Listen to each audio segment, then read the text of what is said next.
exciting edition of Itches and Voices. I'm your host for today, Rebecca Mamedu, and as always, Itches and Voices is brought to you by NABVID, Network for the Advancement of People with Visible Disability.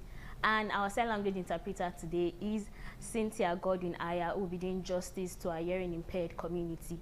So over the years, NABVID has been advocating for the Disability community, and one aspect that you focused on over the years is education. As we all know, education is a leveler for everybody, including persons with disability.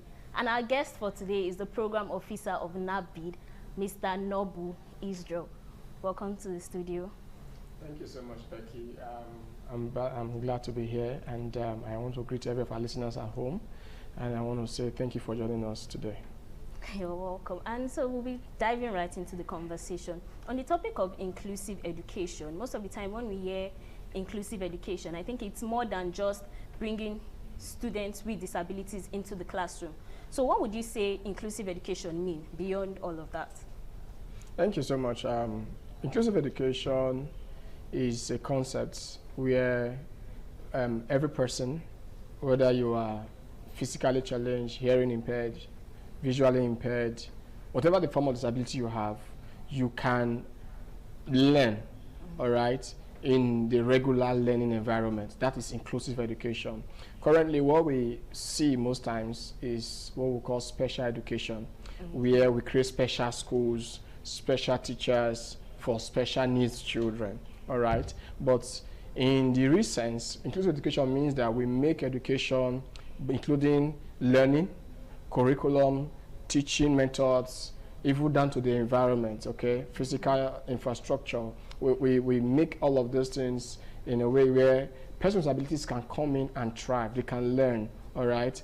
Looking at their needs, looking at their special condition, they can have that environment where they can learn. And the learning provides for them the need to feel included, all right, not excluded. You know, when you have special education and they are just separate, you know, it makes them feel, oh, we are different, right? So the essence of inclusive education is inclusion, that they are part of us, all right? They are learning from us. We are learning from them, so we are together. So there's no difference, all right? So that's the context, that's what inclusive education is. So when you talk about them being included, are you trying to say we should include kids with special needs to the regular school, or that is like maybe a special school but they are included in those special schools? Again, like I earlier mentioned, inclusive education concepts is about learning in the same environment as well as other children without any special learning needs. That is the idea. All right. I think most of the times you go to some tertiary institutions, all right, though we are not there yet, but they practice a form of inclusive education, even though it's not fully inclusive in terms of some of the metrics that define inclusive education. But you see them learning with their other counterparts in the same classroom, all right? So making environments in a way that whether you have physical needs, you can learn in the same environment to someone who does not have any physical needs. That is the idea when we talk about inclusive education. So it is about removing the barriers that stops person with special needs or disability from learning in a regular environment. You remove those barriers. So when you take away those barriers, then you have inclusive education. Okay, that's powerful. And you made mention of some of the barriers. But before we go into how these barriers can be limited, can you throw a little light into what some of these barriers are that kids or students with special needs encounter in maybe going to school and their education generally? Okay. The first I want to mention, which I said earlier, is the case of physical barrier. Yes, physical barrier. It's very important, though it may sound, but it's very important. Physical barrier. For example, someone who is on a wheelchair wants to access a classroom, and the classroom is upstairs, and there is no elevator. That already is a limitation, is a challenge. Are you going to keep carrying that child every day on the wheelchair through the staircase? All right, so inclusive education says that that barrier, first of all, must be dealt with. That physical barrier should be dealt with so that the child can have easy access to the classroom without needing extra aid that makes them feel less of themselves. When you're carrying someone, Yeah, it demoralizes them. yes. So that, first of all, needs to be dealt with. Then secondly, we will talk about barrier. We're talking about also the case of learning barrier. For example, the teacher must understand that, if I have a child with special needs in my class, I can't teach every of them in the same pace. So that's where special education training comes in, where the teacher is trained on how to carry each of the children, irrespective of their learning needs or gaps, carry them along to ensure that that gap is bridged. All right, even down to the curriculum adjustments, down to I think there was a particular case where a child, for example, who is autistic, can demand, or his condition demands necessary what we call sensory breaks, because you can't teach a child, for example, for 5 hours straight and expect an autistic child who is also in that same class to also learn for 5 hours straight. You see, so a teacher who understands that, it's time for this child to have sensory break where his mind can be relaxed to be able to continue learning. So that is very important. So these are some of the barriers we're talking about. Then, of course, issues of policy implementation is also an issue. And, of course, one of the important barriers also is funding, because you can't have inclusive education without proper funding, because you need to upgrade a lot of infrastructure, curriculum review, training, capacity building. So a lot of things are involved. But like I said, if we are able to remove these barriers, of course, we will have inclusive education. Yeah, in what you were saying, I think you answered what I was going to ask next about infrastructure, and when you made mention of funding, I think that would help these infrastructures to come in place, because in facilities, schools cannot by themselves put these facilities into place. So, and you made mention of something else that stood out for me about special trainings for teachers. Like a child who is autistic, a teacher might not know, a regular teacher, I don't know if that's the right word, you might not know that an autistic child needs a sensory break, you called it. So I want to ask this question: do you think that teachers are adequately equipped for children with disabilities in our society in Nigeria? Okay, I will use Edo State as a context. As an organization, NABVID developed in 2022 a document called Distress. That is disability inclusive, or disability centered. Yes, disability centered inclusive education roadmap for Edo State from 2022 to 2032. That's a 10-year roadmap, all right? And one of the gaps that was identified in that research document is the fact that we don't have enough special education teachers, and also those who are currently there needs to undergo regular training, because education is education True. There are more technological driven means now of teaching or training a child. So you see that in terms of if they have been trained or is adequate, I will not say, okay, I think from that document, if I'm referring to that document, it is not adequate actually. We even need more education teachers, more special education teachers, all right? Because even those who are there right now are probably understaffed or have not gone through some form of modernized training on inclusive education. For example, that with the advent of technology now, we now have several assistive devices that aids learning in the classroom. But first of all, we talked about barriers earlier. Do we even have if we have those technologies, do we even have the power to power those infrastructure? Do we have the technical manpower to ensure that the teachers and the students can leverage on those technologies for learning? So it's cost-cutting anyway, but the bottom line is the fact that currently in Edo State we don't have enough sign language interpreters. Not sign language now. We don't have enough special teachers. Yes, for the special schools that we currently have in Edo State, we don't have enough. We need more special teachers, and at the same time to call for more training for them, because we don't want a case where persons with disabilities who are in need of their services are kept behind. And also even think that special education should even be something that every teacher should go through basic learning, basic training for. Because like you mentioned, if you are not exposed to special education, You may feel, oh, they are special. That's why you see the word when we're talking about inclusive education, is like it's a separate thing. It's supposed to be all encompassing. It's supposed to be infused into the educational system of the society or of Edo State, where the teacher does not see special education as, it's for persons with disabilities. Yes, and all right. Different. So we are not for persons with disabilities, and then you see a parent take a child to a school and the child is rejected, which also now creates another barrier, which is the social stigma. And say, no, your child cannot learn in my class because your child has a disability. Because the teacher actually feels helpless. It's not her fault because she doesn't know how to manage or handle that child. So it's important that we look at our educational framework and beginning to make special education or inclusive education the focus. Every teacher should go or undergo a basic course on special education, on inclusive education, so that when you eventually have a child who's autistic, or a child who have Down syndrome, or a child who has physical disability or hearing impaired, you know how to manage them, how to handle them. That is the focus of inclusive education, where we remove is about removing barriers, social barrier, physical barrier, whatever form of barrier that limits learning of a child with disability. That is the goal.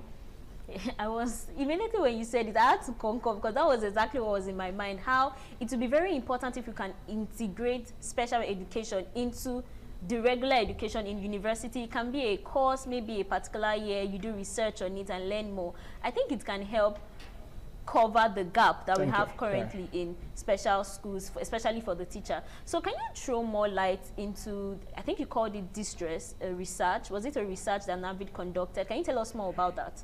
All right.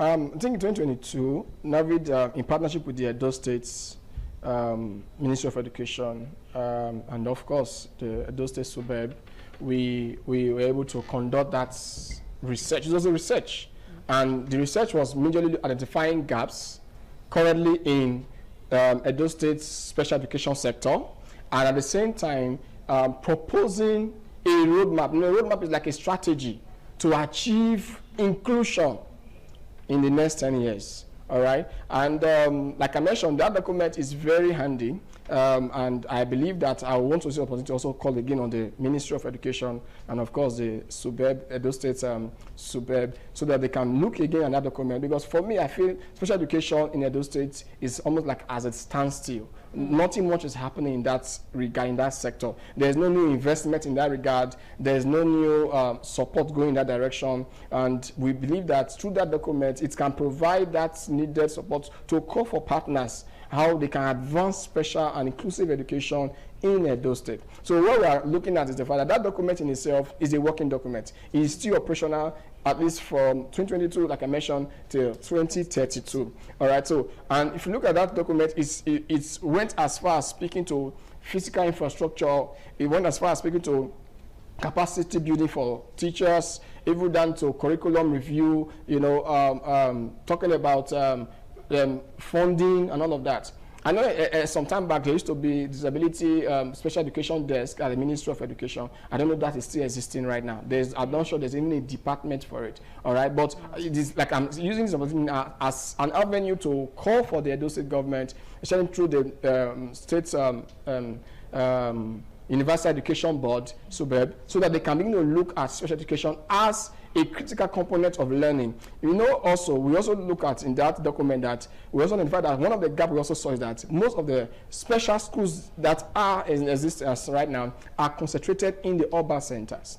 All right, so those who are coming from some interiors or part of the state cannot access special education. We're not talking about inclusive education now, but you see that we have more schools compared to special schools. So if we now say the goal is to achieve inclusive education, it means the focus will now be transforming those regular schools to be more accommodative. Accommodating for special needs children, so that we will not be looking at building more special schools. We'll be thinking of upgrading the current existing schools to fit in, to accommodate special needs children. You see the logic. So you find that that's what the document was actually proposing in the long-term period of the 10 years.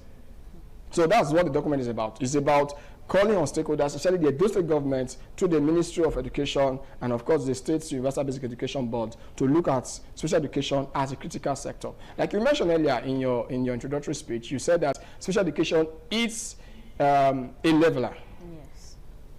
education itself is a leveler for persons with disabilities, because on a normal day, persons with disabilities go through challenges, learning, mobility, you know, even not economic, a lot of things. But if you want to empower them, is according to, if I'm quoting Melody Omosa now, that's the director of NAVID, he will always use a word that for persons with disabilities, education is a leveler, and at the same time, too, education for persons with disabilities is giving them the empowerment, the capacity to contribute to the proverbial national cake than just be spectators or giving them handouts. So we are now going to be moving from just, not just say, okay, we're just going to be handing out what we feel is good for them, but giving that opportunity to try, that to grow, to contribute, because they've been exposed to learning. So, oh, but they are visually impaired. How can they see? They have assistive devices that enables them to learn. How can they move to and fro? Don't worry about that. Just provide the environment. You understand? Yes. Provide. They are not helpless. Persons with disabilities are not helpless. They have capacity. They have capacities in them. They have mental capacity. Even someone who may have what's it called, mental or intellectual disability, have some level of capacity to learn.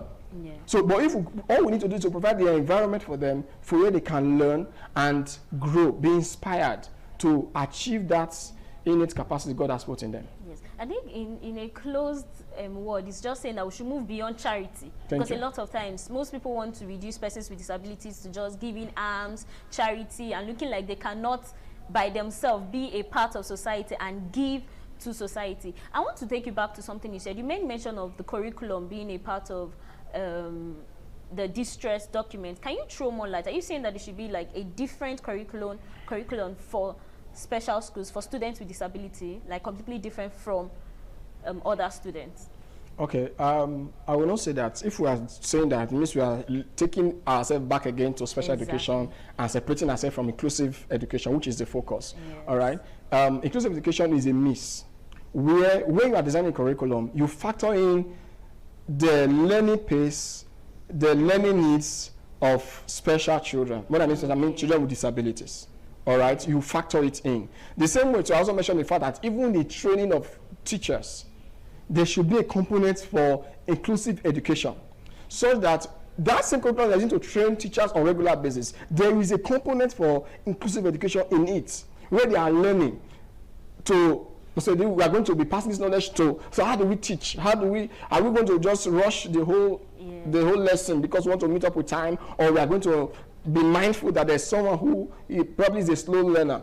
And funny enough, do you know that when we were even in school, when I was in school, there are some of us in class who have slow learning capacity. Yes. I remember there was a time when I was in school, I don't want to mention the name of the school right now, but when I was in school, in secondary school, we were learning mathematics one day, and our teacher was teaching. And someone said, "Auntie, I'm not getting what you are saying." Teacher said, "When you fail, you will get it." No, you can imagine that kind of statement. Yes. When you fail, you will get it. So, but that's not all to know. If the teacher understand the concept of inclusive education, we say that we are not all at the same learning pace. Yes, that's true. So right now, if you don't catch up, you fall behind. It should not be that way. Inclusive education says that no one should be left behind, gaps should be covered, and no one should be excluded in any way, in any form. So you provide for the one who is a fast learner, you also provide for the one who is a slow learner, so that they can all flow at the same level. Yes. So that is the idea. So when we say curriculum revision, is the fact that whatever curriculum we are designing should be in a way that it can serve both persons with disabilities and, of course, those without learning or whatever form of disabilities. Yeah. That is the idea. And from the story you mentioned, I think one disadvantage of disabilities that are not visible is that most of the time we do not actually know that there is a problem here. And I think a lot of there might be some students that have maybe mental or intellectual disability, and they might not just catch up as fast as other students. And at the end of the day, they might push them aside that school is not for them. Thank you. That's the word. School is not for you, so go learn a trade, go learn a business, removing the fact that education plays an important role in the life of everybody. And I think this is where assistive devices come in. Can you help us throw a little light into that? Because what are the assistive devices that is needed or that is being used in schools by students with disabilities? All right, I'll give a story. There was a time we went for a program, myself and my executive director, to Abuja. On our way back, we had a judge with us who was flying back with us from Abuja to Benin. And then she saw Barrister Melody Amosa just operating his phone unaided. And she was like, how are you operating this phone without any aid? It was surprising. And then he told her, of course I can operate my phone with the aid of technology. There's a voice app called Siri that was in that phone that was describing everything he was doing on the phone. Now for learning, for visually impaired, they use braille machines, where they can read dotted lines on a paper and can read as fluent as you who is reading and looking at the paper or the text that have been typed on the paper. They can read as fluent. So if you want to give them a chance at learning, it means that braille is a very vital component for visually impaired learners. Then talking about those who are hearing impaired, why do we have a sign language interpreter right now in the studio? It's because at the time we saw that this program was not benefiting those with hearing impairment because we are communicating, yes, but they are not following. They are not understanding what we are saying because they can't hear us. So with the sign language interpreter, she can communicate what we are saying right now to them. So it means in a school where you have inclusive education, one of the major components they will have is sign language interpreters right there in the school. So that when someone with hearing impairment comes to your school, you will not drive them and say, we can't admit you because how are you going to be hearing what we are saying? Because you have a sign language interpreter provided in the school, maybe as a staff, you find that child is already accommodated in that school.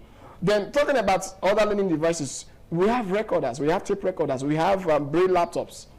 All right? So there are a lot of devices right now that is, thank God, with the help of AI tools also, these things are evolving, all right? That helps them learn.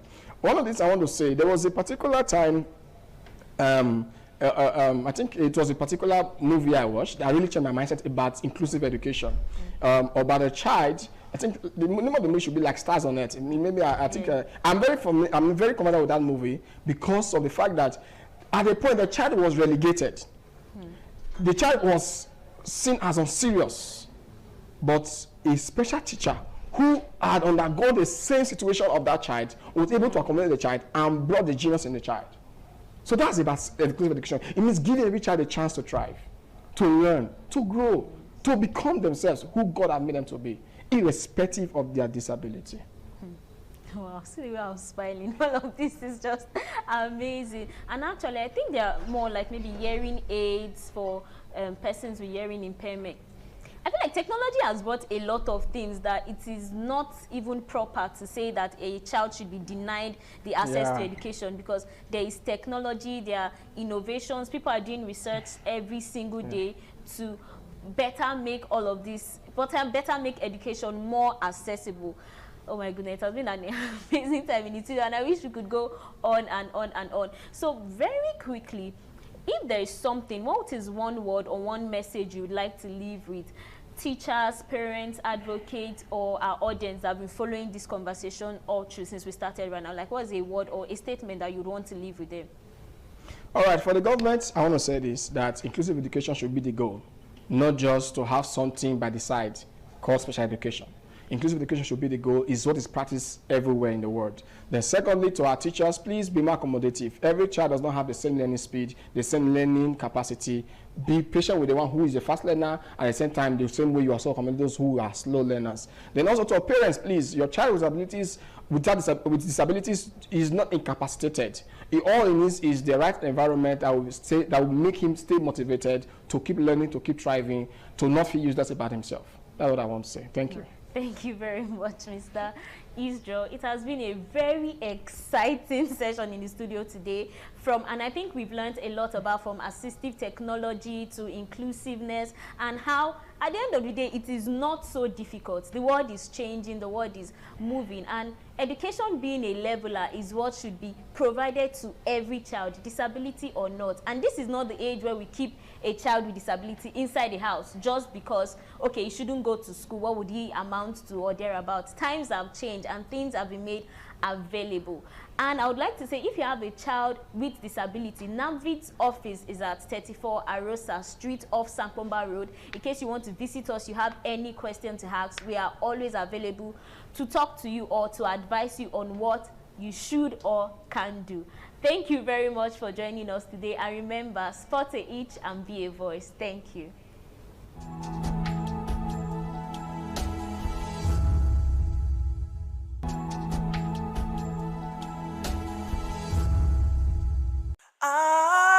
ITV, certainly the best.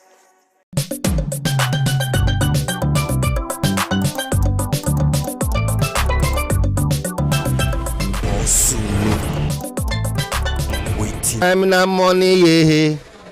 Time na money. Do better thing. Money no dey come from heaven. Do better thing, money go come. Na true word I dey tell you so. Oh yeah, oh.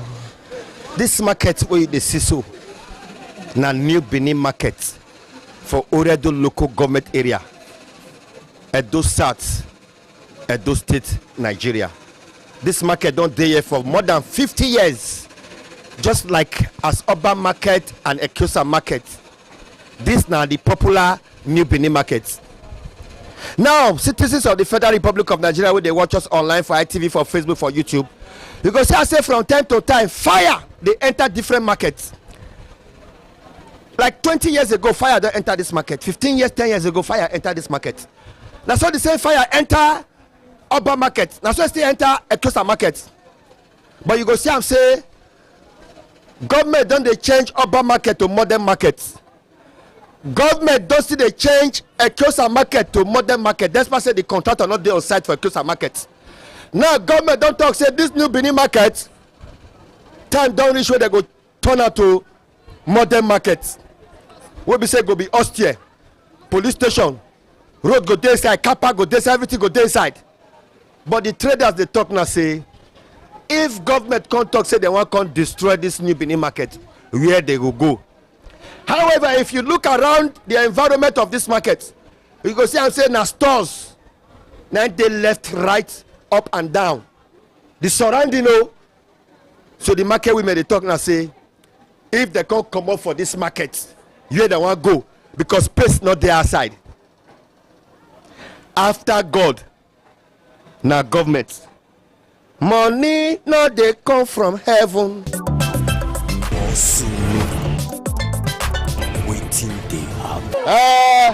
Where dey so na where they call kemi. Whether you be Christian or you be Muslim, anything wey you dey do, tradition is tradition. E get some kind things wey dey work wey you no believe, but e dey work. But the information wey I bring come be say government say, listen, yes, wait. Wetin we want that be say, if before they say they won't break our market, make they go finish all those markets and they go find where they won't place us put. We want to turn this New Benin market to a modern market. You know, see Asaba market. You know, see Asaba market. You know, see Ekiosa market. Now we take the eat. Now we take the try our children. Now old school be this one. I give you a Becky. I give you a caravan. Why we go manage the caravan? We not done. I go rere. When we tara. Why go sima? Why when my put got why when my way here? The market in old school. The market in old school. The government can't fear with you. Market one charger. I want to go find the Iyaki. Sorting the apple. Government said this was store not too old. They want a new one. Why did they happen? Now they don't just do the market. Look it up. Now this market. No. Tomorrow they build one. They build another one for us. Now we build that by ourselves. Market government say this market is not too old. They want to change that to modern market so that hospital go day, hospital go day, police station go day. No. See our market. No. We not agree. Okay, mommy, what will be the problem? Now where you go stay? Now where you go pack your things go? I know they go anywhere. Yes, I know they go anywhere. No, New Benin market. You don't tell when I get this New Benin market. You don't train. During the time of Lucky, now this market is gone. Where your shit? This shit now old school that they call her. Where work your man there? Aluminium.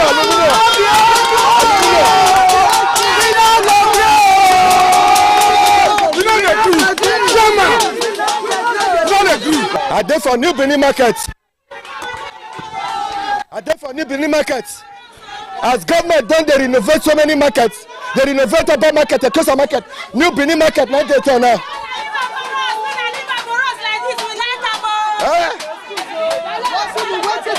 Government will build this New Benin Market to modern market.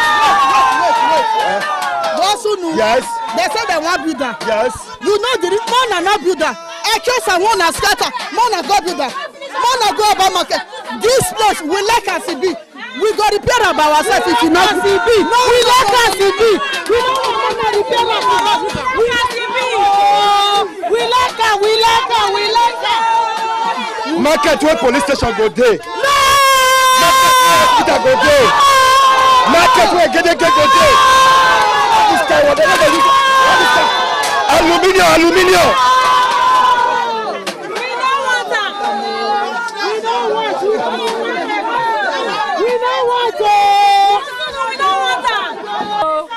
One they come, but not one waka. Eh? Not to done the cabinet to what? Not one our load go. You know, say they do Oba Market and Ekosa Market now. They do Oba Market and Ekosa Market. We did the one come, more part the low come out. Our law men move go fair one put down. Who said they will work? I know I swear. Yes, swear. Thank you, sir. But government say they want to build so that this your place is go come. We just that they call. Everyone know. No, we want put our loads. Like not say I'm no, we want go pack and put. You're going to do business for outside the market now. Do business for other markets, huh? That will not be issue. No way they store like we want pack and go. We don't have they come. No, not want to pack and come out. Whether na my house or government house you want pack and go. Abi. That's your house.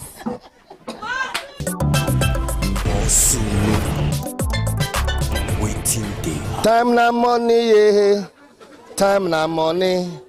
Do better thing. Money na they come from heaven. Do better thing. Money go come. Now true word that they tell you so. Oh yeah. Oh. I don't know what come for New Benin Market since. I don't know say the traders that don't they talk. They say government, if you destroy this place, where we want go. But they for foul line now. Make I go ask them. However, the same we let the local government chairman know and the state governor know say. However, I say that they need well for this market. Say dirty, not be their portion. But this place now foul line are there so different kind of chicken. Agree to now. Money no they come from heaven. Do better thing, money go come. Now true word that they tell you so. Oh yeah. Oh. Benin Market women how na dey? Wetin dey pain una for una mind? Wetin una want make government know? Wetin want make government know say they say they want come destroy foul line. We no want because we never hear am. We never hear now before say that they start to destroy falling one line for market. 2 lines they go leave the front. We don't want that one. We no tell them say this market no born as market born reach for Edo State. This market no born. We don't want make they leave us. If they say they want help us, nobody they forbid help. We ready make they help us. We go tell them what we want. Make they take help us. Make they tell us they drive us. But we go walk away. But we don't want. We don't want to come on, we want to stay here. A big government don't investigate so kind yama things where they affect all this chicken the day, Right from beginning. This foul line there for more than 50 years. Not happen. This foul line? Yes. For more than 50 years? Yes, so. See, they make the hands. Make they look all shade. Shade no dirty. We know say, true say, foul the shit. It test that day. Motor they come, they carry am. Motor they come, they carry the dirty, they go. Other people they come, they carry our dirty. We they pay. So we don't need all those ones. They want stress us. Now we they beg them. We they beg them, make they leave us alone. But we suffer there. But government, I make government come check them. They don't come now. They come. Okay, Moi, they come. What thing concern you for this matter? Now my source of living. Now I do market where I take train my children. Where I dey now here I do the market. I don't know oppression where they want to oppress us too. beg we dey beg them, make them leave us here. They say they want just carry us go another direction. Why it be say only 3 line and they want to destroy inside the whole market? If I come out here now, I'll go meet Honorable Gabriel Seduseri, the Oredo local government chairman. I beg. Say una don't talk, una don't allege the local government. Say they want to destroy foul line out of all the line where they inside this market. Yes.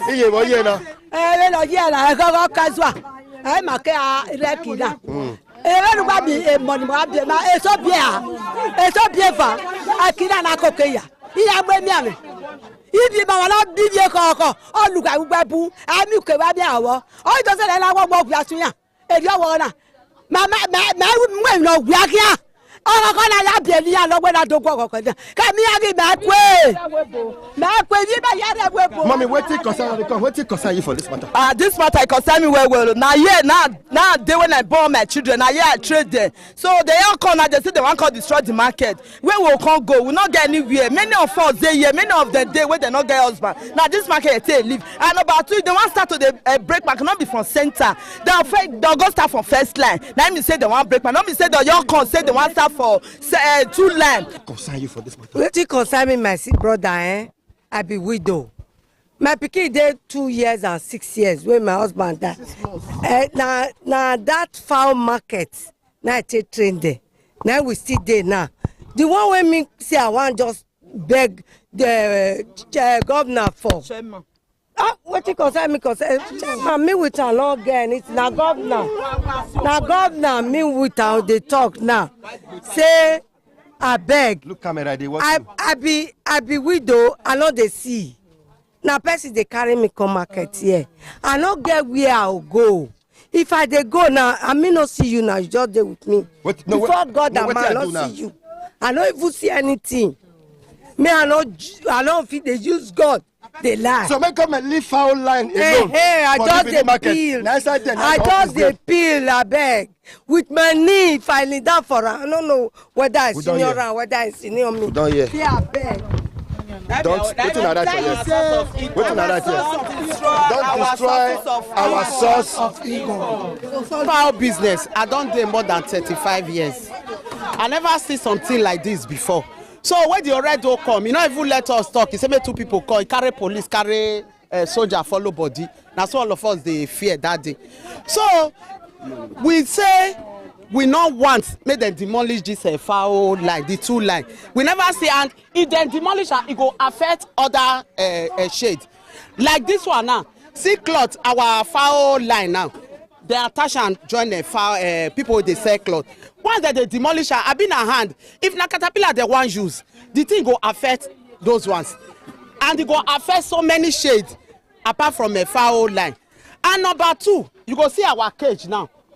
See this cage, that one where it inside. If you want do one now, it's over 300,000 to do one. Where we go see that money? Where we go? Where you go take do one? Because this one now we fit carry am, but that one you not fit carry am because we build am join the wall. If you want do one now, it's 300,000, more than 300,000. So we not get that kind of money when we come the one they don't destroy, we come they find money again. When we come the. However, this chicken now there they stay. Now here that they stay. And now they feed them. Yes. And now they pack their. With the pack their, even the intestine. Come on for road. Even the intestine. Come on for road. No worry. See, we go leave her here. Then the ones where they inside, those ones where they inside, those ones now. Like that one we just they talk. If you want to do that cake now, if they go 500,000. This one now 300,000. If they destroy, we many widows they inside, single mothers they inside. Those where just see the growth they come they inside. So we never see. We don't want to make them demolition. So now what make them leave us? Local government. Because the local government they in charge of markets. We know. Make them leave foul line people. Yes. So the money where you say what bank want use, make them use and make them give us borehole. If not drill, make them do one. We don't want to make them demolition. Make them help us. We they maintain our. You will see most of the shade now. Ties there. So we don't want make them demolition because the demolition we go suffer. May I go check other place? Money no dey come from heaven. Do better thing, money go come. Now true word that they tell you so. Oh yeah. Where my eye? The Kyosa, they never build up. Oba market, they never finish. So they say they won't break New Benin. May they first finish those 2 markets. If they finish, we go green.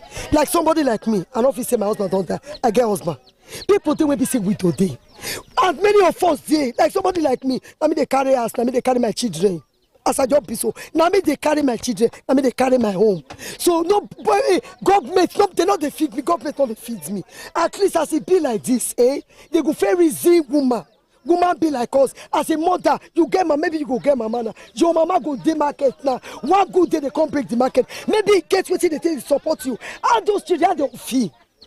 You understand? I tell you now, government don't look this market now. They say God forbid, but to say market, fire enter this market, say this market go burn to ashes. No. That's why government want build that curtain where they about market. And the kind where they build for our market will fit burn the game. God, our ancestors don't cover that one. Our market not go burn in Jesus' name. That one not go happen again. Maybe waiting if they plan, God not go green. And our ancestors when he did this market, as Ijeneki, he not go let and get heads. So now waiting me get to talk. And for people when they watch us, what be Kevin? This one, petty things and spiritual things. All these days, now this one is they protect. More than they protest. Maybe the pikin they when they say they do not conversion, they go buy something here. We know they say what they do bad to you. Now what they peer pikin. What the best if they make money? Yeah, no, we know they do all those ones. Maybe the king go abroad now, but the king go better for that side. You still do all those things now with the now with the same. Be all this kemi, yes. All this you go chalk or you blow out to access. No, what you talk us now? This chalk, you go grana, you go put salt. Yes, once you grana, you put salt. You give our ancestors say, God, see, I don't get money to do any sacrifice now. See, I go do this thing for me. You go do it for you. What you concern this one concern you? This one. Now, Otegbe, if maybe you see say the seat not too hard, maybe the person in the hospital don't say I don't want Otegbe. You are our son. That's why you give nice people because people don't put hand for the thing. Okay. But what of all this corn now? See all this one. All these ones now. Waiting until they do so kind things. So kind things. Yes. You say if I miss Uruwe and salt. Yes. I do one like this. Yes. All my enemies. All of them don't fall. Enemies want try to bring us down. They cannot bring us down. Down. I don't they go.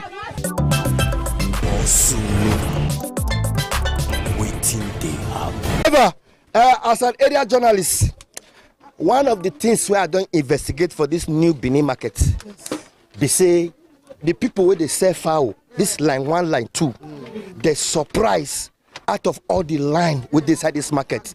Now they are line, they can't talk, say they want first take start the demolition. Now it shocked them. That's why they tell government now say if they want start them, maybe all over. Not be saying you can't start from this line, but however, they say they not get choice and they not go get where they go now. That's why they beg the government, local government and the state government, make them check them well and make them balance and well. However, say where they do this, they are fowl business on a daily basis. Say most of them don't do this business for more than 10 years, 20 years, 30 years. That now they know how they take they pack their fowl shit, and now they still know where they throw away the fowl shit. Now beg with the happy. May our governor may come to our aid. May talk to Oredo Chairman. Now beg now with it because Oredo Chairman tell us say now the May ending. This month ending where we dey so we not get where we dey go. Now beg, now we dey beg. May them give us, may them leave us for our shade. If they get anything as a first token, may they come put borehole. If not drillage, what it go make them better, but not to destroy our shade. I'll go meet her come up for you. One of this gutter. One of the sweep up. One of the push up. One of the clean up. One of the wash up. When they put the toy, what gutter you there so? So you know the smell. You know the smell. You know the smell. We don't go la baba.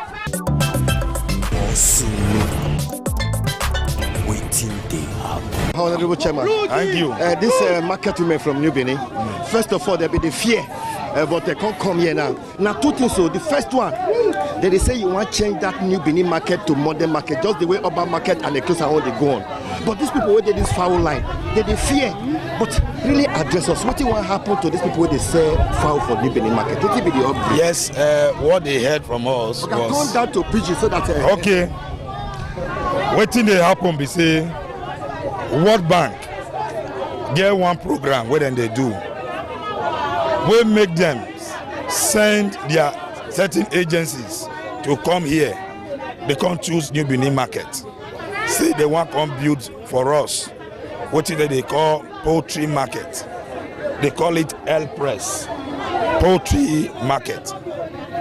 This market, not just 2 lines only for the whole market they want to use. They are building it to a modern standard. One, to avoid diseases based on the way they are slaughtering their chicken inside the market. They want to give them the modern way and all the requirements they need to put these things in order. So what they are doing there is not to take their shop, is to rebuild it. And we have promised the market people that we will take their number and their name. So when they finish, we will return the shop back to the original trustee. Okay, but they fear say if they start the project, maybe it's going to take another 10 years or 5 years to finish the project. What they promise is 90 days. And if they don't finish it in less than 90 days, we will take them back to the same place to do their business. The local government is here to protect them. It's not like other projects. It's not even a big project. It's a small project, just 2 lines. It's something that even we as local government can do in less than 2 months. So for the benefit of doubt, it's just 3 months that we want to do this project. It's not a local government project. It's not even state. It is World Bank. And they have given it to other local governments. For us, we are only beneficiaries. And I'm appealing to all of them to be patient.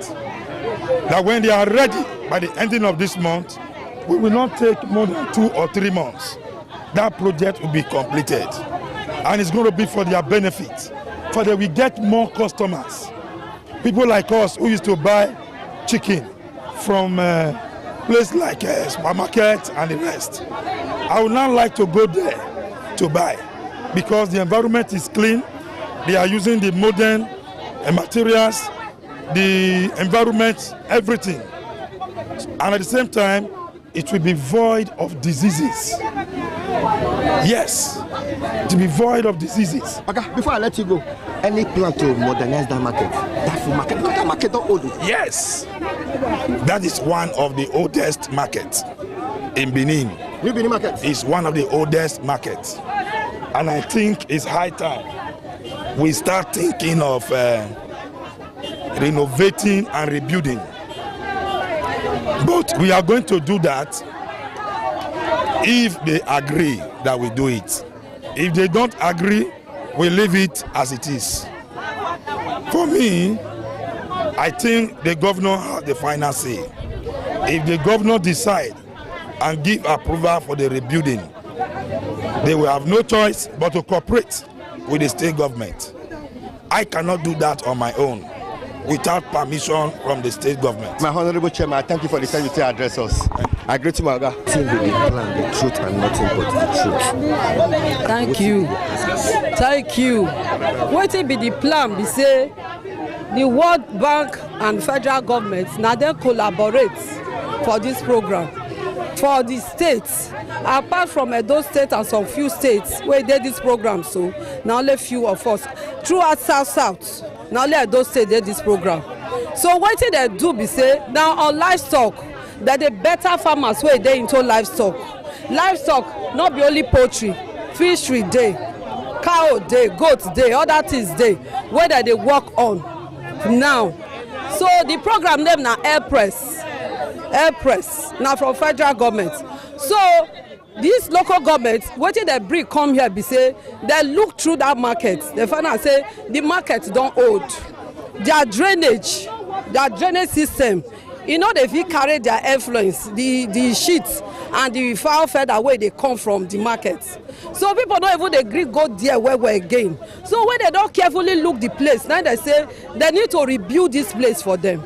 So they now come local government, come talk with chairman, say they need to rebuild that place for them, make them modernize, put equipment where go make the work even easier for them, like the feeding machine, deep freezers, then borehole, they wan put solar, then they go put vet doctor's office for there in case their fowl even get program.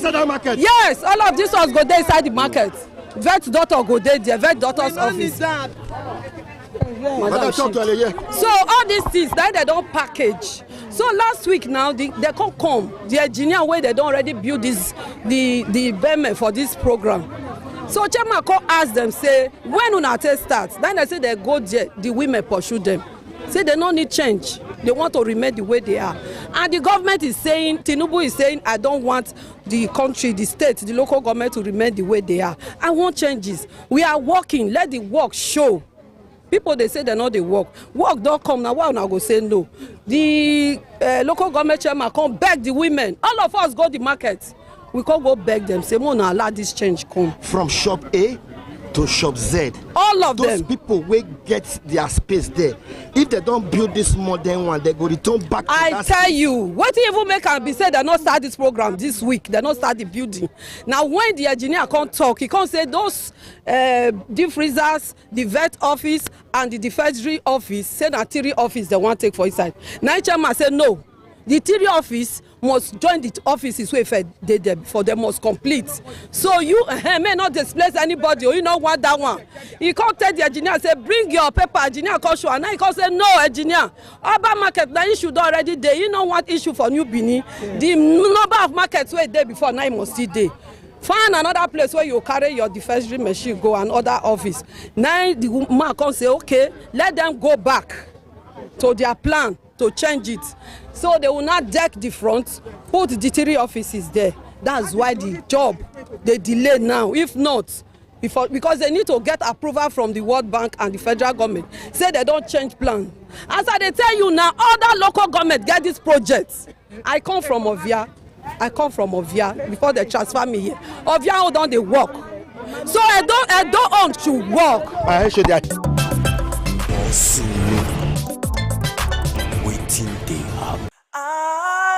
ITV, certainly the best.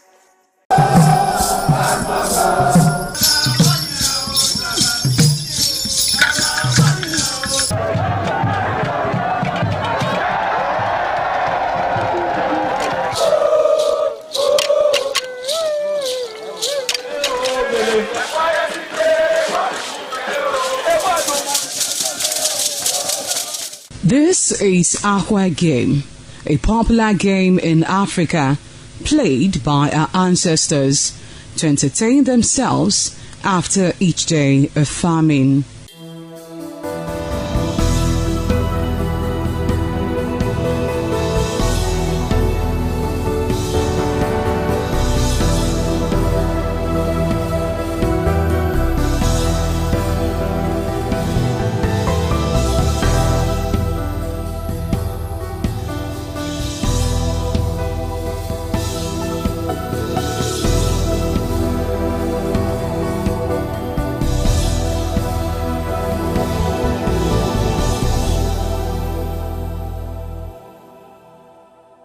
It is also relevant in our coronation in Africa.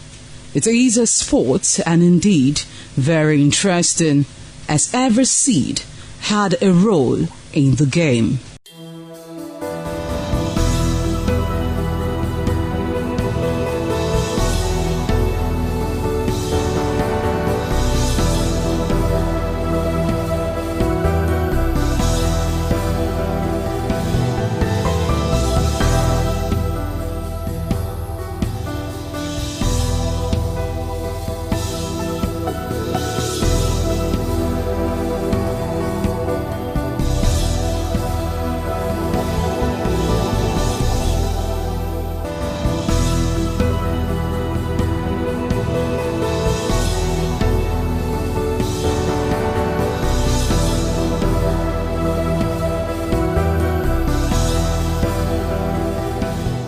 Playtime is 45 minutes per set.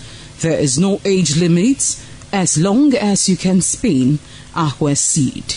Ayo or Aqua game, known as the game of intellectual.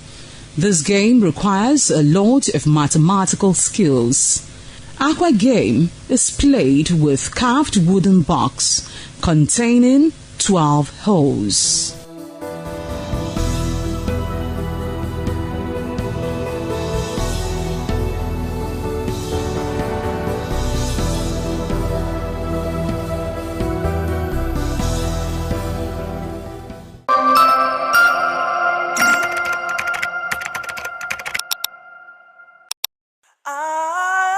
ITV, certainly the best.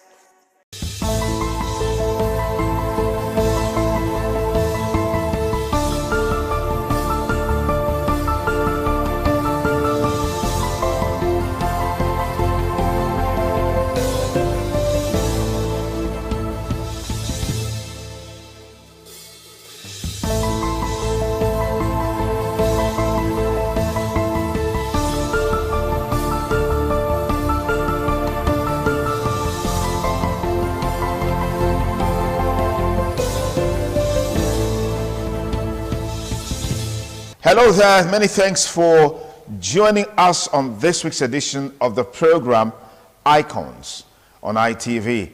Icons is a program specially designed to showcase our celebrities looking at their trajectory in life, how they started, what are those lessons learned, what are those values and virtues that made them to be who they are today, and then of course their projections in the nearest future. So much to learn from their storyline. That's the reason why we have this program. And today we have a very special guest on Icons on ITV. He is a celebrated international Nollywood movie producer, director, filmmaker, scriptwriter. I mean, we could just go on and on and on. He's been about everything that has to do with filmmaking. What's the storyline? An interesting storyline.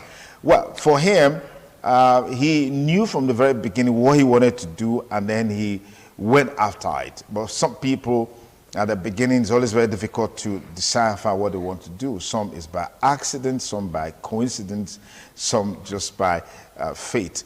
We have with us in the studio Lancelot Oduare Emerson. But let me take it a little bit further. His Excellency High Chief Ambassador Dr. Lancelot Emerson, aka the Governor. Lance, it's good to have you on the show. Only me. Of course. I mean, you deserve even more. You deserve even more. Looking at the Honorable Commissioner added honorable. Okay, honorable. Fantastic. Fantastic. It's good to have you here. Thank you. Let's start from the very foundation. Yeah. How did you come into movie making, film production? Was this something you've always wanted to do, or you came in coincidentally? Well, I think I started off as on the note of wanting to be an actor. I just love the arts generally. I had, at the time, singing, dancing, choreographing, acting on stage, acting on the street, wearing Father Christmas and all of that. And then I got involved with radio work. I am also very versatile with radio presentation, productions, radio, and my first encounter with camera was in the year 1987 in a film project called Uwi Udefi Agbono Yosa, produced by our own legend, celebrated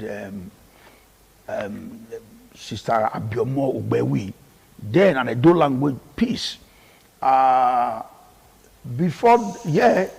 we started having other romance with cameras involving some guy called Zigzulu Kafo, the Delta man that was doing his thing here, gathered us.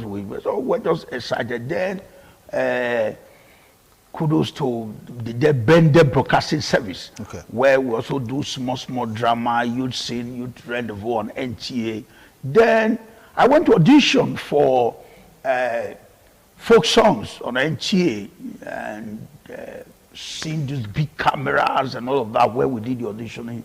And fortunately, I was selected to one of those that were to participate in folk song. It was a weekly program. We go there, sing, and from there I earned my first 50 naira as an artist, and that was some very big thing. What did I do? I gathered my friends, took them to a restaurant in the Usa Grammar School. I whacked the money. And bought, because I couldn't take it home. I said, how do you explain? Nobody would believe that I got the money from. So then my curiosity, my excitement about the cameras, how it functions, started really building up.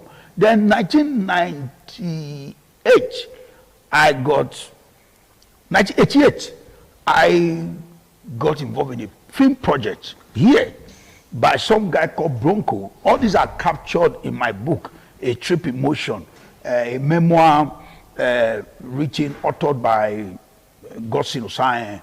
And that was it. I was named assistant director as far back then, assisting the man, calling shots. Okay. Then Evangel Theatre.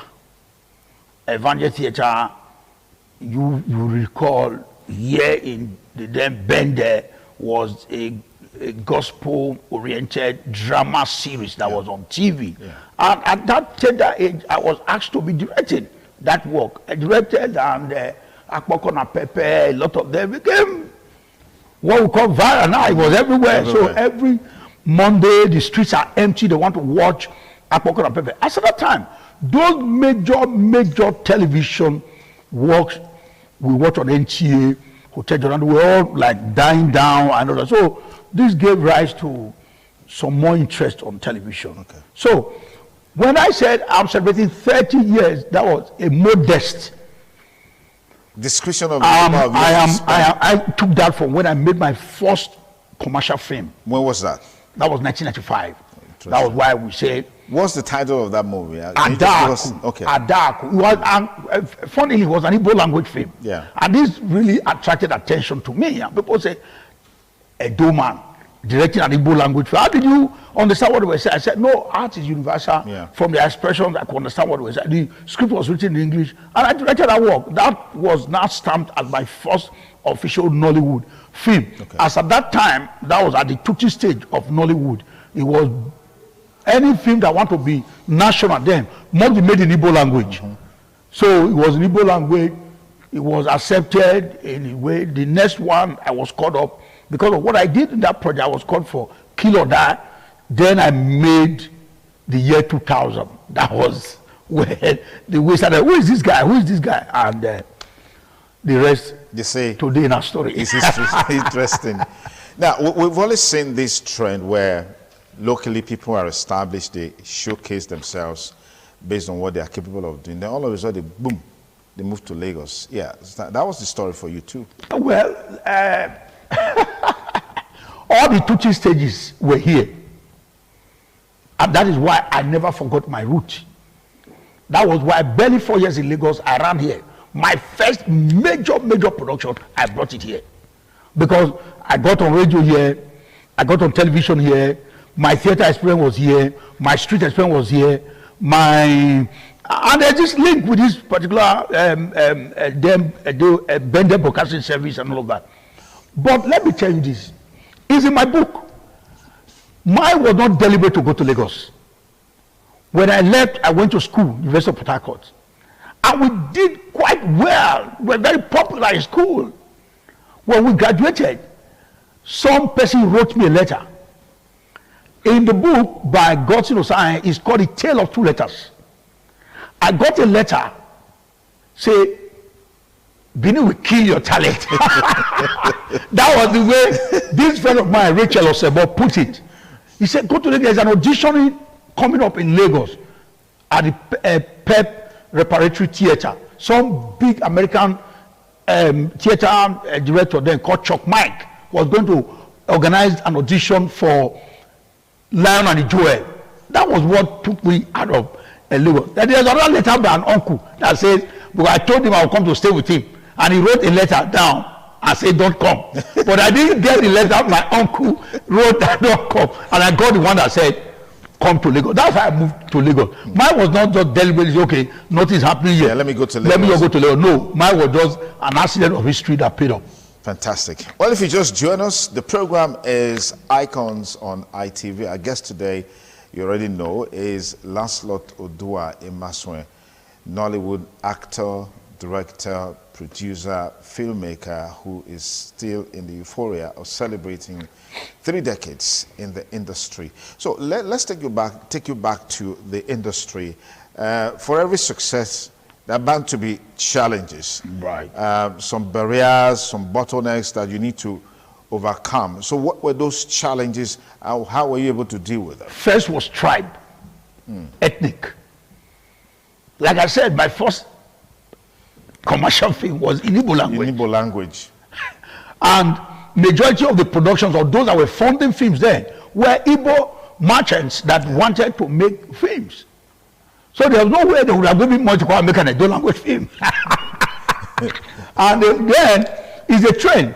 What was ready then was Igbo language movies. You saw the success of Living in Bondage, Neka the Pretty Serpent, and a whole lot that followed then. The Igbo language. So language. And the other big sector was Yoruba. Okay. Yoruba another year, Igbo another year. And they were not making movies in English, per se, as at that time, until there was this, again, a reversal. People now started making English movies, then we were able to settle. That was a major thing. Which block do you go to settle that will accept you very, very well? Okay. I don't understand Yoruba. I don't understand Igbo. But I made my first, because those guys, okay, what they were looking for was just talent. And not a lot of them, traditionally, were into art or productions. A lot just of in them, the commercial aspect of it. Yes. So when this came, it became a major challenge. So you could see a long stay not doing anything, because most of the scripts that come, you also want to be in a comfortable footing where you are okay, you understand the language. Yeah, it was strenuous. I made the film, but it was strenuous for me trying to do exactly what I wanted to do. Imagine that production at Daku. The director was Benin. The cameraman was Yoruba.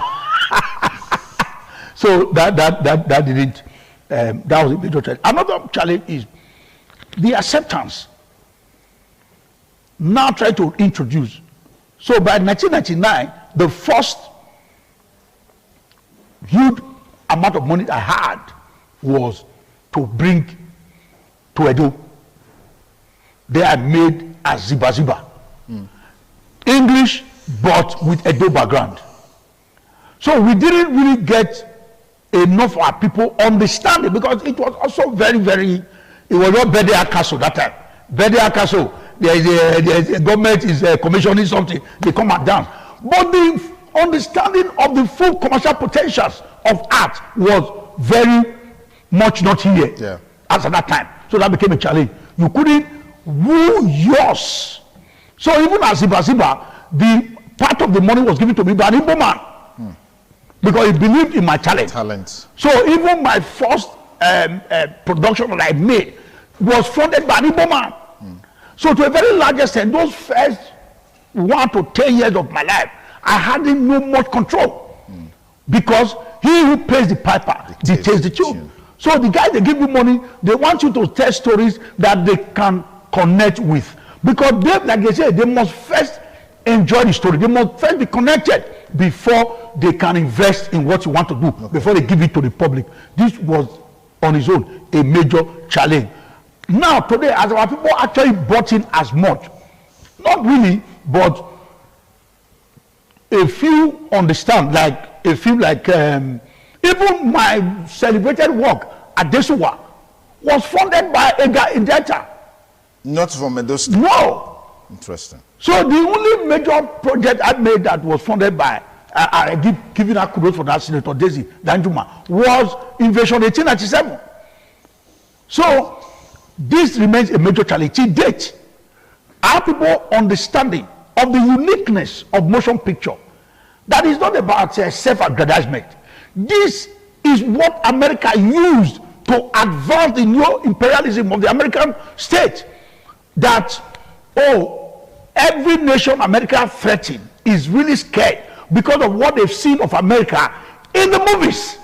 So the American government understood the strength of motion picture and used this judiciously to their advantage. Why the whole world is scared. Why every child on the street wants to go to America. All was sold to them through the instrumentality of motion pictures. So how come we've not been able to achieve that with our own movies? Because you know, there's a talk about imagined communities. Nigerians in diaspora, people living abroad, their imagination of Nigeria is based on what they see in movies. To what extent are we using movies to change these narratives, tell these stories differently? These are institutionally intentioned actions. Underline that. The institutions must understand the pivotal role that motion picture plays in the reshaping of mind, the remolding or molding in from ab initio of minds. It is that understanding that is missing. Imagine a place like Enugu. I was there recently, and I paid tribute to the land. On seeing me, the celebration from among people say, this man, what you did for us here, what you did for us here. But the understanding that you cannot undermine the power of government. I was in Enugu a few days back. The reception was unbelievable. And an AGG came to me and said, what you did for us in this place, this state owes you. Because I said, oh, all my fame, all the projects that defined me were made there. In my documentary, people saw patients also called paying you, but they were shocked. Peter Duce said, this man, this is the much that he did. So it now becomes on, I will say it again, we play too much of politics here. Everything is tilted towards political leaning and all of that. We must understand the pivotal role that certain individuals have come to play in the course of history and in what they are doing. Okay. We need deliberately, intentionally, the instrumentality of motion picture to reshape our society, to remold the mind, the way people live their life. So film is beyond just commercial. Government must intentionally, deliberately fund some productions that will begin to reconstruct the mind, promote our dresses, our way of life, our music, our tales that are beautiful. That is the work of motion picture. That was the intention of those that founded it. So we don't take one aspect of it, which is entertainment. What of the informative part? What of the educational part? What of also the negative, the disinformation, the misinformation, the demarketing? People complain. Are we using it to the optimum? That is where people like us stand strong in history. Look at what the Yorubas are doing now. Excavating the powers of their heroes using the instrumentality of films and becoming global because they are going on Netflix. How many of us here, because productions are no longer 3 million naira or 30 million naira, we are talking hundreds of millions. So for the pride of our people, there are stories that need to be told. The story of Arwa, the story of the Obaiwai, how he came, the story of historic greats that came from here that should now shape how we think and do things. That we are not completely, look at the power, how Invasion 1897 struggled with a narrative that has been embedded in the world over time, that Benin offended and there was a Benin punitive expedition until that narrative of invasion came into board. I was on TV like this in the UK, Ben Television, when Dr. Walker saw it. That led to the return of the first two Egogo and whatever. That is the power of motion picture, and we are not taking it. We need to remake our society. We need to re-beautify our space, and what you watch is like what you eat. It defines you. Thank you so much for being who you are, for the impact that you've made. Congratulations one more time. That's our package for today and this week. Be sure to join us next week, same time on the program Icons. I'm Sonny Duke Okosun, wishing you a great week ahead. Bye for now.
some days, there comes the Ugemobo Festival, which the Oba celebrates outside the palace gate.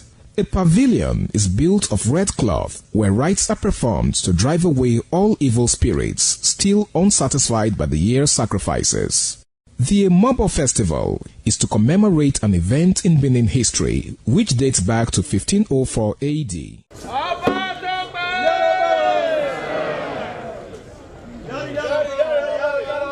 Yari yari, Oba Tope! Yari yari,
The Oba of Benin added a colorful mood to the year's celebration as he walks round the city center amidst cheers.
ITV, certainly the best.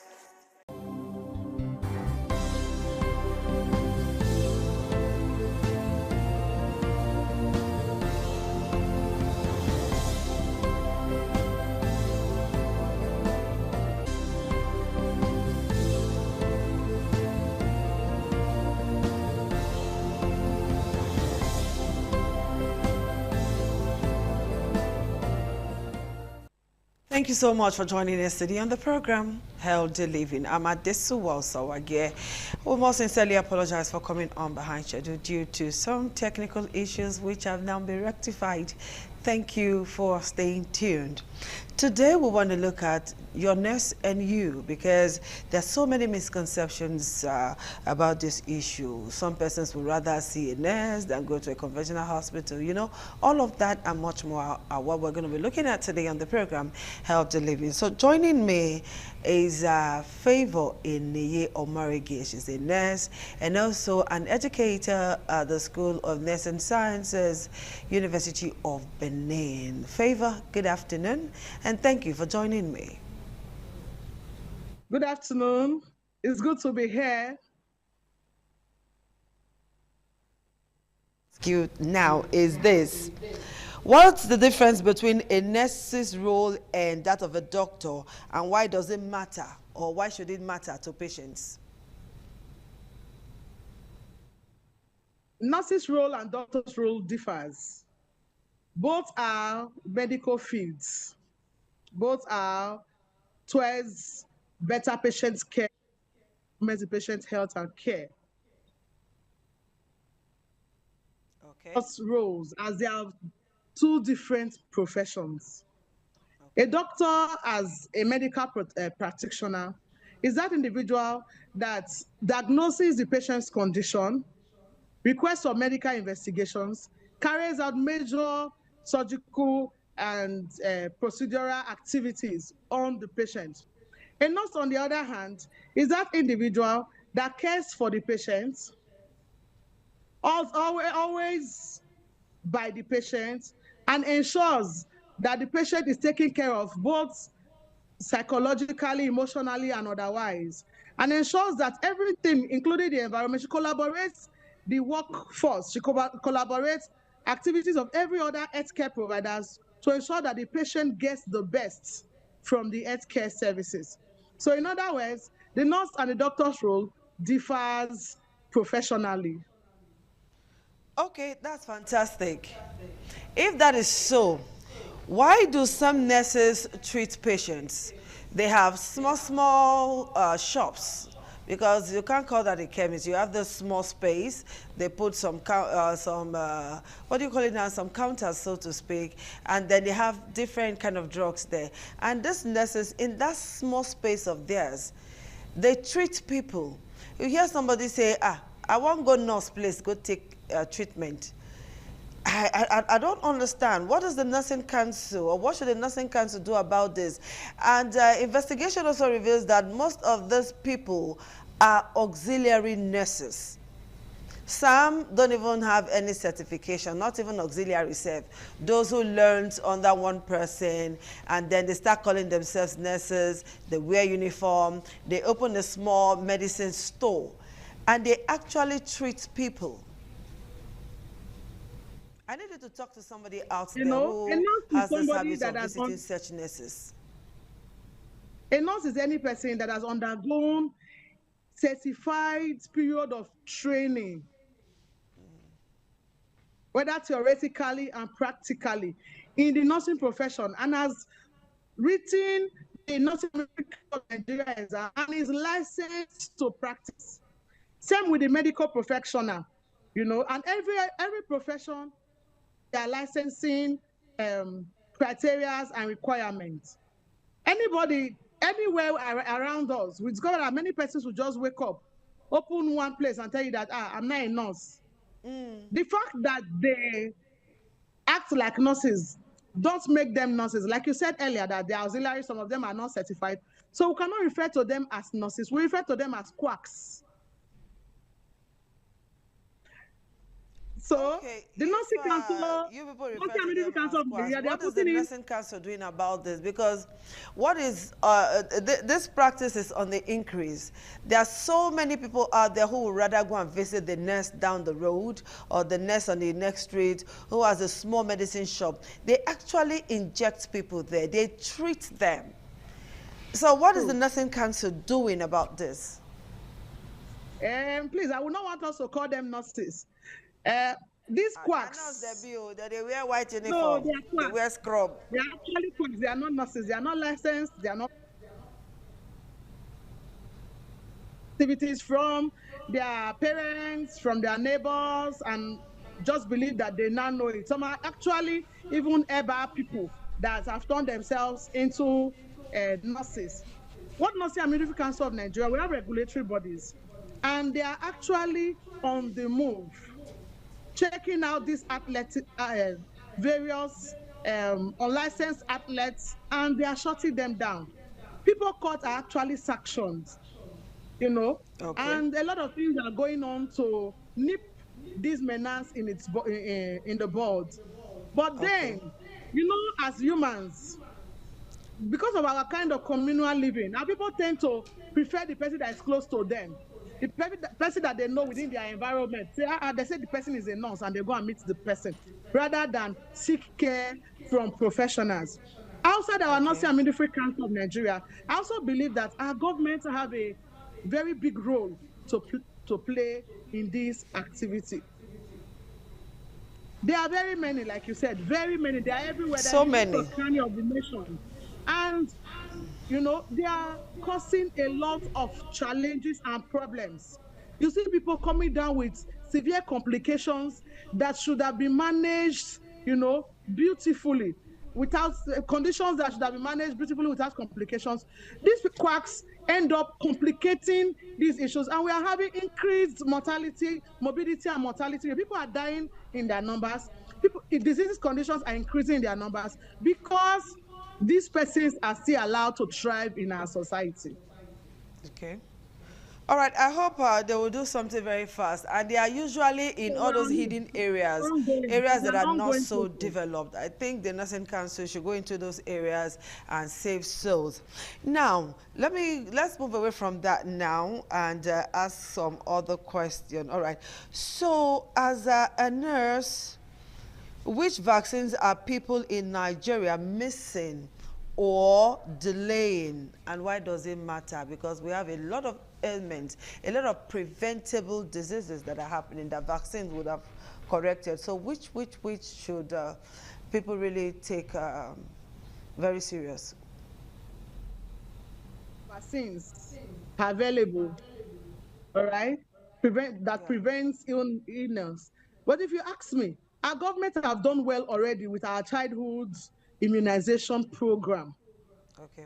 Our children, to a very large extent, are already well covered.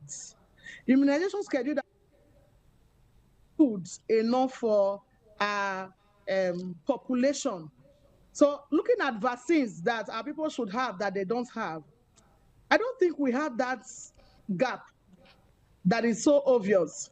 There are some vaccines that some people need that we really may not need in this country when they are traveling outside the nation, that they do need it. But the vaccines that are important to us, we have them available, and our government have made them readily available. For the newborns, they are usually free. And then for the older adults, some of these vaccines are at affordable and subsidized prices. So I don't think we are missing out on any kind of vaccine. Or just ignore, especially for children, because there are some parents who would never take their children for immunization and all of that.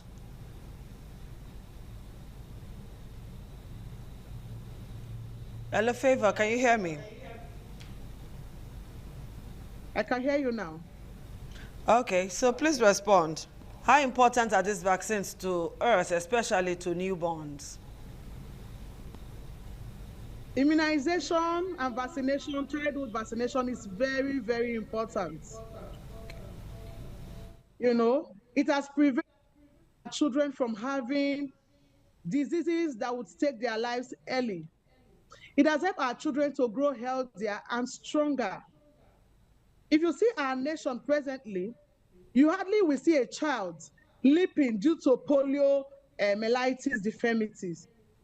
Why? Because oral polio vaccination is always on. We're always having it as a program, a regular program in our primary health care services. So I want to encourage our parents, by all means, immunize your children. Immunization vaccines are usually very free, especially in the primary health care centers and tertiary institutions. Government have made it free for newborns. Do well to immunize them. It will make them grow healthy. It will prevent them from having these deadly diseases like tuberculosis. All right? The child will be free from measles, from yellow fever, from hepatitis B. The child will also be free from diphtheria. Recently, there was an outbreak. The child will be free from that infection, from tetanus. All right? Also, there's this pneumococcal vaccine. The child will be able to stay healthy and well without being infected with pneumococcal virus, and the child will be free from a lot of challenges. And the child will be able to grow well and be intelligent, because when a child is healthy, the child is able to process other activities of life better and then grow well and healthy.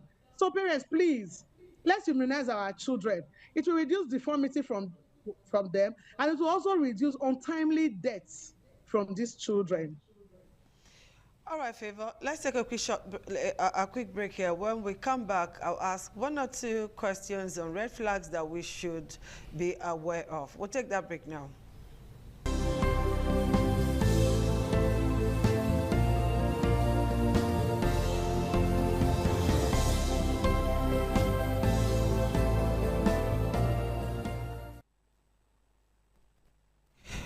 All right, thank you for staying tuned.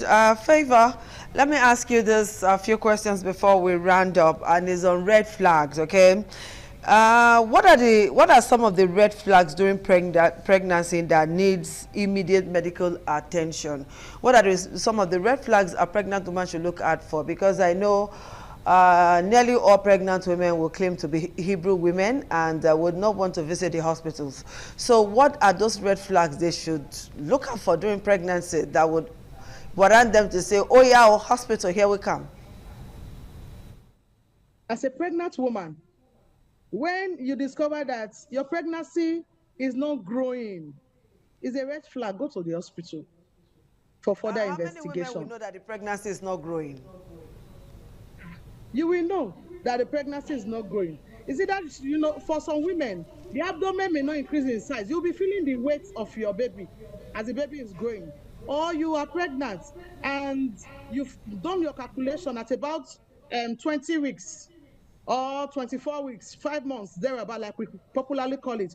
You can't feel the movement of your baby. Come to the hospital. If you are pregnant and you are seeing water or you are seeing frank red blood, don't sit down. Don't come Mama Sakpolo. Come to the hospital. If you are pregnant and it's going that you are having continuous frontal headache, come to the hospital. If you are pregnant and you discover that in the course of this pregnancy, you are always having pains, lower abdominal pains, severe lower abdominal pains, come to the hospital. Amongst many other signs and symptoms that a pregnant woman should, will have. When you feel discomfort of any form, come to the hospital. It's better to be too curious than to make a mistake. All right. As a nurse, I'm sure you would have interviewed a couple of women who report late for antenatal or who register very late for antenatal. Some of them would not want to register. They want to see the baby bump already before they go for antenatal. Why do some women run away from antenatal? Is there something the nurses are doing to them that is making them run away from antenatal? Please talk to us on the importance of antenatal. Coming to antenatal for some of those women, I think their causes may be multifactorial. It may be due to economical challenges, environmental challenges, institutional challenges, and so on. All right? I don't want to believe it's just about the nurses. That's the reason why people don't want to come to antenatal. Okay. They don't have the funds with which they can visit the hospital. Some other persons have this cultural belief that before you start going to the antenatal, your baby bump should be out first. It should be obvious that you are pregnant before going for antenatal care. That's not true. Antenatal care is that care that the pregnant woman, make to the hospital continuously during pregnancy. And this care, there's something we call booking. Booking is the first visit that the antenatal woman pays to the antenatal clinic. And it usually should be within 8 to 12 weeks. When you are pregnant, within 8 to 12 weeks, you should have come to the hospital for investigation, for confirmation of your pregnancy, so that they can get baseline data of your information, which they are going to use subsequently to check on you, to know if there's any deviation from normal in your health care. All right.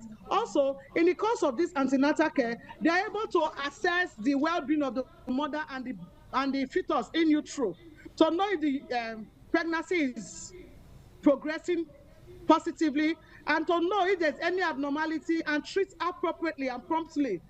Okay.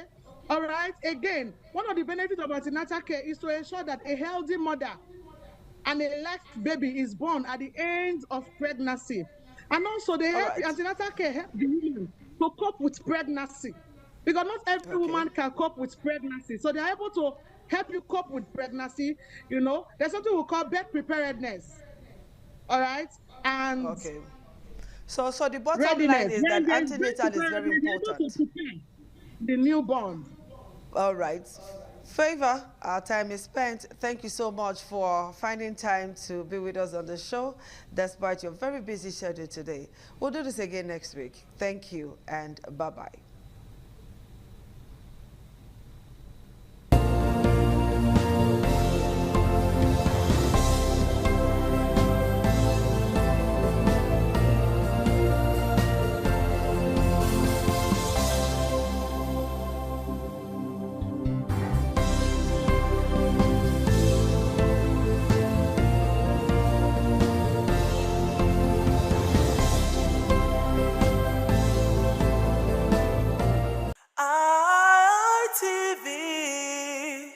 Certainly the best.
What does one do with a bunch of memories?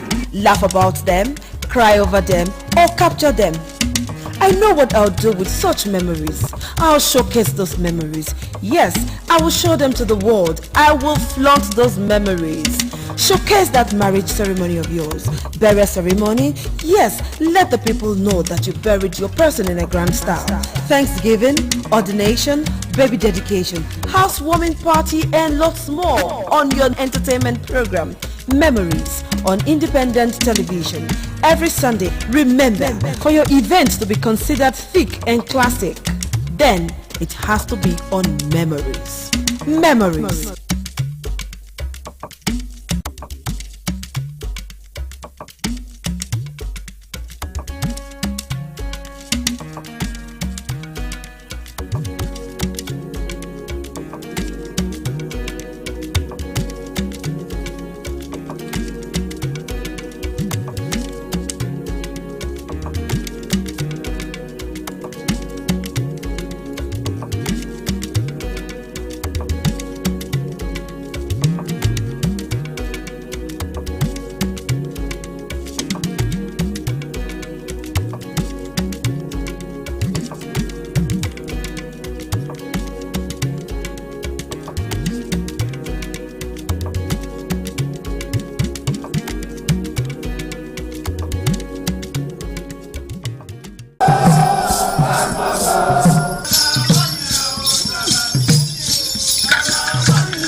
Ọba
ẹgbẹ̀júwà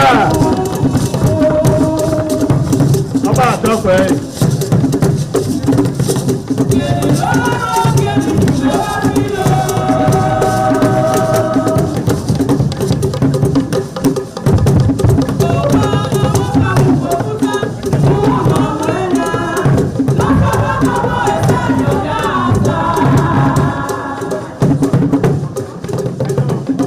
ẹgbẹ̀júwà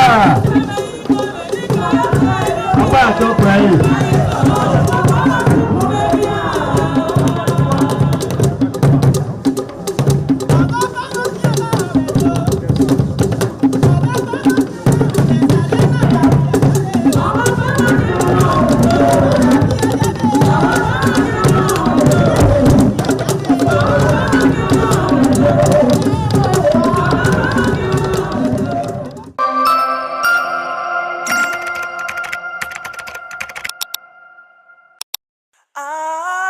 ITV, certainly the best.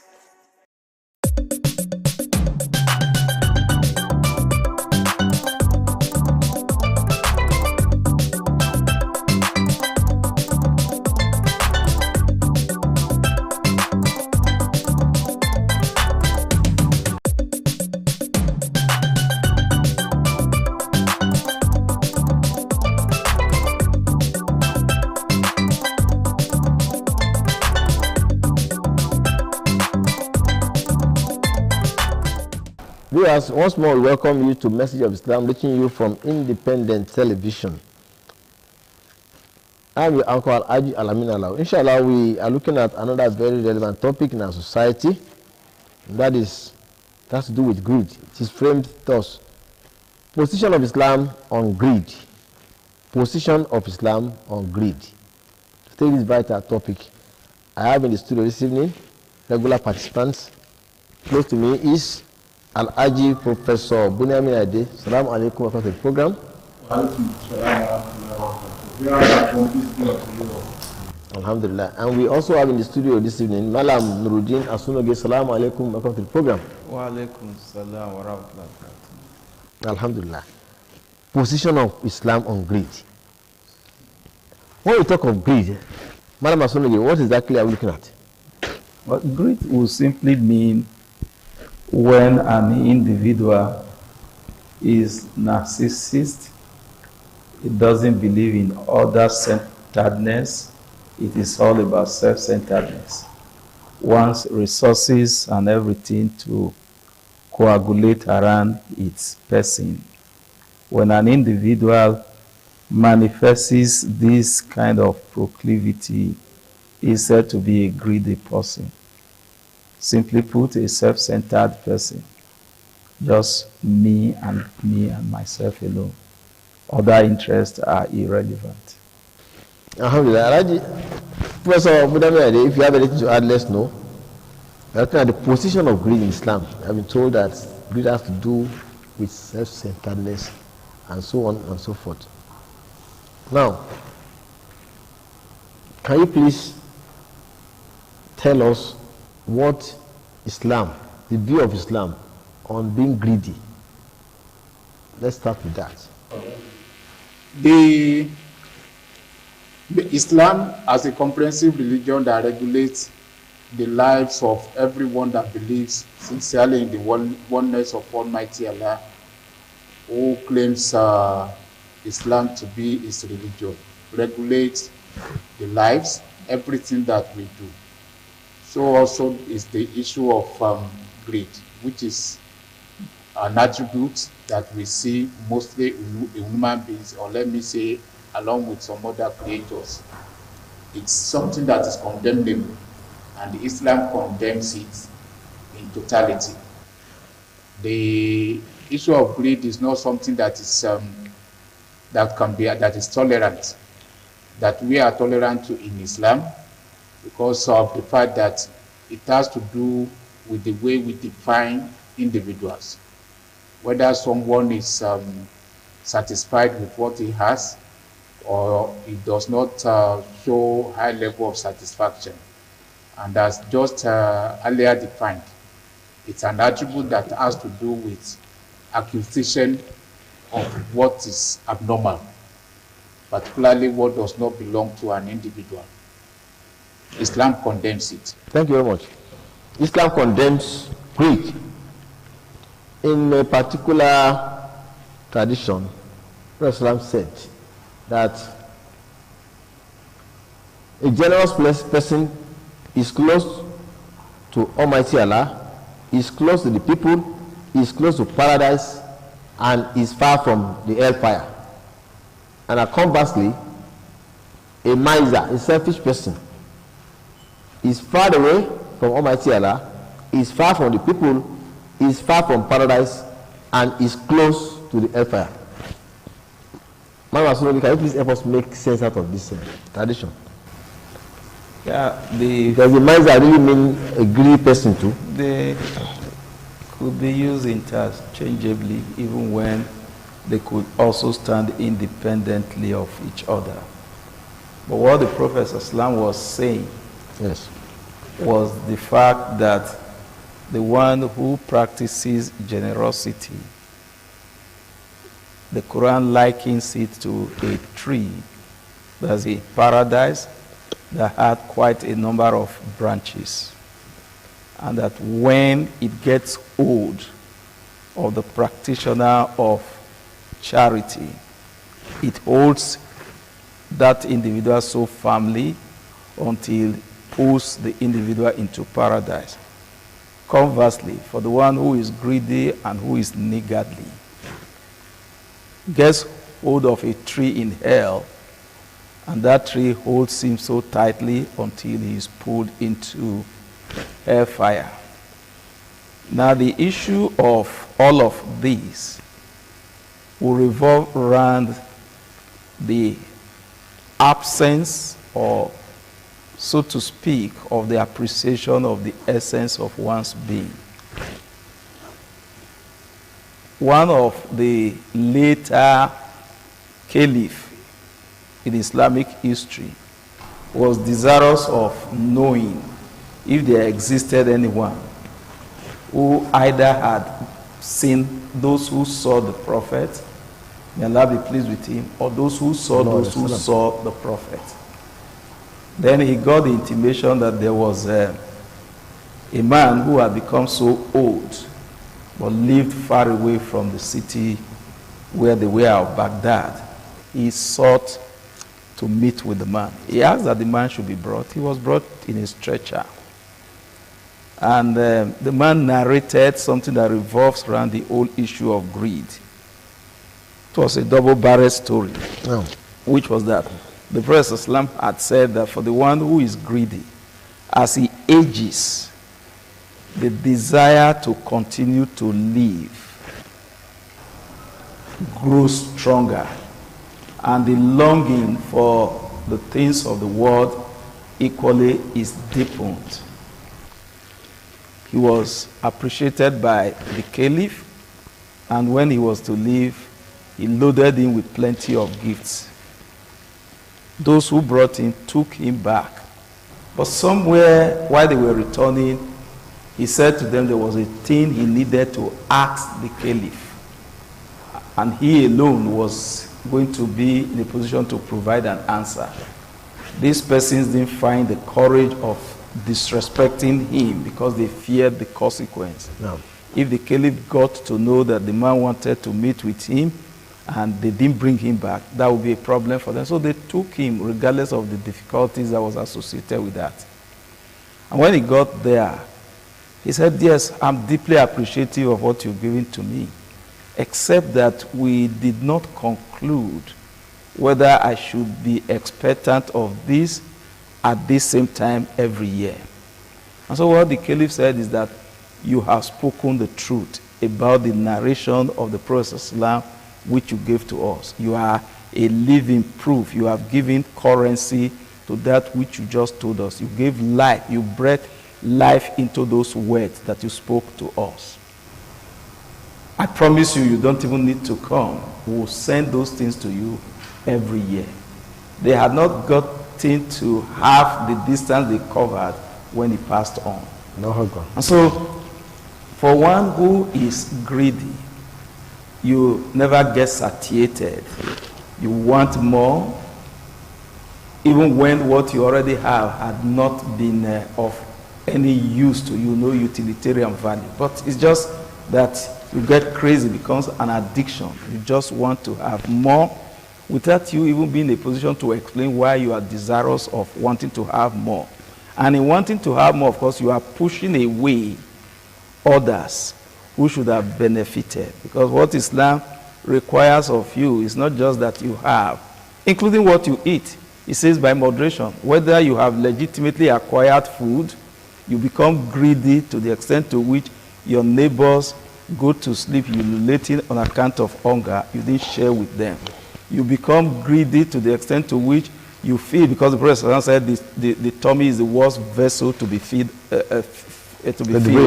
So he says, divide it into whatever. So it's not just that when it's my food, whatever I choose to do with it is nobody's business. It is somebody's business, because ultimately Allah will require you to give an account. Thank you. Viewers, if you are just joining us, we are looking at the position of Islam on greed. Position of Islam on greed. A greedy person is even when he attends a party and they are serving, he may take 10 plates while the rest have not even been served. Doesn't care, doesn't give a damn. In another tradition, Prophet Islam says that if the son of Adam is given a valley filled with gold, he will long for another. Just free of charge, you are just called. Now this valley filled with gold is meant for you. Instead of being appreciative and saying, oh, I never expected this, thank God, you'll be wishing that, I wish it is 2. And if it was given 2, you wish it ought to be 4. If it was given 4, you wish, I wish it's 8. And if it's given 8, and so on and so forth, is never satisfied. Greed. Professor William Ide, let's look at this tradition that one of us spoke about. First, Islam said that tradition, as a man grows older, 2 of his desires continue to grow younger. The desire to live longer and the desire to acquire more wealth. Why is it like that? Of course, it describes the real nature of human beings, particularly those that do not have control over their desire. Of course, in 2 passages of the Quran, Almighty Allah says that وَمَنْ يُقَصُّهَ نَفْسِهِ فَأُولَٰئِكَ هُمُ الْمُفْلِحُونَ. Whoever is saved from his own greed, such individual is of course among the successful ones. Those that will be saved both in this world and in the hereafter. And then when we look at the nature of the society that we are, if you use our leaders or supposed leaders as example, the moment you see someone who happens to be a local government chairman, his aspiration will be to become the governor of the state or a member of the House of Assembly. The moment he leaves there, his aspiration will be to become either a member of National Assembly or the governor of the state. Even those that have been governor of those that have been members of National Assembly, their aspirations will be to become the governor of the state. You know, looking at all these positions, the entire strata of the positions, you can have someone who will spend 8 years on each of these positions. If you are chairman of local government, you are 8 years. House of Assembly member, 8 years. Governor of the state, 8 years. You become a member of National Assembly, 8 years. That's 32 years that you have spent. And the person, at the end of the day, will still aspire to want to become the president of the nation. This real example of greed. Such individual will probably see himself as the most qualified person to be in any of these positions. It could also happen in terms of the way we really acquire wealth. You see someone, and that's why sometimes we ask one another, how much do we feel we need? After which we will not request for money again. No. If you request for 2 million, you say, God, give me 2 million naira. After 2 million naira, I will not request for anything again. The moment you acquire the 2 million naira, the aspiration will be to double it and go beyond that. So we will be in this race till we enter the grave, Alhamdulillah. except those that are able to curtail their own aspirations. We will be in this grave until we enter our grace, except those who are able to curtail their own aspirations. It's referring directly to Surah of the Quran, Surah Al-Takasur, where Allah says that Al-Hakumun Takasur Atta Zuritum Al-Qabr, that rivalry in worldly gains distract your attention until you visit your graves. Please take it up from there. And very, very importantly, as teachers, we have people who are referred to as pious men, as righteous men, pious bondsmen of Almighty Allah, who are referred to as ascetics, who have renounced the world. And the example of them was Muhammad Sallallahu himself, Isa alayhi salam, Jesus Christ, then some companions of Prophet Sallam, like Abu Bakr, Umar, so on and so forth. Now, these people, you'll be surprised that when worldly things come to them, they are not interested. So how are they able to attain that? They are not interested. Look at Abu Bakr, when he was the Khalifa, and they were paying him meager allowance as the Khalifa, as the president. He ordered that his allowance be cut down by the amount saved by the wife. And Umar frowned at the suggestion that they wanted to increase his allowance when they saw that he was not eating good bread. How are they able to attain that? Yeah, the investment you make or sacrifice on a particular object is a fixation of the value that is placed on that object. So it naturally will be proportionate. If an individual, for example, tells you that my goal is the hereafter, the life after now, all the activities will be geared towards the fulfillment of that goal. And so you can tell where the individual truly belongs. Umar bin Khattab had visited the Prophet on a particular day and was troubled when the Prophet rose from the mat he was lying on, and the marks, the traces of the whatever were all over his body. And he said, the king of Persia, who is not worth a fraction of what you are in the sight of Allah, lives a life of opulence, is in clover. How come you will live this necessitous life? And the Prophet Islam was more worried for Umar, and asked the simple question, are you in doubt as to the faith you profess? And so for one who appreciates that the hereafter is the real honor, that the hereafter is the real goal, that individual does not bother itself. All that the world does for it is to play an ancillary role towards the realization of that ultimate goal, which is the hereafter. Yes, he would have to eat, he would have to drink, but you see, he does all of that in moderation, no desperation. It explains why there were days the Prophet Islam would go without food, and that would be a normal day for him. He was not bothered, because the fact of the matter is, whatever you have accumulated that you suffer the misfortune of not spending while you are alive will become a burden for you when those who come after you misuse them. If they misuse them, the burden goes to you. If they use it well, you have absolutely no benefit, because you are not the one who spent them.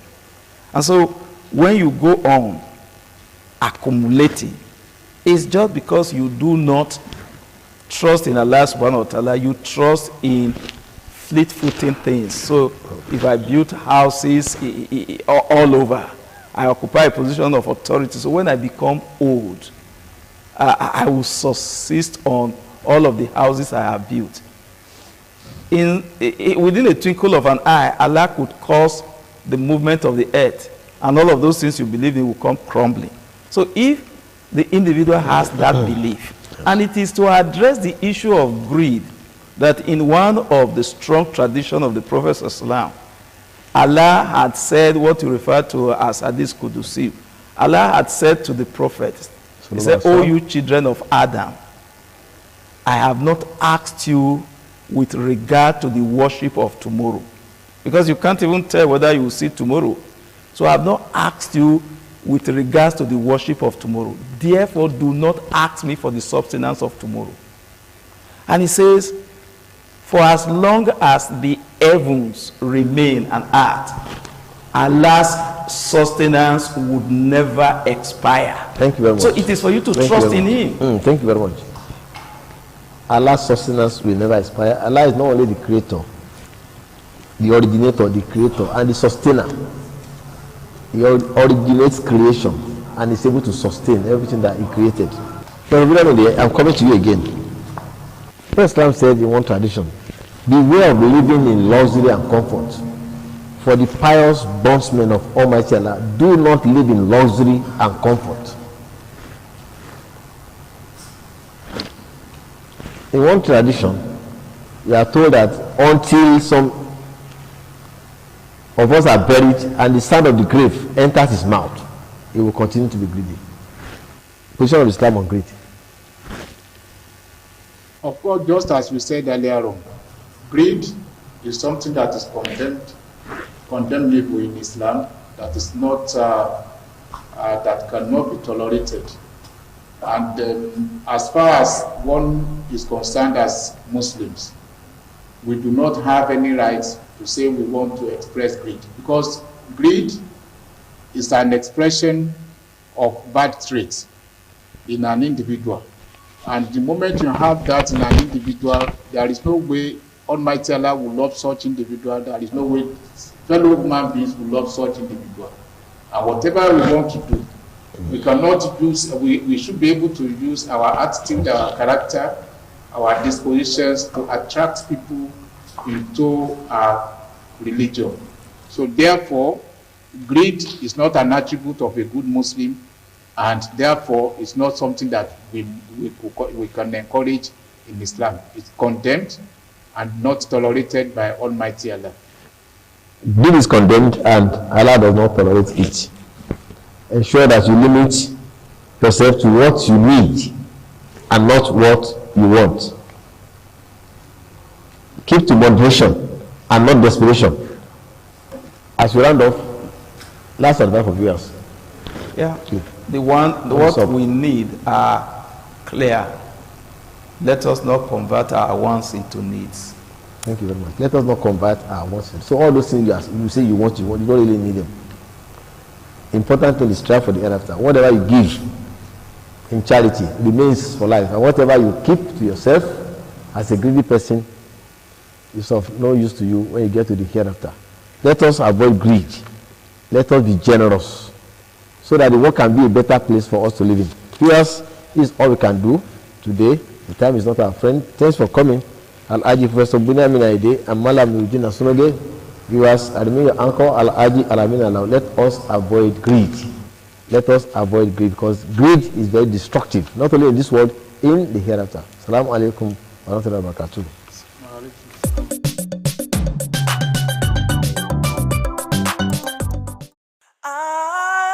ITV, certainly the best.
Ojúde aṣáájú ẹ̀ abẹ́rẹ́ sọ́pẹ́ ẹ̀.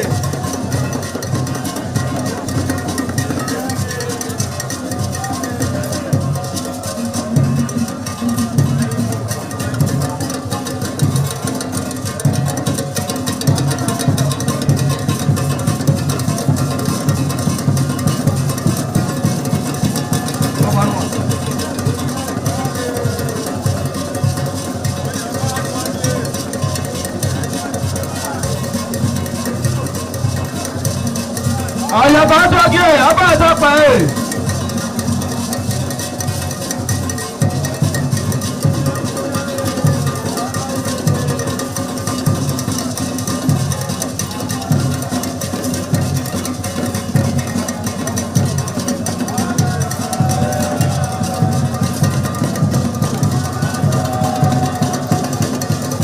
Àlàyé àtọ́jú ẹ̀ abẹ́rẹ́ sọ́pẹ́ ẹ̀.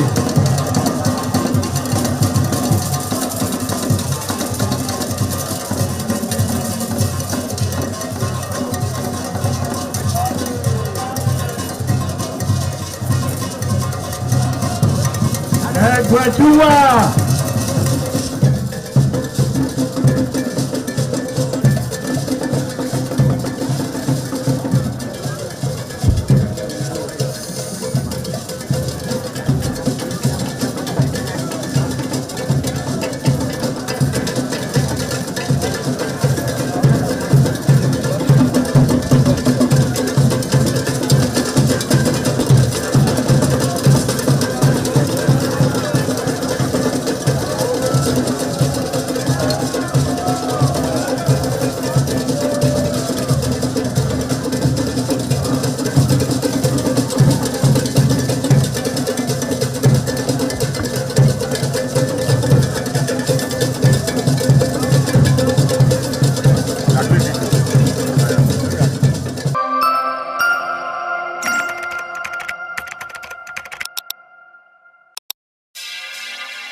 Italy the best.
Black masquerade popular among the people of Imo and Rivers states.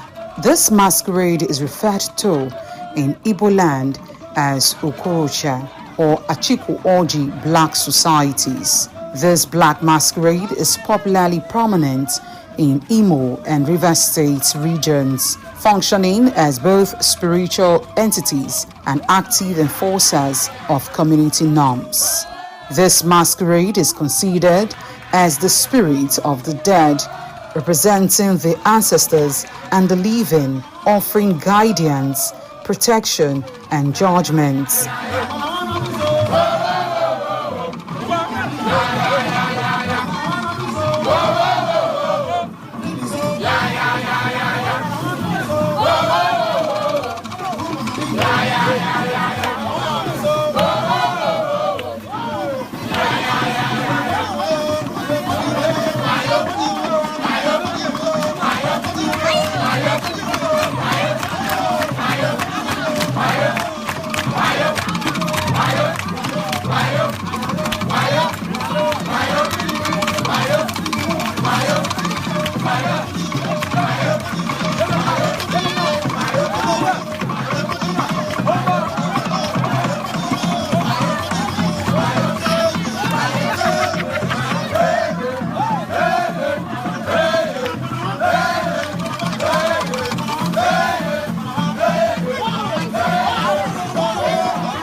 Oh,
This masquerade acts as the people's police, enforcing and applying during festivals, ceremonies, and in cases, enforcing rules by marking property or punishing wrongdoers.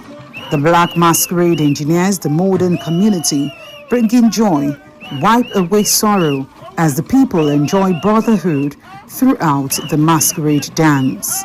The masquerade performance remembered the community of love and shared of friendship that is embedded in the society.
Just come up from him. Come up from him.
ITV, certainly the best.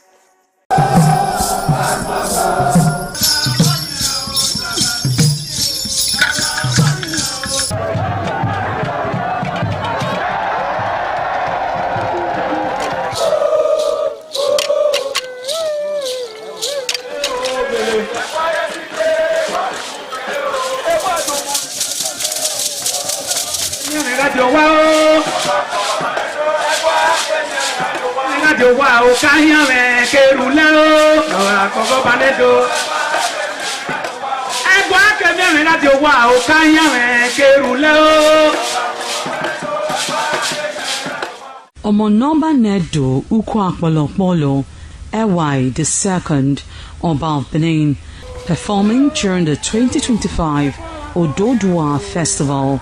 Ododua Festival is unique as it was organized in honor of Ioba Omoni Hwoyeme, Ioba Ewai II, as part of activities for her burial rites. The rich traditions and cultural heritage of the Benin Kingdom was showcased when His Royal Majesty Ewai II engaged the floor to perform during Uge Ododua in the palace ground in Benin City. In the dance performance, the Ogbelaka royal drummers supplied the needed impetus and rhythm for the dance. However, tributes are paid by the head of Benin deities to the monarch, who was the cynosure at the event. The event can best be imagined as the spiritual rejuvenation, stunned, spectaculars and guests at the colorful ceremony. 7 masquerades representing 7 spirits and deities conveyed different meaning in company with the head of the deities of Benin, with the Oba of Benin, who exhibited a grand cultural dexterity in his dance steps.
ITV, certainly the best.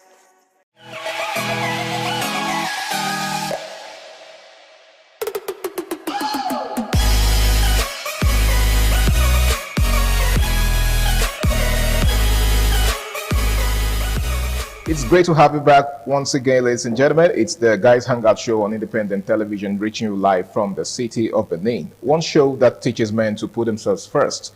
My name is Harry Aigboje, and of course, it's my pleasure to have you join me on this episode of the show. Now, tonight we're discussing control. Should a man be controlling in his relationship? Okay, most of the time we hear ladies complain that their men are too controlling. Okay, that their men always want to boss over them. So the question we're asking tonight is it okay for a man to be controlling in a relationship? First of all, what do you even, how do you describe a controlling man? What are the things that men do that make women see them as though they're controlling? Okay, is it okay for a man to have control in his relationship? Okay, can a man be controlling at the same time have control in his relationship? So these are basic questions that we're going to be answering tonight. My name is Harry Aigboje, and I'm not going to be doing this alone. I've got two gentlemen with me. One of them is an old-timer, but the other one is still a very fresh face. So I'm going to be starting with the fresh face. I'm talking about the one and only Emmanuel Walters. Good to have you in the show, bro. Pleasure being here this evening. How's it been? It's been very, very awesome. All right, seated next to Walter is the one and only Benedict Ochagu. Welcome on board, bro. Thank you so much, Harry. Always a pleasure being here to do what we love to. Absolutely. All right, so we're discussing something really interesting tonight, something that has to do with control. Now, I'm sure in your interactions with people, you must have heard some persons, especially the other gender, complain about some men of this era being too controlling. Okay, so let's examine the word control. Do you think a man should have control in his relationship or even in his marriage? I don't want us to just limit it to relationships, okay? Do you think a man should have control? And what is control to you? Maybe we should even begin from there. Okay, what's control to you? Is it okay for a man to have control in his relationship or to be controlling? Let me begin with you, Benedict Ochagu. All right. Well, the thing is, when you're talking about controlling, as long as the relationship is between a man and a woman, they must be controlling. Okay. Is the hard truth that a lot of younger women are struggling with.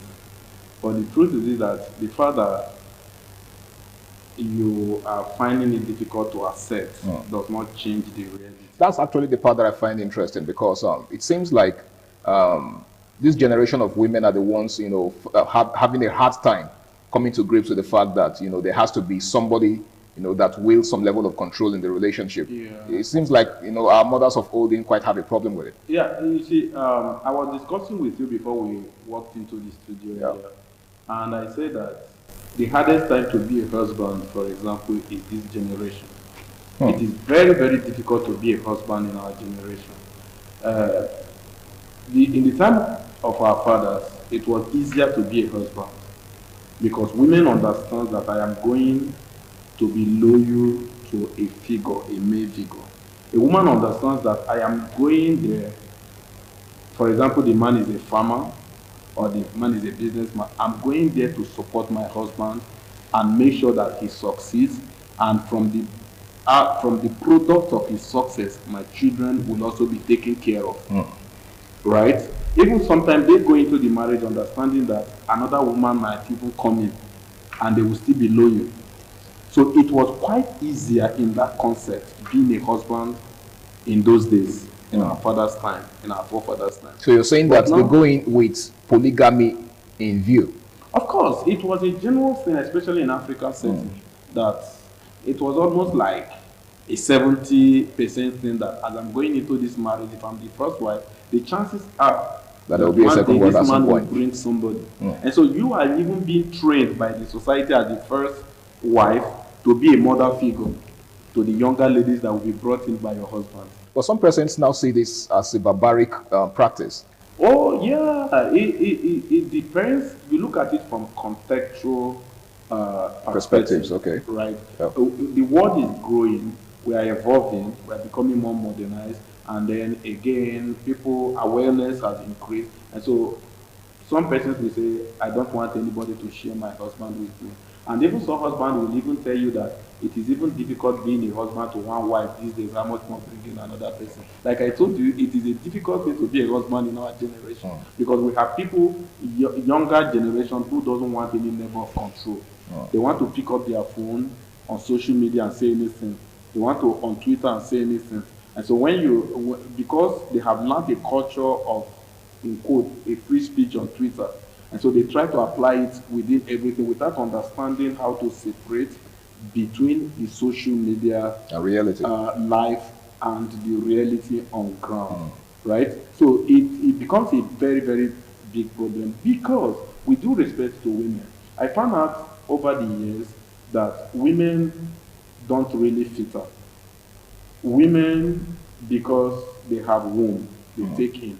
And so that extension of being a man with a womb also affects them negatively in other aspects. That's why a woman reads a book, he swallows the book without digesting the book, understanding the one to take and the one not to take. She can just swallow the book and be applying it in her home and be using it against her husband because of what an author said. Without filtration. She wants the husband to fit into what an author said in US, without understanding that the scenarios are different. Okay. That's how that's how they are. And so some of the things our Gen Zs learn on social media, they want it to play. And that's what brings, especially maybe on movies and social media. And that's why when you come to propose to a woman, if you don't kneel down, she feels you don't love her enough.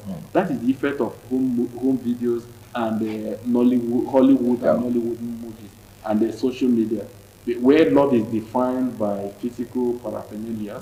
But that is why they just want to do anything.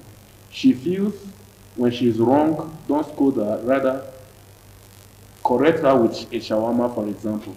That is what she feels as well. And so when you don't do that, when you try to be a man, because a man is supposed to be a leader, and leadership comes with a level of controlling.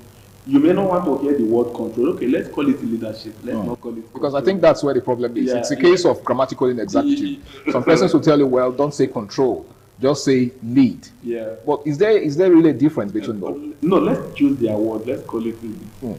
Because at the end, it's still control. Because if I'm given a position, God naturally gives a man position to lead. Okay. And within that position to lead, you have to control. You have to look out for her. The Bible says nurture.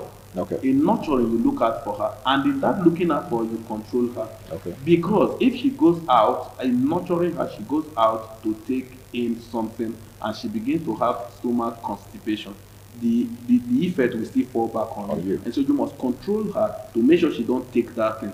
In the bit of trying, for example, you can be in a relationship with a woman and you are telling her the way you are relating with boys, the way you are accepting every guy, chatting with every guy. I know this road you are following, this bush you are following, it was people that cleared it. Me as a guy, I know where this can lead to because perhaps either you have used that skill to get a woman before, or you have, sorry guys, because I'm breaking guys' codes. Absolutely. People like Zabi watching us may not be happy. Apology accepted. Apology to the guy. So because of that, the guy tends to say, young lady, please set this boundary. Please set this boundary. Then say, why are you controlling me? You don't just have to wake up and say, I'm traveling for this birthday, I'll sleep over the weekend.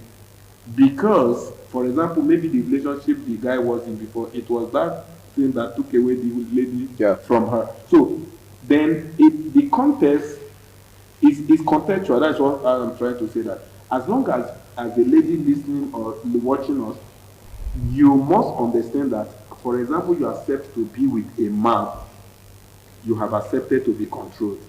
If you don't want to be controlled, just remain a single lady and be hanging out with your single ladies and other of your classmates that are men. All right. But accepting to be with a man as a husband and a wife, you signed in to be controlled. All right, thank you very much. Your own perspective to this issue seems to be more towards the marriage angle. But let me get your perspective on this, Walter. Do you think it's healthy for a man to control his woman? According to what is said, majority of what is said are correct. Okay. But inside there, I'll still be opposing some of his words. Such as the part he made an example that the lady goes outside, takes some stuffs and start having stomach constipation. I won't say control in that context. I will say protect. Well, isn't control protection? No. Take a look at it now. They have two meanings. Protect in a relationship. From my own aspect now, protect now, you are aware of where she is. You understand? You are just trying not to make her make some certain decisions that you know is harmful to her. You understand? But control, you are trying not to make her use her own autonomy. A free will. A free will. Okay. You understand? You are like, what are you doing? Why are you there? Like, you are making decisions for yourself. Okay. You are not letting her take her own personal decisions. Very well. You're saying that there's a clear difference between restriction and protection and control. Yeah. So when you're protecting someone, it's in their own interest. Yes. But when you're controlling them, someone, you are trying to restrict them. It's something more of like a military regime. Okay, you are trying to prevent them from exercising their fundamental. Yes, that's just it. You understand? Okay. So now he said some words about the stomach constipation example, and in that context, I'll put it as protection. You are protecting the lady. Okay. And in the other word, last words he said, as a lady, if you have decided to be with a man, know that you have signed up for control. Very correct. You agree? I agree with that. All right. Yes. Thank you very much, Walter. That was a very good one. Now, let me get back to you, Benedict. He just pointed out a clear difference, or should I say his own perspective, as far as the difference between control and protection are concerned. Do you think there is a difference, or they are the same thing? Well, the truth is contextual. Okay. In the sense that, for example, what Walter was trying to say is, I think there's a lot of sense in what he was trying to say. Okay. But again, when you are dealing with an individual, it depends on what that person sees as protection and control. Okay. The thing you call protection to her may be control. So it's probably based on the person's perspective. Right. For example, I'm telling you, don't go there for so and so reason. For her, because she doesn't see anything, she wants to learn by experience, and you don't want her to learn by experience. And so trying to prevent her, she sees it as control from her own perspective. But from your own perspective, you see it as protection. So context is the issue here. Okay. But in the essence, he made also a very salient point, trying to take the person's will away from her. them, That is a dangerous one. And as a man, if you try to do that, if you try to capture that within the frame of your leadership sphere, you are trading a very dangerous path. Yeah, you are trading a very, very dangerous path. You don't take away the person's will. Let her express her will, but you provide leadership and guidance, right? That is what some women tend to be. When we say the word we are not saying take away her will, because that also is an extreme. It's weak men that do that. Okay. Within her will, within her profession, within her career, she pursues her career, she does her thing, but you monitor, you check. Okay. Right? You have to, maybe at one time, at intervals, find out how is it going, what is happening around you. Find out, because men are very logical in their thoughts. Women are emotional. Okay. So they do almost everything they do with emotions. As a man, you give it logical analysis, and then you bring the offshoot of your analysis to bear by telling her, let's do like this, let's do like this. But the challenge is that we have a lot of women that doesn't want any form of, whether it's leadership, you call it, whether it's protection, you call it, whether it's control, you call it. They don't want any kind of interference. Once the emotion tells them do this, anything that interferes with it is control. And that's where the problem is. We're asking a very salient question tonight. Is it healthy for a man to exercise control in a relationship? And by relationship, I'm not just talking about you know, boyfriend and girlfriend kind of connection, even in marriage? Is it healthy for a man to exercise control? Now, Walter, while he was, you know, making his submission before I interjected, he was talking about the fact that there is a generation of women who do not want to be told what to do. Now, do you think that has anything to do with feminism? Yes, it has a lot with feminism, because I've met a lot of ladies like that now, and I think I currently have one as a friend that I'm not in support of her. You understand? Like, I tell her every day, your idea, your ideology, your thinking, your mentality is not stable. You understand? Because take a look at it now. You don't want to be controlled by a man, but without a man, you lack many things. You understand? Without a man, you can't. Okay, she's a single mother now. I told her, since you don't want to be controlled by a man, since you feel you are independent, you can do everything without the help of a man, what's the need of giving birth? Why did you need a man to give birth? So you are not as independent as you think you are. As you think you are. In most cases now, she will need some little help. She will run to me.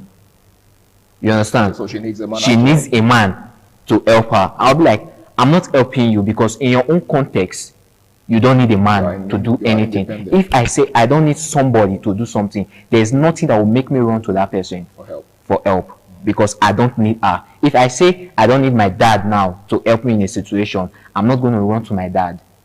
Probably there are other means I have to sort yourself to suit myself out. So now, for you to say you don't need a man in your relationship, you don't need a man, you are an independent woman, you don't need a man for anything, you should have other means that's going to solve your problem. There's no need moving to a man. So I'm very correct. It's very correct in that regard. You understand that for a lady, for you to come up with the ideology of saying you don't want to be controlled, don't ever think of going into a relationship. Interesting. The fallacy, just a quick one. Yeah.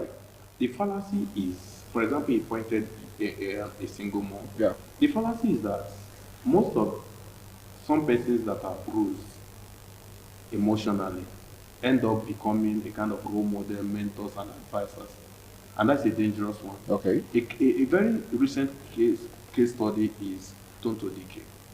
Tonto Dike, when he had problem with Churchill, went on social media and became a mentor, damaged a lot of young ladies, and now she has given her life to Christ and had gone back to reconcile with church, which means that her position... It's interesting how you said that she reconciled with church and not with God. With church... Okay, with church, okay, all right. No, of course, I don't doubt... You don't judge. God. No, I'm not even talking... Whatever she has with God, I feel it is real, although she needs to be mentored, trained and mentored. That's the word. So now she has reconciled with Churchill, her ex-husband.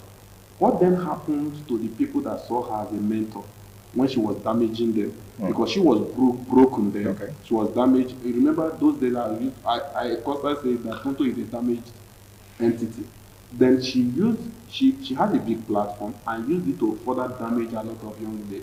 Now she sees life in the true perspective and has gone back to settle with the guy. She called a lot of names, she's this, and used that example to also coach young ladies. And the question now is, what happens to the people she misled? She misled. A lot of them might have left their husband or their guys, their relationship because of the lessons they took from Tonto Dike and the stage 4 cancer girl. Blessing you. Right? So the thing is that basically,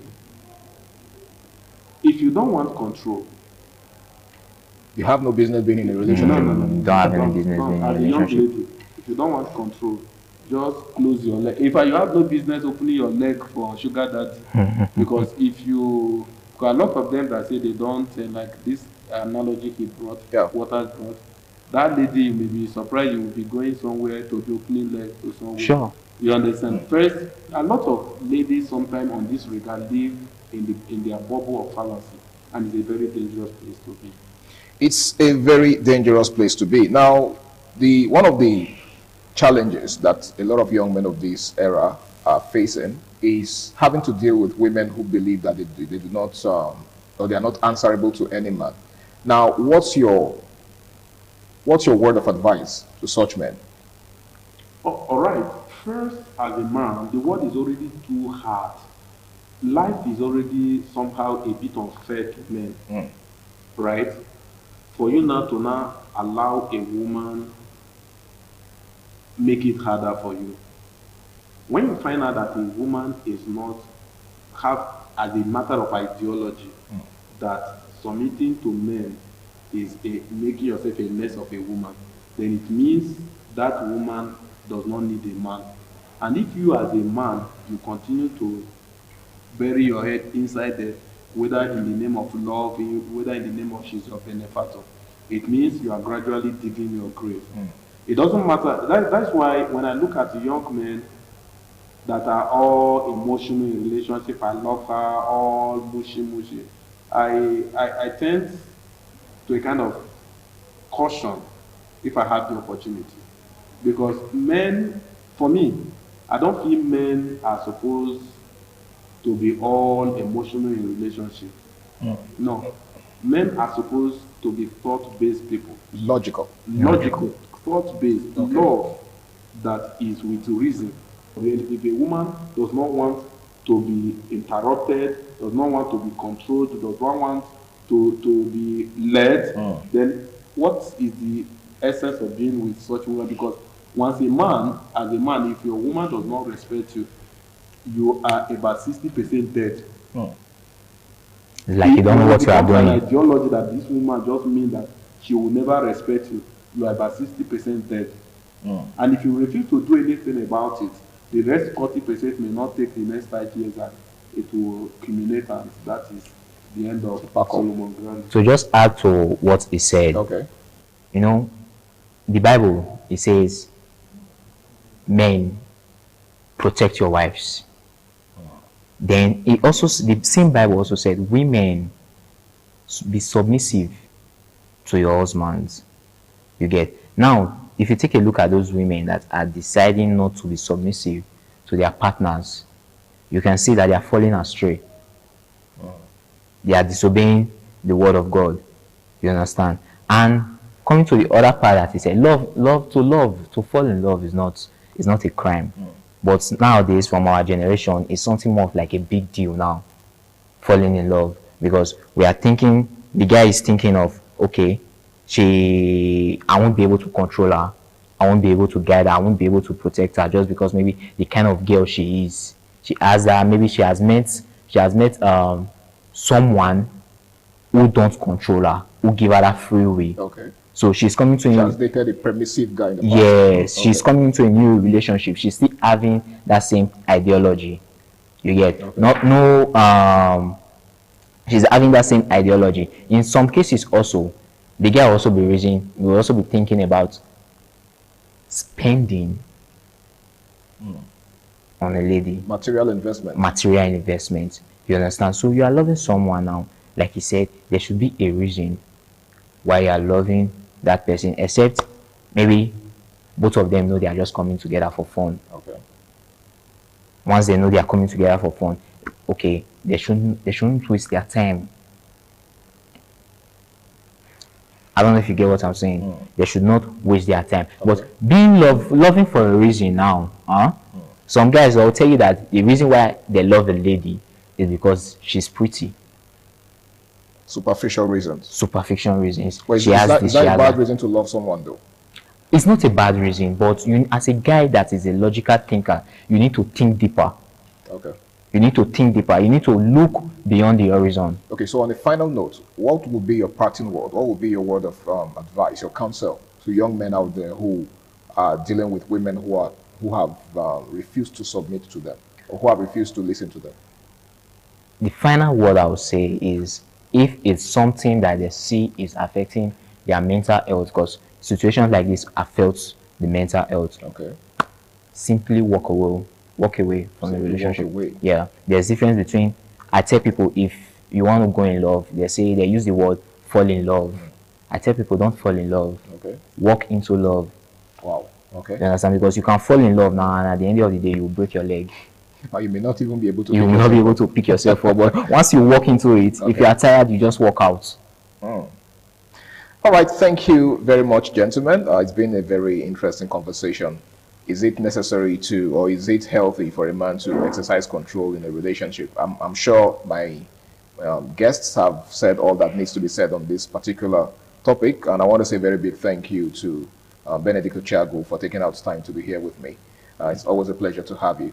And of course, my homie, Walter Emmanuel, good to have you on the show as well. Thank you very much. All right, I think a word is enough for the wise, just like they say. Control is not robbing you of your will, of your fundamental human rights. I think that's one thing that some persons need to understand, okay? There has to be somebody that will exercise control. Even in your workplace, that is why your boss is there, okay? If there is no control, then it's only a matter of time before everybody just, does what they deem fit or what they deem necessary. And of course, you know what happens in situations like that to lead to chaos. Well, my name is Harry Aigboje, and until I come your way again, same time, same station next week, do the right thing, stay out of trouble, and have yourself a beautiful night rest. Bye for now.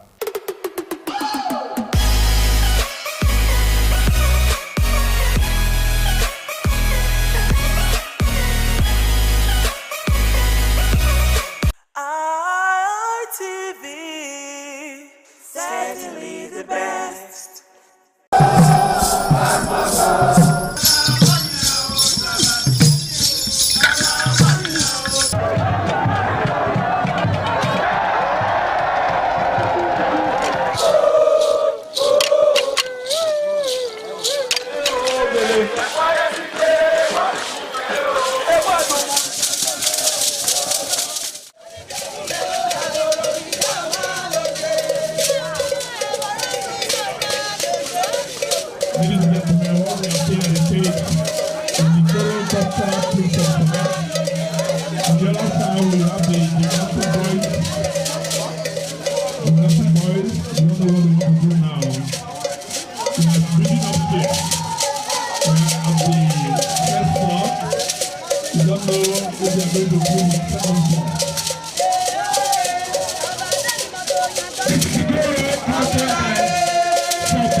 ITV, certainly the best.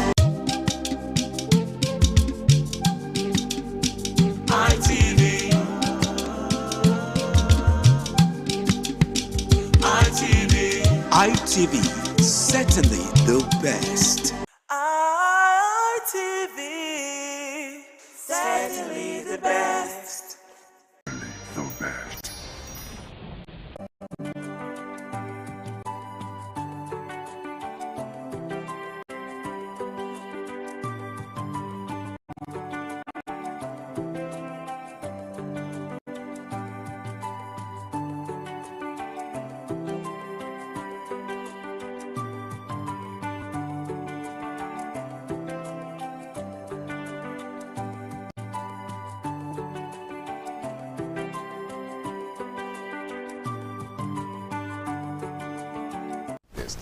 And humans continue to coexist.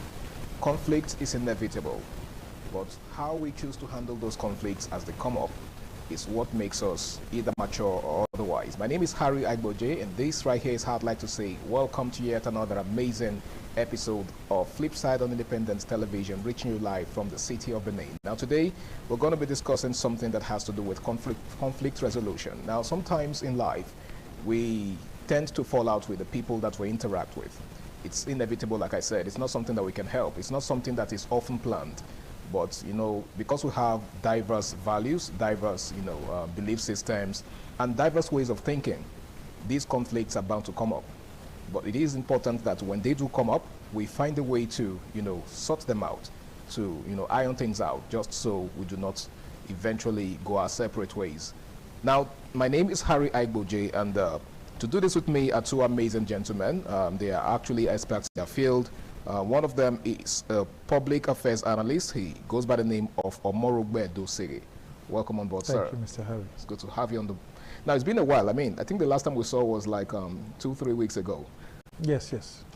All right, welcome on board. And of course, seated next to Omorogbe is an educationist and someone who's also very well-read. He goes by the name of Ramsey Abu Uwaila. Thank you, Mr. Harry, and it's always a pleasure to be on the show. And it is a pleasure to have you on the show as well. Now, conflict management and resolution. Like I said in opening, conflict is inevitable as long as we interact, as long as we have to deal with one another, okay? But how we go about managing and resolving such conflicts is what makes the difference. So if I were to ask you to define conflict, Ramsey, of course, how would you define it? Conflict to me is a disagreement. It is things that are not healthy, issues that exist between people, persons. It could be inter, it could be intra, it could be intergroup. So as we go further from here, I think I will be throwing more light on those various types of conflicts. It could be seen as a disagreement that exists.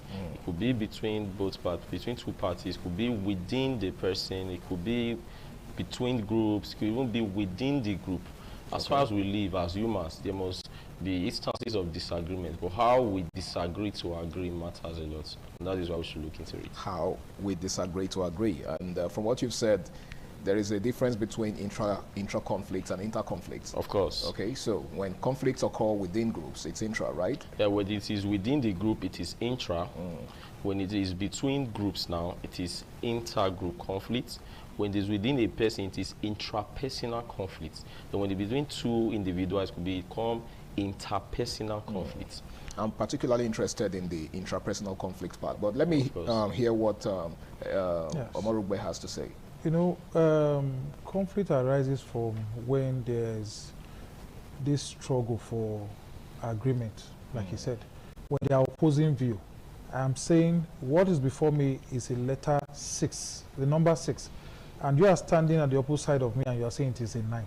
And I'm saying it's a 6.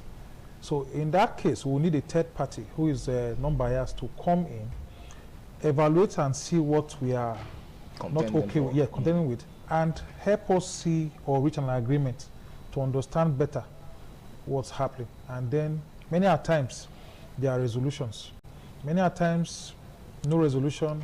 That's where the management comes in. We just look for a way to manage it, avoid things that could spike such conflicts from coming up again.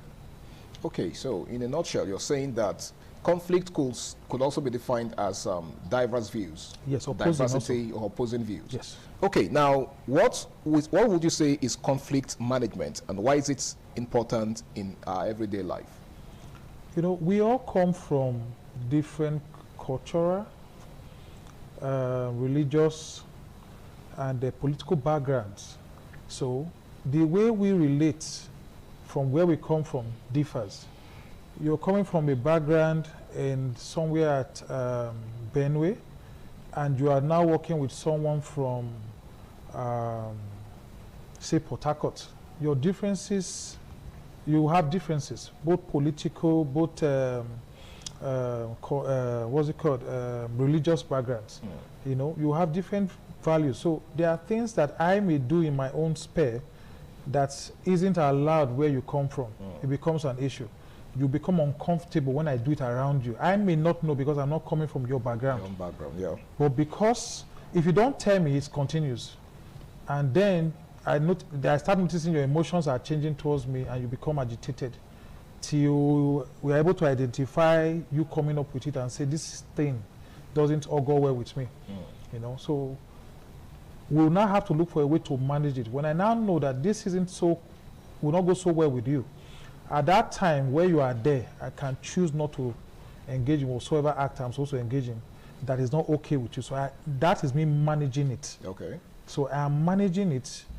So it doesn't escalate? Yes, so it doesn't escalate, because many are times when it does, it will lead to rancor, it will lead to unproductiveness, it will lead to rivalry. A lot of things will go wrong. No organization or society can grow when there's conflict. None can grow. There's no meaningful growth or development that can happen. Investors run away from areas where there are conflicts. You see them removing their staffs, investment, because everybody knows that you can't thrive successfully in a place where there's conflict. Yes. So it must be managed, because there are some that can't be resolved. But when it becomes so, it must be managed so that we can all forge ahead, and it's a win-win for both parties. Okay, now Ramsey, conflict management, why is it necessary? Of course, it's very necessary, because conflict is already part of existence. As you rightly said, you see, once we live as humans, we are bound to have diverse views, opinions, and all that. So because our opinions are different, there's bound to be a clash of opinions. So with that, conflict will arise. And once conflict arises, there is need for us to manage it, and must manage it appropriately. Now, most times in this part of the world, we see conflict management as something that is archaic or not even part of our culture. We want to always have a side where one particular party wins and the other becomes the loser. No. In conflict management, we must come to a common ground where both parties will be okay and say, it's a win-win situation. And with that, it simply means that we'll forge ahead to have a cordial relationship even after that particular conflict or situation. Now, the idea of managing conflict now should not be the onus that rests alone on the government or even the judiciary. As individuals and good citizens of this country, I think it's important and expedient we also learn how to manage conflicts. Right from the home, there are bound to be conflict between couples. You see a husband and a wife, the husband says, no, I want to eat this. The wife says, no, we ate this yesterday, we need to eat this. There's already conflict there, and people take silence to be one of the resolution of some conflict. It's not. It only breeds it, and it eventually escalates when one party decides to speak up. So it is important at the initial stage, have an issue that we will just kill that idea of growing or making it nourishing conflict, because people do nourish it, and How do people nourish conflict? They just keep it in, they cork it in till the very day it becomes an outburst. Could that be because they are avoiding a bigger problem? They are avoiding conflicts. It could also be lack of communication. It could be the fact that they want to just let it feel like it does not exist, whether it's already existing. That's avoidance. So the avoidance. So the best way to actually tackle it is, first, there should be communication. Let it be known, establish the fact that there's already conflict. What's the next step on how to resolve and manage it? So it begins with acknowledging that there is a conflict. Yes, you acknowledge that there's a conflict. Then from there you work on it. You need to call the other partner. You need to understand. What we say and how we say it are two different things. Yes. People are so focused on what they say, but how they say it, we hardly even pay attention to it. And then I guess the same thing applies to what we do and how we do it. And how we do it. Body language. Body language. So you might want to say, I'm sorry. The tone in which you are saying I'm sorry carry more communication than even the words that you just use. Is it possible to say I'm sorry in the wrong way? You can say I'm sorry when you are not sorry. Of course. Mr. Harry, I'm sorry. Exactly. You mean, did you just apologize? It's not Did convincing. you hear me? And I said I'm sorry. That is not how to say I'm sorry. Not It convincing. means I am doing this to fulfill all righteousness. It is not from me, and it does not give the fact that I may not repeat that same thing tomorrow. I'm sorry should go with is an appropriate tone. It doesn't show remorse. It doesn't show remorse if you just drop it like that. I'm sorry. So people must learn to be polite. They must learn to also pay attention to how they say certain things. Sincere. Beside what they say, how they say it carries more information. Should they also pay attention to the way it is received? Of course, if you package it well, definitely it's going to be well received. So it is the packaging. So I'm saying that, you know, while you're saying it or while you're doing it, should you pay attention to the way the person is receiving it? It should come from your heart Sincere. and not from your head. True. Now, when it's from the heart, we will know. The tone, you cannot betray your emotions. Yes. It has a way of being a part of what you say. If you had this remorse to it and it's coming from the heart, definitely the person will know that this is a sincere apology. But if it doesn't come like that, then we'll fault the way he apologized. And that's why you see the other party say, no, this one is not okay. We must get to the root of this and all that. Because the apology was not sincere. So, and it's easy to tell when an apology is not sincere. It's not sincere. It's very easy to Very tell. easy. Paralinguistically, body language, there are other things that communicate apart from our words. People pay more attention to these things. And this guy is saying he's sorry. But why is he saying he's sorry? Some say he's cocky, he's purpose. Can you see he's haughty? He just said I'm sorry, but he's not saying I'm sorry. So if you are sincere about it and you really want to manage the conflict or resolve it, you say I'm sorry from the heart and not from the head. There is need for us to manage conflict because conflict has come to stay. As humans are living in a society that is full of people of diverse opinion, there is bound to be conflict. But how we manage it matters a lot. How we manage it matters a lot. Now, also what he just said, you see, when the apology is sincere, friendship is strengthened. Okay. You may hear the other person say, okay, I erred in this area. And I say, okay, and there is proper reconciliation. Yeah. Friendship, they may end up shaking hands or hugging it out. And that is the end of the problem. Yes. But when it's not, the person may not even bring it up again and decide to start nursing something he is going to do to harm the other person, because after all the person had done, coming to apologize, you are still cocky. So it means you were not sorry and it's going to happen again. So in a bit to avoid it, the person says no. Then also, there is something I know we also have here in this part of the country, in Edo State. I grew up. We have places for resolving these things. We conflict have resolution. Yes. Okay. In fact, it's almost in each street. You see, there's an Ojon way, because conflict is here. As long as we are here, there's going to be conflict. You see, two people come to meet the street head to say, we had issues many a times, maybe regarding this person threw dirty to my compound, or his trees, the leaves they blow into my compound, or the issue of land. Something as basic as that. Yes, he shifted my beacon, and they say, okay, we will gather every other person in this street. All the landlords will meet at a particular time and then deliberate on the issue. So we've been enjoying that. We've been enjoying that, though it's the Western world is not throwing more light on how best. That is it's a broad topic entirely. Okay. So it's not giving us more ways to handle it, and also to know that you can manage it in cases when it's not resolved. You can manage.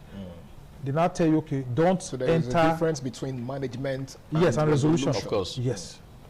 Resolution is when the apology, for instance, like we talked earlier, is sincere and we shake hands on it or hug it out. But when it's not, we can choose to manage to say, okay, I don't cross his path, he doesn't cross my path. So I don't do what's going to offend him, he's not going to do the same. We are managing it, but we've not resolved. In addition to that, when we manage, we are being proactive. Okay. We don't want it to escalate. When we resolve, we are not being reactive. Okay. It has come to an end positively. Like, how do we put an end to this and all that? So most times, it is even good we manage these things before it gets to that zenith, that climax, where most times it can go out of hand and all that. Because you see people trying to settle. And we're going to settle this dispute, we're going to do this. And these are some people that were there while this thing were growing to that extent. Yes. So they didn't manage it from the initial stage. Okay. So when you manage conflict, most times you find out that both parties will just go home fulfilled and happy. Yes. The idea of no, if you will try it next time, it's because you were not satisfied with the way the conflict was managed. That is when you say no, it's not this and not that. There are some things you manage them and you don't even need to spend thousands of money for litigation and all that. So it is very good as humans, we should open our hearts to conflict management. Okay. Conflict has come to stay in the society. Definitely we will disagree, but we are going to manage this disagreement. It is the unmanaged disagreement that eventually will cause negative effects in society. But those that are managed positively, of course it will be resolved and everybody will be happy. All right, thank you very much, Ramsey. It's still Flipside on Independent Television, and we're discussing conflict management and resolution. We shall be going on a break now. The program continues afterwards. Please stay tuned.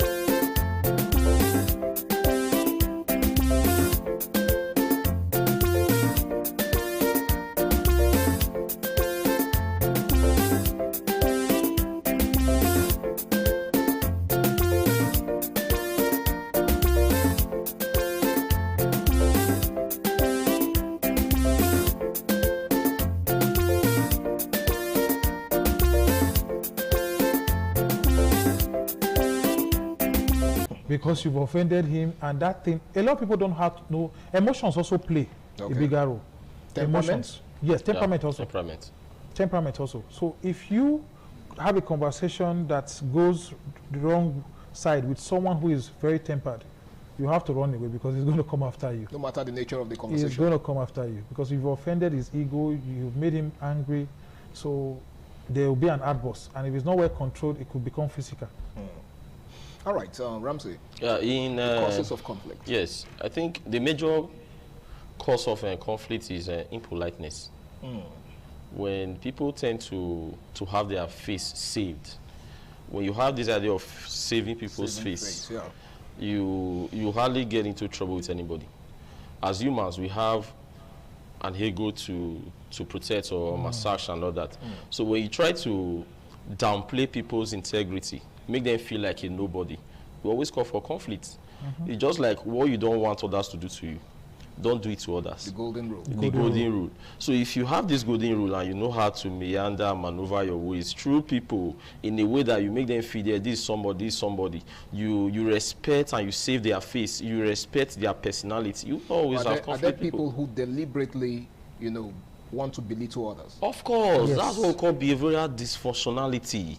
There are people that just want to see others under their feet. They want to see them as the subservient. They want to see them as the inferior. They always want to see themselves as the superior. They see those other people like people that don't even have a say. They are to be seen and not heard. Yes. And humans don't want that. Even a man that is begging you for something, he's still holding a little integrity and dignity. So if you massage integrity, he will go well for him. But if you remind him that he's begging, he might even ask you, okay, bros, forget about it, don't worry. Yes. I'm okay. So it simply means that as humans, we have that atom of integrity, that pride in us. Dignity. So anybody that is able to protect it for us, that person will not always run into trouble with us. True.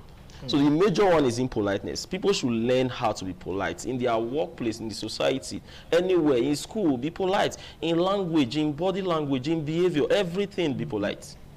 When you are polite, you hardly could have problem with people. I think I agree with you. Now let's take a look at some of the types of conflicts. Okay, because I believe most times when we hear of conflict, the first thing that comes to mind is the basic quarrels, disagreements between us. Okay, but are there different kinds of conflict? Of course. There are even subtypes of conflict. Let's start with the people involved. Going by the parameters of using people involved, you have the intrapersonal conflicts. This is a conflict that happens. The one that happens within you as a person. So it's possible for somebody to be at conflict. Conflicting ideas and value. This morning, I was thinking, should I just put on native or just wear my sleeve? That alone, there's already a conflict. There's a disagreement. But it happens to me. It is me. It is intra. It is within. It is intrinsic. It is mine. Now, when the conflict is now between an individual and another individual, I will say it is interpersonal. Now, people involved now, they are still persons, but this time it is between a person and another person. Person A and person B. Harry said, no, I want it like this. I said, no, it should be like this. Yes. So we are already having a disagreement. That is a conflict. But when the conflict is now within a group, it is intra-group conflicts. Now, it is within the group because members of the group, they do not agree on a particular thing. Some are saying this, some are saying this. Within the group now, it's intra. Even but when it is in now one group. Yeah, in one group. Or if it is not between two groups, it will not be inter-group conflicts. Now, Group A versus Group B. Conflict with Group B. With Group B. So Group B is saying, I want this. Group A is saying, I want this. Now, it is not between a group. So we have this type of conflict based on the people involved. We could as well have conflict based on the issue on ground. Some conflicts are functional. Those are conflicts that are healthy at the end. It helps us to resolve a particular thing. Yeah, I was actually going there. Yeah. Like, do we have, healthy conflict? Of course we do. We do. There are some conflicts you have with someone that will bring out the best in you. Yes.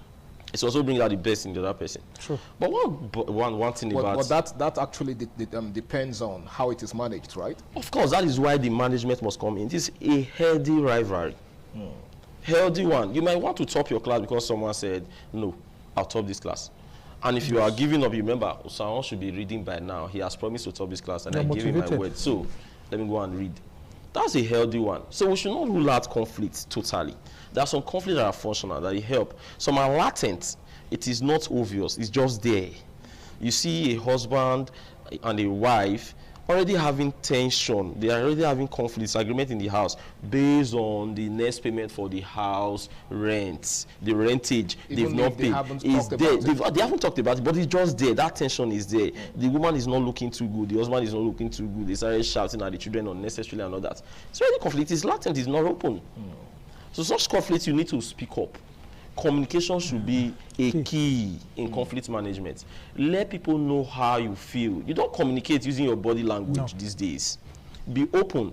Talk about it. How do people communicate using their body language? People do a lot. They assume. They believe that you know what you've done. Yes, it's not you at times. Most times it's just snob. But is most that, times it's is that not a you. possibility too? Is it not possible for somebody to be aware of what they've done, but play dumb?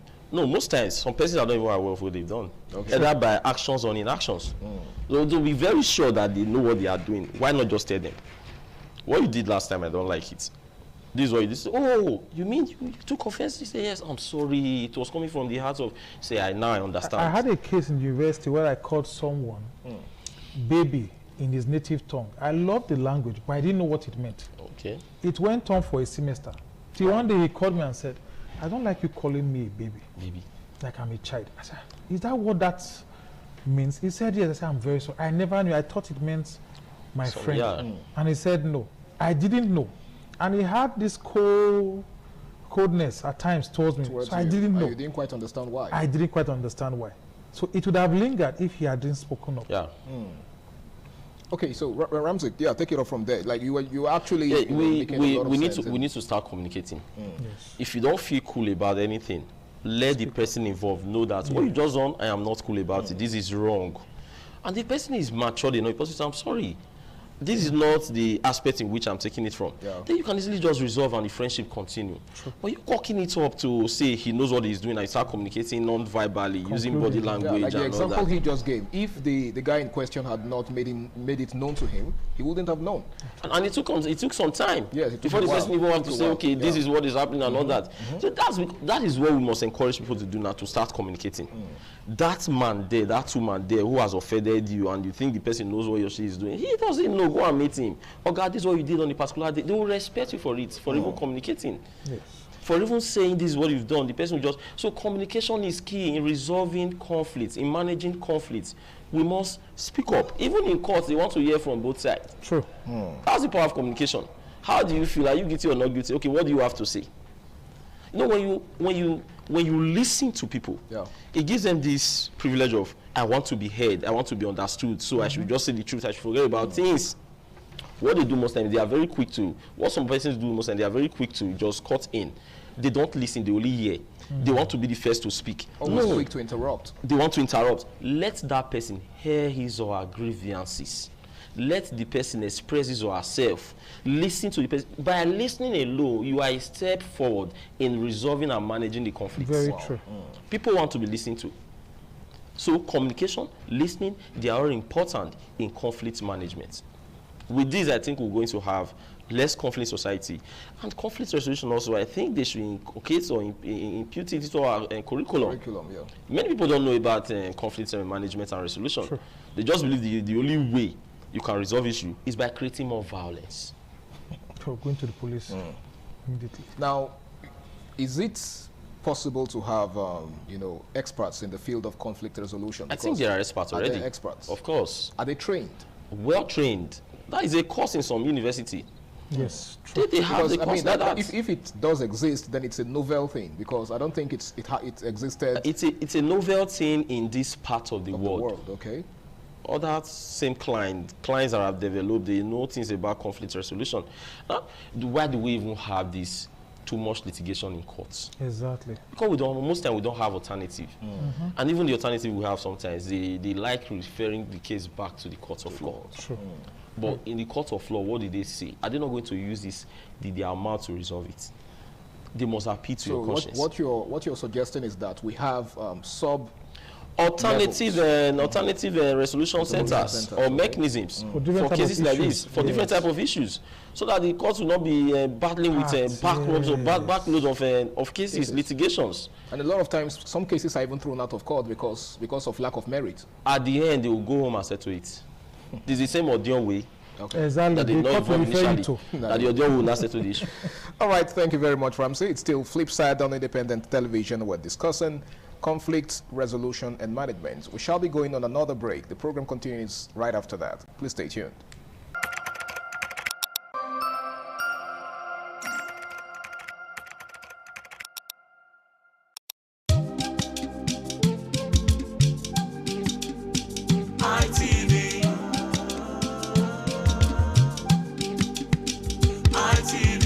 ITV, certainly the best.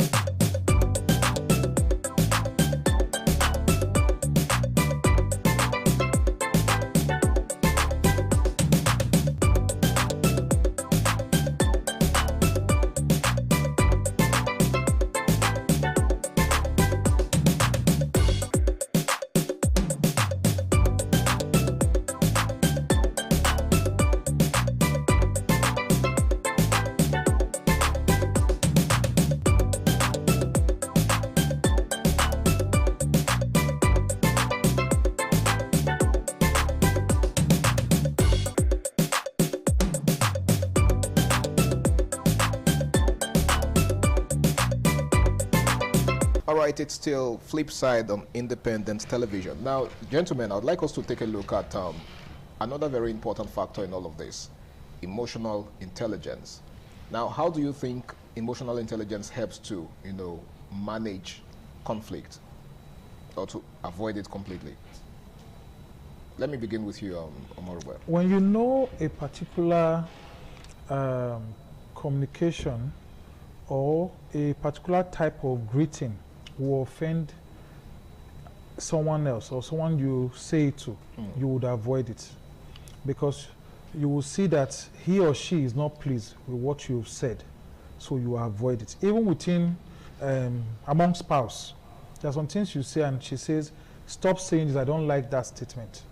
You have to now stop, because she also voiced it and making it easy for you. But we weren't really taught on how to identify emotional intelligence. We weren't, but we could see that, okay, this person has changed from the way he was relating with me to a different way, signifying that something is not right somewhere. That you might have said or done something. Yes. So if you are not smart to detect the time it happened and know what you may have said or what you may have done, you may just come and the person says, whenever you return these files, always keep them in this particular order, or always enter them, and you come, you drop it, you go, it becomes an issue. When you come in the other time and the person is not answering you or he's not looking at you you're not having the little jokes you normally will have in the office space. You're not, you know, so you must, we learned that from the little things we see, and when some other people will voice out and say, I don't like what you said or what you did, or you hit me when you were moving, I didn't like you didn't say sorry and stuff like that. So emotional intelligence, we learned some from what we saw, and when all the persons that were affected, they voiced out. That's how we've learnt it, and we adapt to it, and then we try to understand them when it happens. We try to take note and make corrections at that time. All right. Now, Ramsey, is it really possible to be able to identify some of those things that people find offensive? For example, some persons don't like it when you call them certain pet names. To you, it's just a pet name, right? But to them, it's an insult, right? So, is it possible to be able to identify all of the things that some persons are likely to find offensive? You see, when we say emotional intelligence, it is not everybody that it is not everybody that really has this emotional intelligence. Sure. Some persons are just academically intelligent, some of them are socially intelligent, few are emotionally intelligent. When you are emotionally intelligent, you should know when some certain jokes has gone beyond jokes. Yes. You should know what to say, how to say it, and where to say it. You should know that there are some form of communication you pass across, not embedded in what you say explicitly, but they are implicitly implicated. Asking a young man who just got married, now you finally married this girl, you try. That is no longer a congratulation. No. That is no longer wishing the young man well. The young man wants to raise eyebrows and start asking questions. What do you mean by that? Because that statement was pregnant. There are so many things. In fact, it was ambiguous. You can generate possible meanings from it. Yes. So an emotionally intelligent person will not make such statements in that kind of situation. So when we say people are not emotionally intelligent, you can be very good in school, you have all the A's, you are bright and all that, but you don't know when to put an end to some certain things. You don't know when to use some certain joke. You don't try to protect and save people's face. Therefore, you are not emotionally intelligent. True. I think everybody should sit down and say, what is it I'm saying? What will be the repercussion? What is my aim? What do I want? What is the rationale behind this statement I just made? What do I want to achieve with this? If you think of these things before you say anything or do some certain things, you hardly have conflicts or issues with people. So this emotional intelligence is what people can just sit down, psychologically think, what will be the consequences of this statement? How will this person take it? Or what would it sound like? Now, even if it's not intended that way. That way. Say back to him as a person. Yes. So you should put the person first. Think of the possible interpretation before you use some certain jokes or some certain words. There are some jokes that someone will take when he's alone. But when he's his spouse or family members, he will not want to take such a joke again because the situation has changed. So you must look at your situation before some certain words comes out from you. No one that will say it's so different than professional have their jargons. Different situations have different words that we're supposed to use there. So if we gaffe or misfire, it is we are using the wrong statement in a particular situation and it does not fit in. Maybe in the wrong context. In the wrong context. Yes. And that is lack of emotional intelligence. So I think emotional intelligence is something that everybody should have or sit down to what? Think about. Think of the consequences and repercussions of every statement you make concerning another person. Are you going to feel? Are you saying it to belittle him? Or what is the end result of what you are doing? What's your motive? What's your motive? Okay, you can use a word and embedded in that word are things you said but you did not say. Yes. By implication, contextual usage, by inference. Oh, okay, I will soon be leaving. Please allow Cynthia to wash these clothes. I want them to be clean. Please don't wash it. You just told the next person, he does not know how to wash clothes. But you didn't say so. But you said so. But could it, I mean, is it possible that, such a thing is said, but that's not what is intended? For example, if I say, like the example you just raised, I want this thing to be washed. I want Cynthia to wash it. You don't wash it. It could be that I don't want to put you through the stress of washing it. I want Cynthia to wash these clothes clean. Please don't wash it. It simply means Cynthia knows how to wash better. You don't know how to. Very clear. That is where the diverse aspect of communication comes in. Pragmatics is looking at what you said, that is embedded in your words, but are not carried by the words. Okay. Let me explain what I'm trying to say. Is it not possible that the person that's telling Cynthia to wash it does not want the other person to wash it? It's possible. Because he doesn't want the person to undergo the physical, should I say, hurdles of washing it. The situation in which or where that particular statement was used matters a lot. The circumstance. Yes. The circumstances, the context, the relationship you have with Cynthia and the other person. Yes. So Cynthia is going to So look at these that things. it must be properly communicated. Communicated. If you tell Cynthia and the other person is of Cynthia's age, probably they are just rivals in terms of they want to win brother's hearts by doing some certain things for brother, and brother is not saying, I want this clothes to be clean, you don't watch, you watch. Of course they know what you're saying. Okay. But if it's spoken on a neutral ground, I could say, I don't want you to wash it because I know you've been working all day and I need you to rest. Better. You have made it explicit.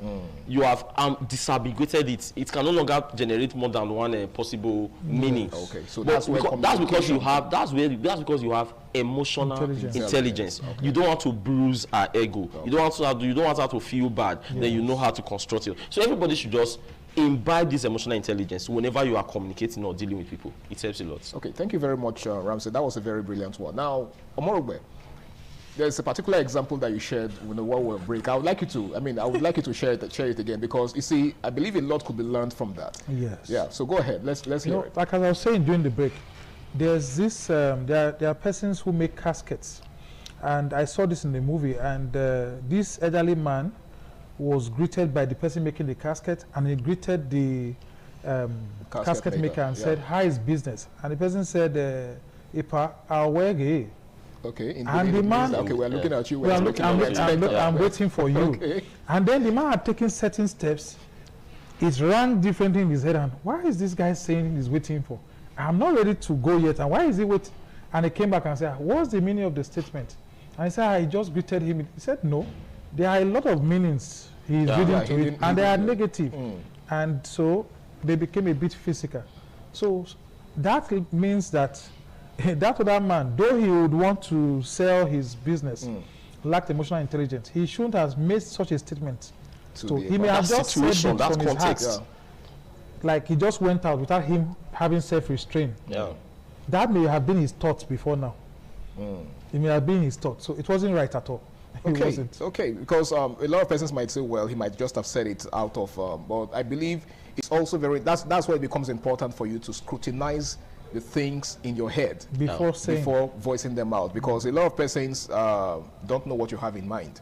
Okay, that's where it's important for you to explain to them, so that you don't say them and begin to start explaining. Exactly, explaining begin to explain what you mean. Well, we shall be going on another break now. The program continues afterwards. Please stay tuned.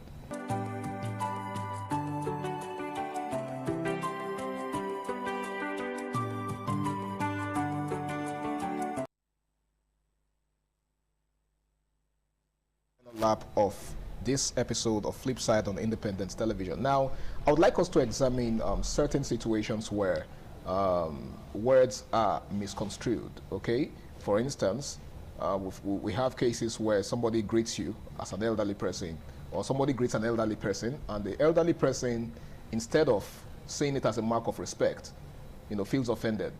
In Benin, we know that respect is something that is very important. You understand? We take it we take it very seriously.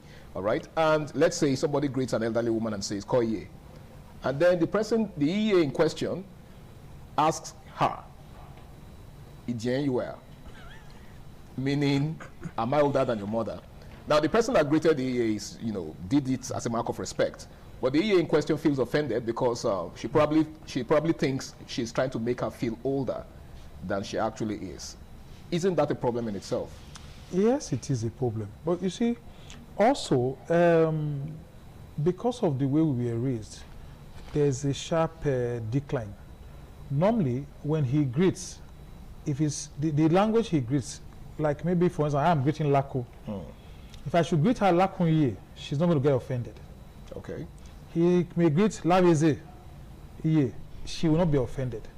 But by the time she says Koye, she may be a Benin greeting Iye, but because the parents don't have that way of greeting inculcated into her, the way the family greets, EA may see it differently. And most people don't want to feel old. Some people delight in being young. That's young. While some delight in being very young. So by the time you do it, you were trying to respect her, accord her with respect as an elderly one, but she sees it differently. It becomes an issue. So the best thing many at times, you start apologizing profusely before that is. In fact, at times they will come and tell your mommy in the house and say, this is what you said. And your mom also would want to apologize on your behalf, even though what you have said was not intended the wrong way. All right, Ramsey. Yeah, for that EA that decided to respond that way, I think she has an identity problem. Okay. The truth is, once you are... And there are some of us who actually do have that identity. Yes, of course, that's another problem. Once you are old enough to be a mother to anybody in Benin, the right word we could use for you is EA. EA to us is general. Anybody who is old enough to be our mother is called EA. If I say call EA and you say it simply means you have a problem with your identity. And I shouldn't battle words with such people. Because there are, in Benin, what we have different form of greeting. In the morning, our morning greetings, like he rightly said, lavi, lavizi, and all that. That's in the morning. But if it's not in the morning, you want to greet generally, you can just say koi. And most non-Beninese, the first greeting they learn in Edo is koi. Very true. So if someone say koi, most time you might even do that, and it's in the morning, it might be that the person is not Benin, so they don't have their family salutation and all that. So it will be very wrong for such a woman to say, that is identity, because she doesn't want to grow old, and there's no, you can't cheat nature. Everybody must grow old. You like use all the pancake or everything on planet Earth, the skin will react to old age.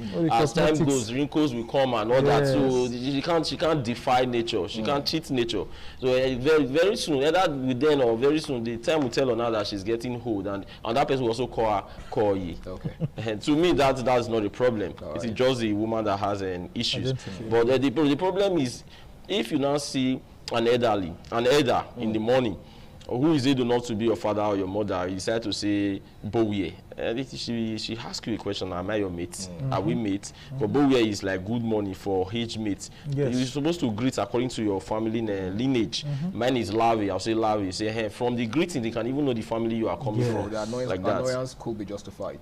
Could be justified. Then she's teaching you morals, and at the same time bringing back the culture to say this is the right way to do it. But the one that is trying to drag the club with children, wear jeans and all that, we see how some of them who use different colors on their face, like that. So I think those ones should, there are even people that we should do away with in our society in the first place. Because growing old is supposed to be something that you celebrate. It's a thing of joy, not you trying to deny the fact that you are no longer getting older and all that.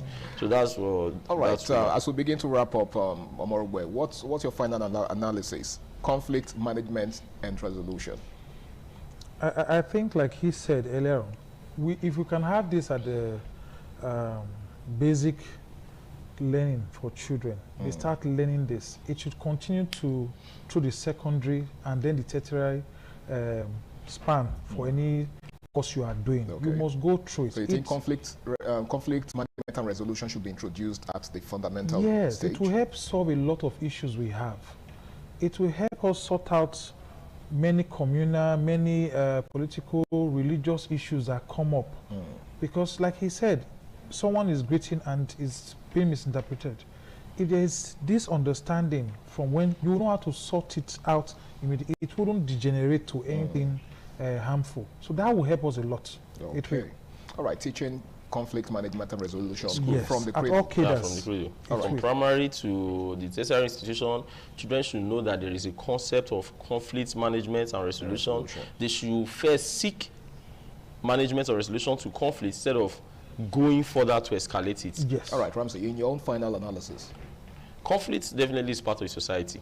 People in living society are diverse opinion. There's bound to be conflict, but then we should learn to manage it, or as well resolve conflicts.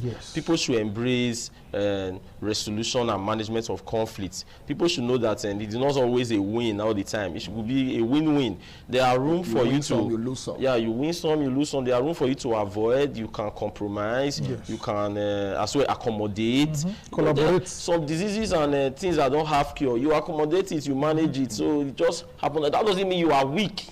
It simply means you are more intelligent than the other party involved. to avoid conflict.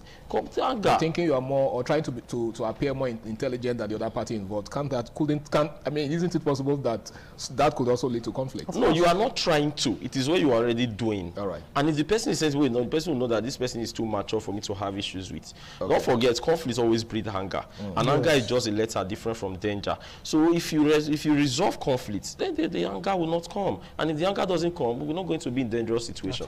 All right, gentlemen, thank you so very much for this amazing analysis. I want to say a big thank you to you for making today's episode so interesting, and I'm hoping that we're able to do this again same time, some other time. Well, it's been Flipside on Independent Television. It's been a very, very interesting conversation. I want to say a big thank you to every single one of you out there. My name is Harry Aigbo J, and until I come your way again, same time, same station next week, do the right thing, stay out of trouble, and learn to manage conflicts. Bye for now.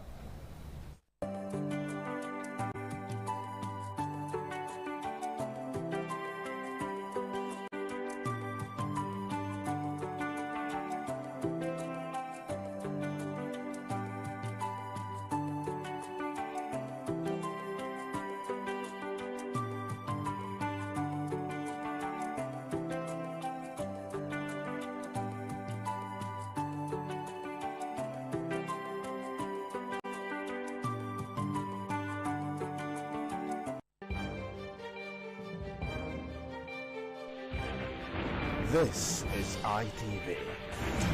Certainly the best. ITV. Certainly the best.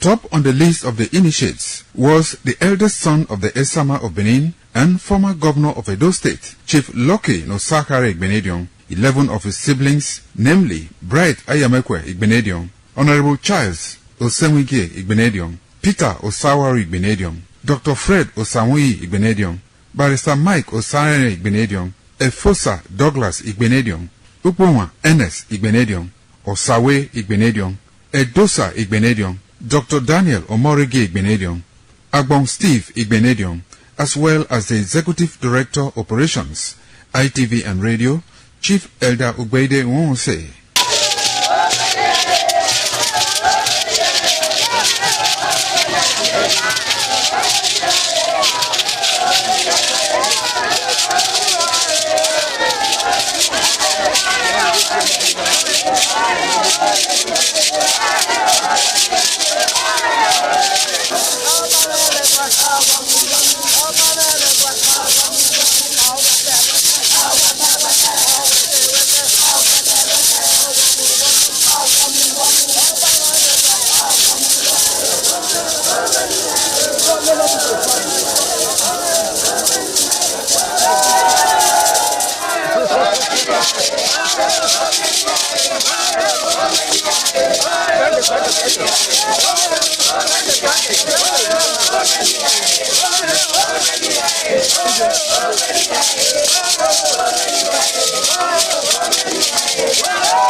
It was a vital aspect of Okada community's cultural heritage, which emphasized the significance of age, responsibility, and community service. Over 50 notable sons of Okada were also initiated. According to tradition and customs, those initiated, dressed in white traditional attire, were made to undergo some rituals, while the Odionwe pronounces blessings on them and assisted them to take a seat with the elders.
ITV, certainly the best.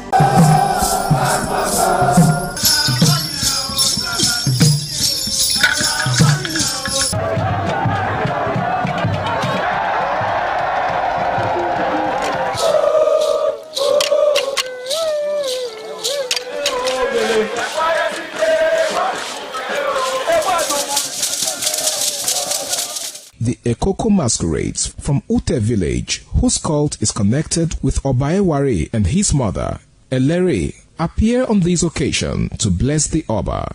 Ekoko is a ritual masquerade that dances to please the guests and the Oba.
ITV, certainly the best.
Thank you very much for joining us on the program, Healthy Living. What is the kidney? The kidney is an excretory organ in the body, which is for metabolism. Tuberculosis affects many organs in the body, but the common ones it usually affects is the lungs. Epilepsy is a neurological problem. Okay. It is an injury in the brain which causes someone to begin to convulse, to go into fits. It is curable, but the cure is a long-term thing. If you eat well and avoid those risk factors that will make your immunity to be down, then the risk of contracting tuberculosis will be reduced. If you're healthy, then you're wealthy.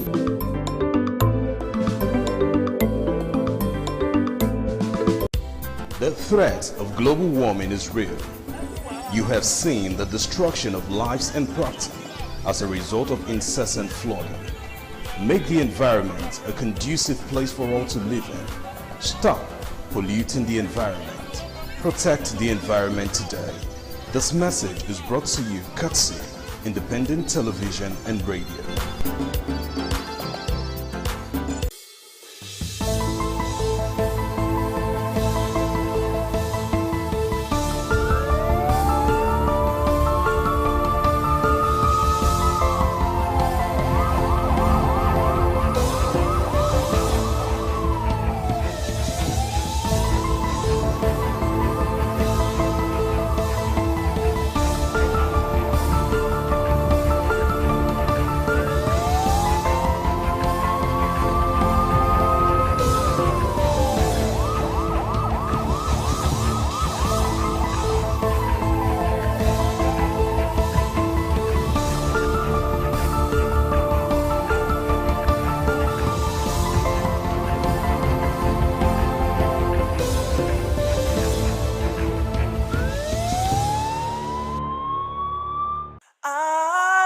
ITV, certainly the best. This is ITV. Certainly the best.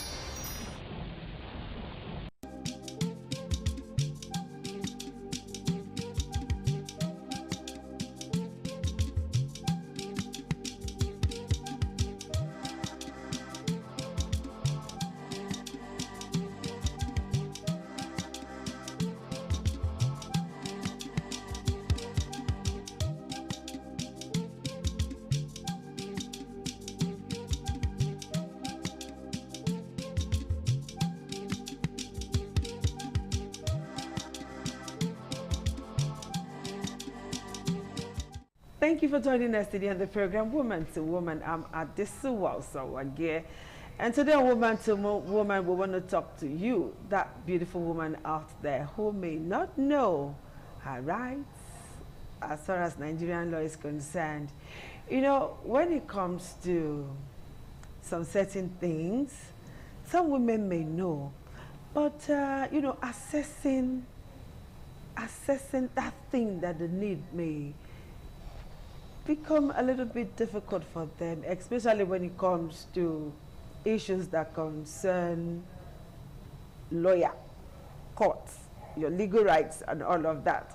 And then how much money they're going to pay lawyers. You have never talked to the lawyer first. You're thinking of, oh, lawyer will ask me to bring 500K for this or that or that. Okay, so we've come to make you a bit happy this afternoon by talking to you about some of your rights and how to go about it. And joining me to discuss this is no other than Osama Edowa Dagmo. Yeah, she is a legal practitioner, and she's here to make your dreams come true legally. So, Osama, it's a pleasure to have you join us today. Thank you and you're very looking much. so pretty. Are lawyers this beautiful? Wow. Yeah, lawyers can be looking good too. They can look Thank good. you very That's much for having me. wonderful. You're welcome. Now, talk to me. Is it so expensive to get a lawyer to do jobs for you, some legal jobs for you? Let me just ask, because some women will say that, let's say issue of divorce now, some women can come up to say, let me just walk away and forget my rights because I don't have that kind of money to pay a lawyer. Is it what we think? Not completely true. Okay. You know, there are some lawyers that can still give indigent women out there support. Okay. To ensure they can be able to have their rights retrieved. Okay. So that they can be represented. Okay. So I think we have lawyers that are ready to do pro bono matters. And I give it to lawyers that do such cases for women that they know cannot afford legal fees. They get representation in courts too. That's wonderful. Yes. So how do we assess this lawyers who do pro bono? Exactly where should we go to? How do we navigate that journey? You know, we have some agencies that can assist women as societies, lawyers. Okay. We have the FIDA, the OLA, the NBA Women's Forum. They have female lawyers that do pro bono cases for women. Wow. Especially when they know that these women's rights are being trampled upon, are being violated, and they know since they cannot ordinarily afford the legal fee, yes, because of what they think is so expensive. So there are other private lawyers that also take it upon themselves to ensure that these women get their rights retrieved back to them, or have their rights and whatever they seek in court, redress, given to them. And the only way they can do that is to have their case done to them pro bono. Pro bono means free of charge. They don't pay anything for it. So we have agencies in Benin, in Nigeria, and at large that recognize those women that cannot afford legal fees. So they are giving that's very sweet to know. Pro bono chances to express themselves. Okay, in court. That's sweet to know. Okay, before I ask you my very first question we discussed about, there's this misconception now that is going on among some set of women that if you want to divorce, you can just look for somebody to type for you. Okay, somebody actually called me to say, Auntie Ade, this marriage is over. I need a divorce. Please type a letter for me, a divorce letter. And I was like, how many home video you they watch that you want a divorce letter? So please walk us through that journey, how divorce is obtained in Nigeria, because a lot of us watch home videos, we watch these Indian movies, you know, they can just, a man can just bring a document and then say, I've signed my part, you signed, that's the divorce letter. And I was like, it's not so divorce before sweet too. Please walk us through this journey. Thank you very much. You know, as you said, that's usually seen in our home videos and our movies. Ordinarily, some persons think the way they go to the registry or to court or to church to have their divorce certificate signed, the same way they get the documents handed over to the wife and say, sign, and I'm done with this marriage. But oh no, it's a whole lot more than that. Okay. It's not as difficult as they think it is. Go to a lawyer's office, approach them, tell them the reason you want to divorce. And let me start by saying we have different kind of marriages. In Nigeria, we have the statutory marriage and the customary marriage. Okay. Let me start with the customary. The customary marriage is usually done with the individual's custom and tradition from the place they hail from or their place of origin.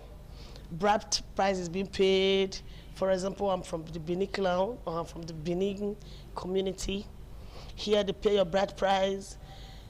When you are going through a divorce, you don't need to go to court. There's a route you need to go through. Though you also have customary courts that you can also go to get bride price returned. If you don't also want to go through the route of going through the courts to have your bride price returned, you can go to the family. The same family that met to collect the bride price. Then meetings ahead, families can also return the bride price. That's on the part of the customary marriage. Okay, before you go further, is it possible, like I'm Asa, and the bride price is not usually more than maybe 24 naira, 25 naira, thereabout, you know? Can I just put that money in an envelope, go drop in the guy's family company, say, no. Hey, see you that money, I'm not marrying again, I'm done. Usually, he didn't just put the money in the envelope and send to your parents. But women are doing it nowadays. Just put the 20 naira or 50 naira and say, okay, that should change, you know, and then go drop for the man. But that's not the right thing to do. Okay. The right thing to do is to get the family involved, because they were involved from the onset. They need to know that this bride price is to be returned by either party. So when either of them is tired of the marriage and the woman say, I want to return your bride price, she has a family head. She had family representatives that can either join her or go themselves, either with an arranged meeting, or if there's no meeting, the man has a family head too, or a family house that you can go, that this marriage is not working, we want to officially return your bride price. Okay. I think it's neater that way. And you see that both families now know that my daughter is not with them and my son is no longer interested in this marriage, and they are living apart. And it ends, naturally ends that way. Okay. But back to the statutory type of marriage. You know, the court marriage is usually what we refer to as a statutory marriage. The one people call court marriage. The one people refer to as court marriage. Okay.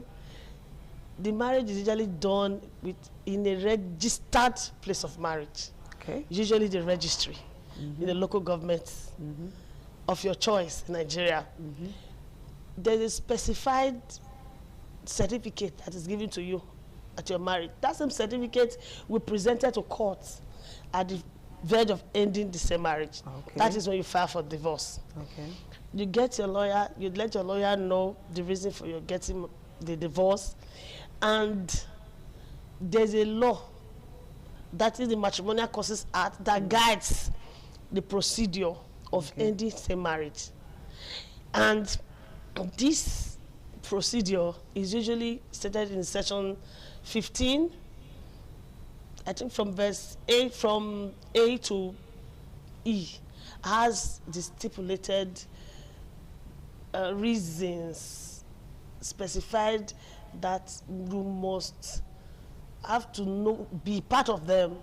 What I mean is, the reason of your getting married, you must stick to one of them. You mustn't prove everything. You must prove one. The law says prove one out of the 5 listed. Okay. To ensure and enable you to be able to get a divorce in court. Okay. Because there are sometimes you write a whole lot of stories and the judge will tell you there's no reason, you've not been able to stick to the stipulated reason why you need this divorce. But when you have been able to go through what the law says in the Matrimonial Causes Act, section 15, sub 1, sub A to E, and beyond, you'll be able to see that you are guided through the route of the procedure that's needed to divorce. And sometimes you tell your lawyer your story, goes through the route, knows the reason why you are divorcing. In line with the law, they file your divorce case for you, your husband is served, or the wife is served, and the stipulated time is given for them to respond. So you see that it's not just getting your document to sign. Because some persons are adverse party, twisted, so to speak. You don't just serve one typed document to a man and say, I'm done. And sign. You're still in that marriage until it is properly done. By a court of competent jurisdiction. Another here, I'm lawyer, don't talk, so you have to follow all of those, okay? Now, let's look at the issue of inheritance, because I've heard some women say, no, I want to marry in church, I want to go to the registry, I also want to do traditional wedding. Why? Because of the issue of inheritance, because they have heard that if a woman marry under customary law, she does not inherit the man. Peradventure, the man, you know, dies, that it is the man's family and maybe the children, if they are male, that can inherit. So they want to go through the marriage at the registry, the statutory marriage, so that they can be able to inherit. Is it true? Inheritance law when it comes to statutory and customary marriage. Yeah, thank you very much. You know, in a statutory kind of inheritance, the man has to do a will. In drafting his will, automatically, because you're his partner, his tendency of making you part of his will to inherit his property is there. But the fact that you are married to him, you have to also prove to court. It's two ways. Let me come first. I beg, we are very patient. Go ahead. Firstly, you have to prove to court that you are a contributory factor to the property that you intend to inherit. Okay. He buys the property, he builds on it, you live there. The next thing you say, because I'm his statutory wife, I'm an heir to it. Not completely true. Not completely true. Why I say it's not completely true? I did not say it's not true, but it's not completely true because you have to prove to court that you contributed factor, something to that property. Like what? For example, in the deed he used in purchasing the house, is your name included? If Mrs. Osawage, this is your husband's property, and is Mr. and Mrs. Mr. When I mean Mr. and Mrs. Adesuwa Osawage, then you are a co-owner. You are a joint owner.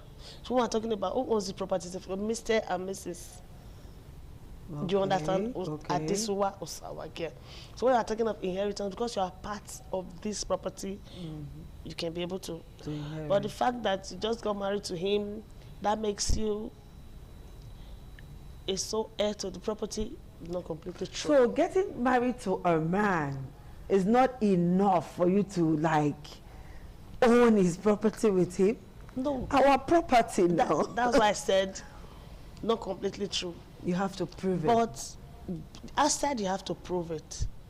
Very recently, the court has seen it that as a wife that has invested emotionally, maybe financially and otherwise, you've given birth to children, you've grown children, as part of the man's life now, you can be also part of the property. Okay.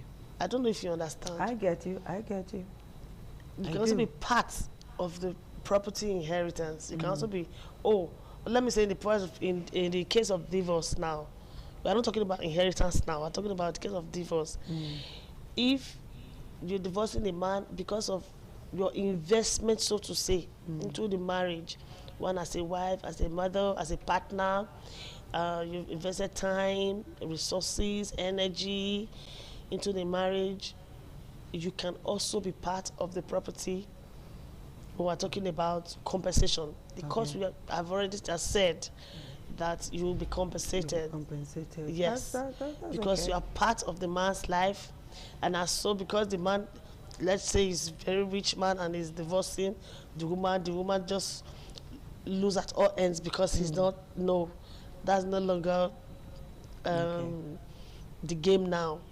Okay. Because, but for inheritance, you are a statutory wife. You have children. Remember, in this part of the world, you have children, and in this part of the world, our men marry. We have polygamous families, and each gate in the customary kind of relationship, in each gate have their first sons also share part of these properties. I don't know if you understand. By gate, you mean different wives? First wife, now. second wife, and if these wives have their respective children, so the family comes to say the heir of this man is Mr. A's child, Mrs. B's child, Mrs. C's child, and you see all of them coming together to have a fair share of the man's property. Why the statutory inheritance is a man putting up a will to share his property. But where there is no will. Yes. Because most African men don't want to, let me say Nigerian men, don't want to write will, because if you talk about will, it's like you're wishing the person dead. So they don't want to listen. So, and most time there is no will. Most time. That's why you see them going to probate. When you go to probate, you get a letter of administration. And that's also going to fall back to the family again. Okay. To assist the children now come together to ensure that whatever the man has is fairly shared. That's among his children, yes. All right, what's on the program, Woman to Woman? We'll take a very short break, and when we come back, we will continue. There's one question that I'm itching to ask, and you must stay tuned to hear the question and then also hear the reply. We'll take that short break now.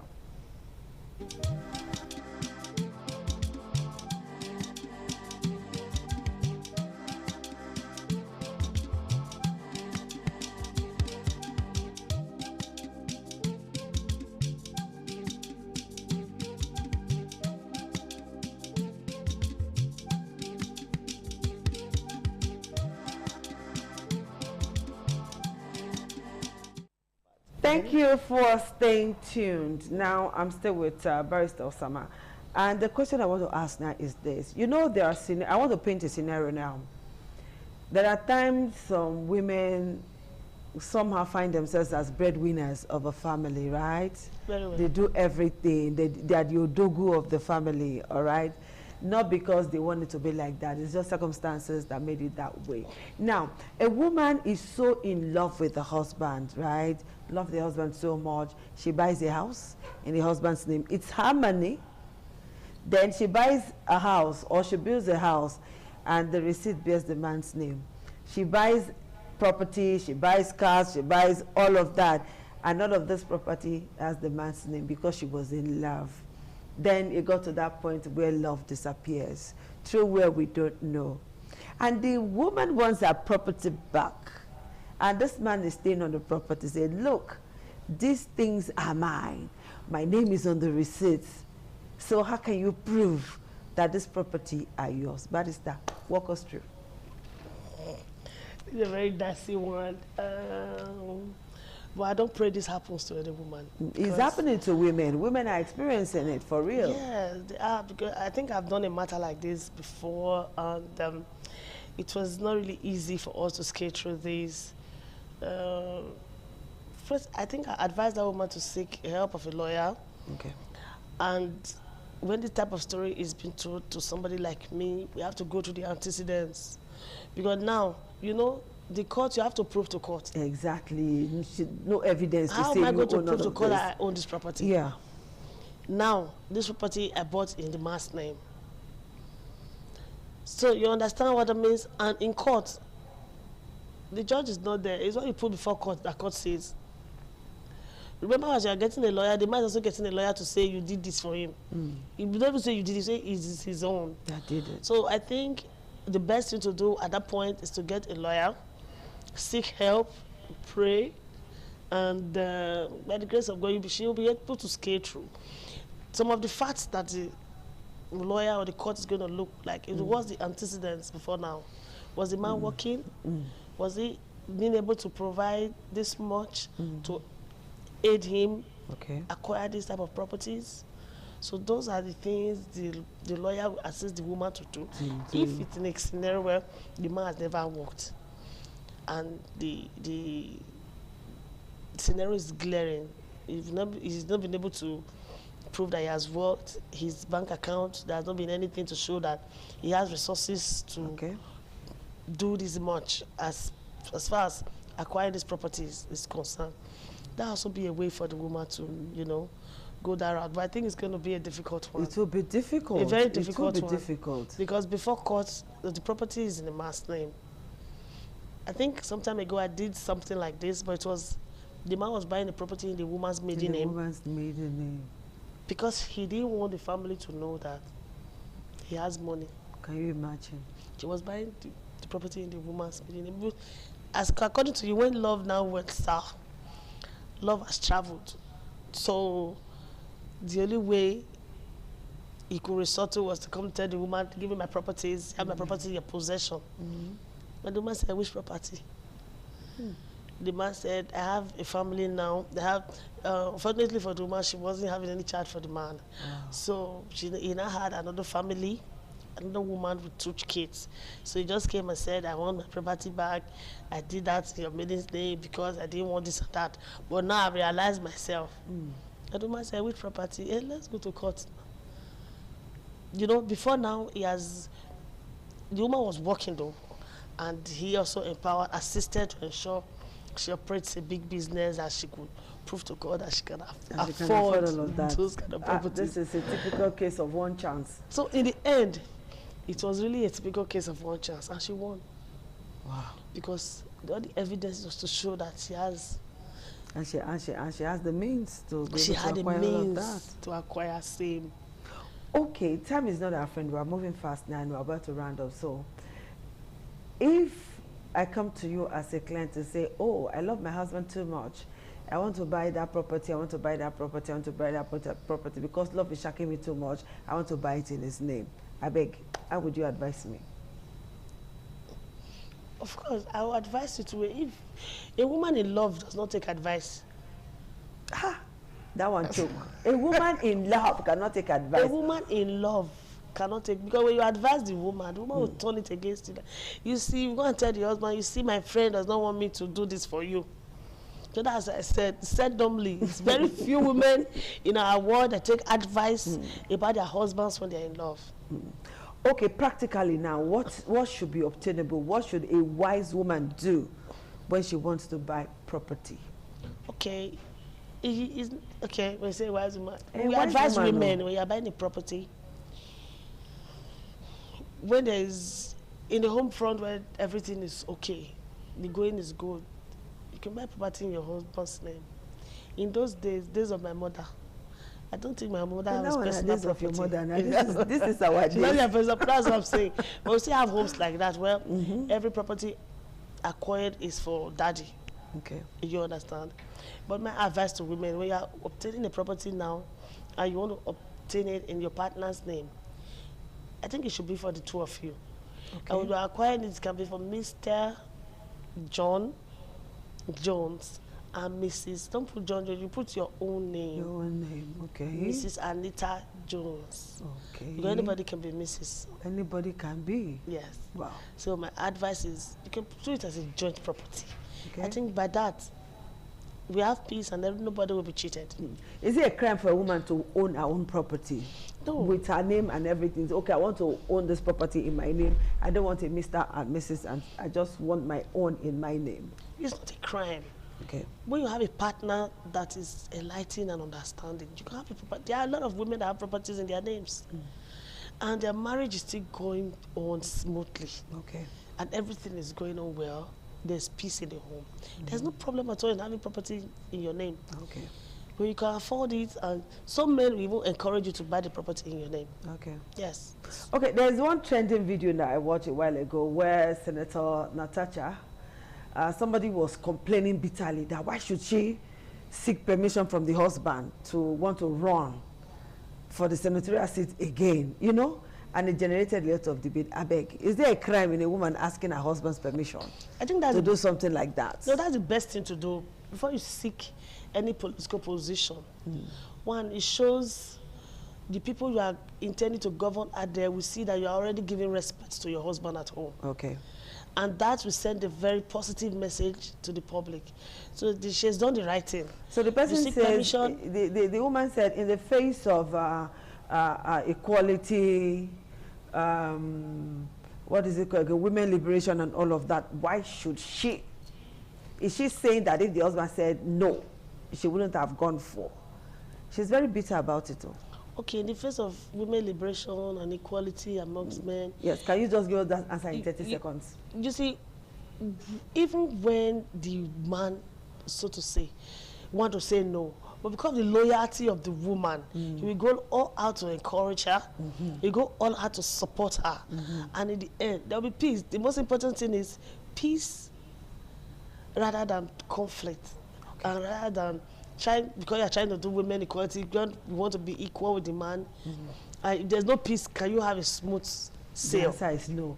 This women equality will come to this stage and discuss about it very soon. So, Barrister Sama, thank you so much for finding time to be with me on the show. Thank you. All right, people, women out there, we've spoken to you today, as always. I hope you remember that a word is enough for the wise. So, the one that concerns you in everything that we have said today, take it, keep it, work with it, and be a better woman. Bye-bye.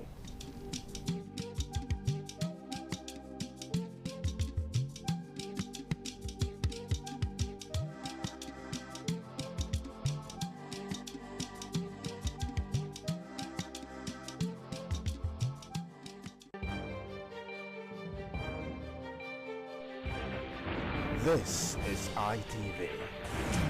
Certainly the best. ITV. Certainly the best.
ITV, certainly the best.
ITV, certainly the best.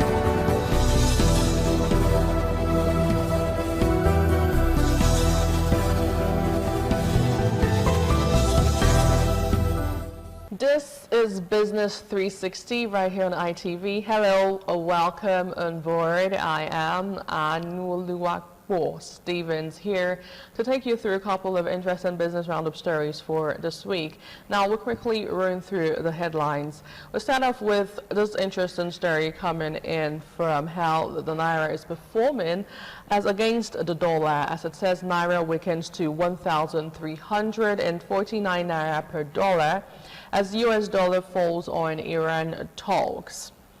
Discos remit 77.99 billion naira in the fourth quarter of 2025. Performance dips to 91.19% according to NERC. FCCPC denies banning airtime borrowing, blames cartel for misinformation.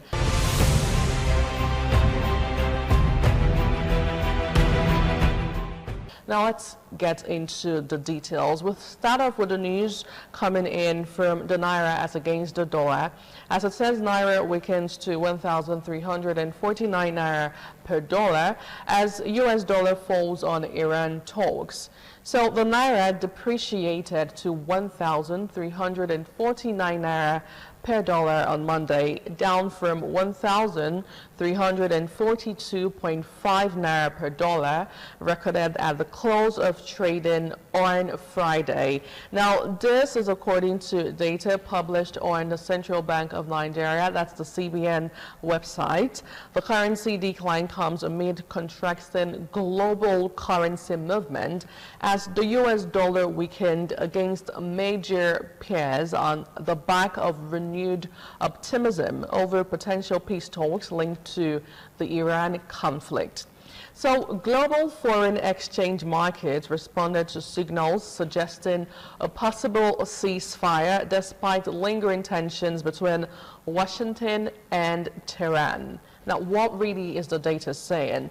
The US dollar weakened against a basket of major currencies, while other global currencies recorded gains, reflecting improved risk appetite among investors. Now, at the same time, Nigeria's currency came under pressure alongside declining external reserves. Now, let's look at how the Naira has been performing as against the dollar in recent times. So the dollar index fell by 0.39% to 98.7 and is down 1.78% in April after rising 2.27% in March.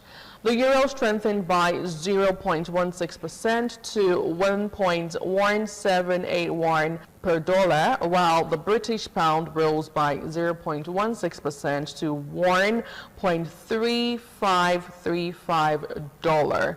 Now, the Japanese yen weakened slightly by 0.1% to 158.81 per dollar.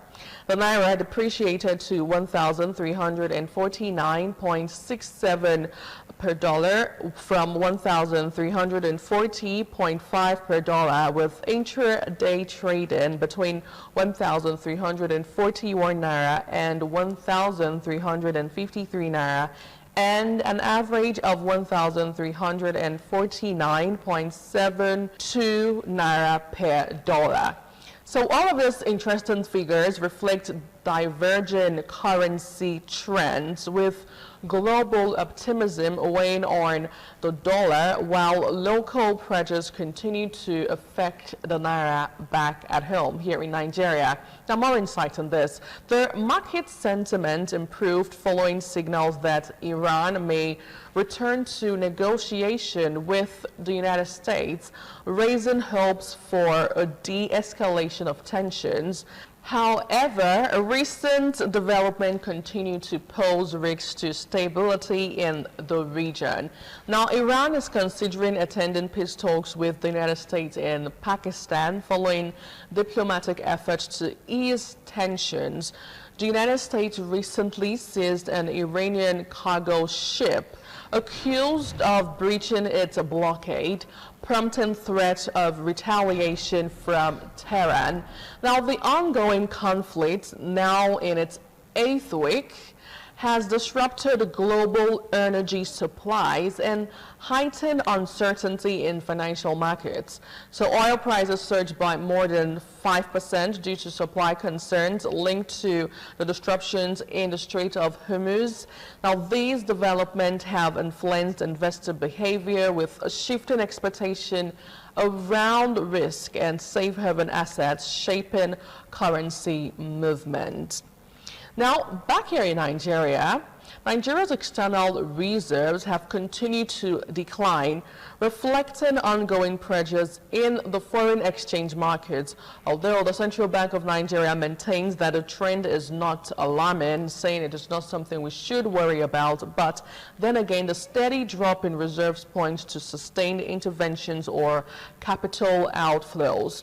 External reserves stood at $48.6 billion as of April 17, 2026, marking a cumulative decline of about $1.38 billion over 5 weeks. Now, daily data shows reserves fell from $49.18 billion on April 1st to $48.72 billion by April 13th, and further to $48.65 billion by April 16th. So the Central Bank of Nigeria Governor Olayemi Cardoso said the decline should not be a cause for concern. Now, a lot of Nigerians at this point would wonder why the Central Bank of Nigeria governor is saying this. But what you really should know on this is that despite the recent dip, projections and policy outlooks remain relatively optimistic regarding Nigeria's external reserves position. The Central Bank of Nigeria has projected that reserves could rise to $51 billion by the end of this year, 2026. This projection forms part of a broader macroeconomic stabilization strategy aimed at strengthening external buffers. The target is also linked to efforts to boost investor confidence and improve balance of payment resilience. Well, at this point, a lot of Nigerians would give a big thumbs up to the CBN governor. I did hear an analyst say, okay, it's a good thing that the naira at this point is just between 1,300 to 1,400 and something naira to a dollar, and we haven't seen an extension of that. In some cases, in the previous year, we saw the naira against the dollar reaching 1,600, and that had ripple effect in the economy. It's also worthy to note how the Middle East crisis is having a ripple effect in the world globally, with Donald Trump saying he has no idea as at this moment when the war will end. And it's been 2 months already, in the 8th week, and we are still here feeling the impact of the Middle East crisis in Nigeria. It is interesting and also alarming at the same time.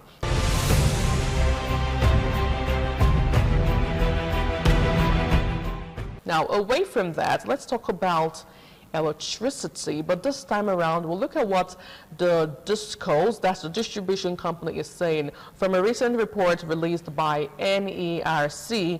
As it says, DISCOs remit 77.99 billion naira in the 4th quarter of the year 2025. Performance dips to 91.19%. So Nigeria's electricity distribution companies, that's DISCOs, remitted a total of 77.99 billion naira in the 4th quarter of the year 2025, representing 91.19% of their financial obligations to the market. So this is according to a latest quarterly report released by the Nigerian Electricity Regulatory Commission, NERC.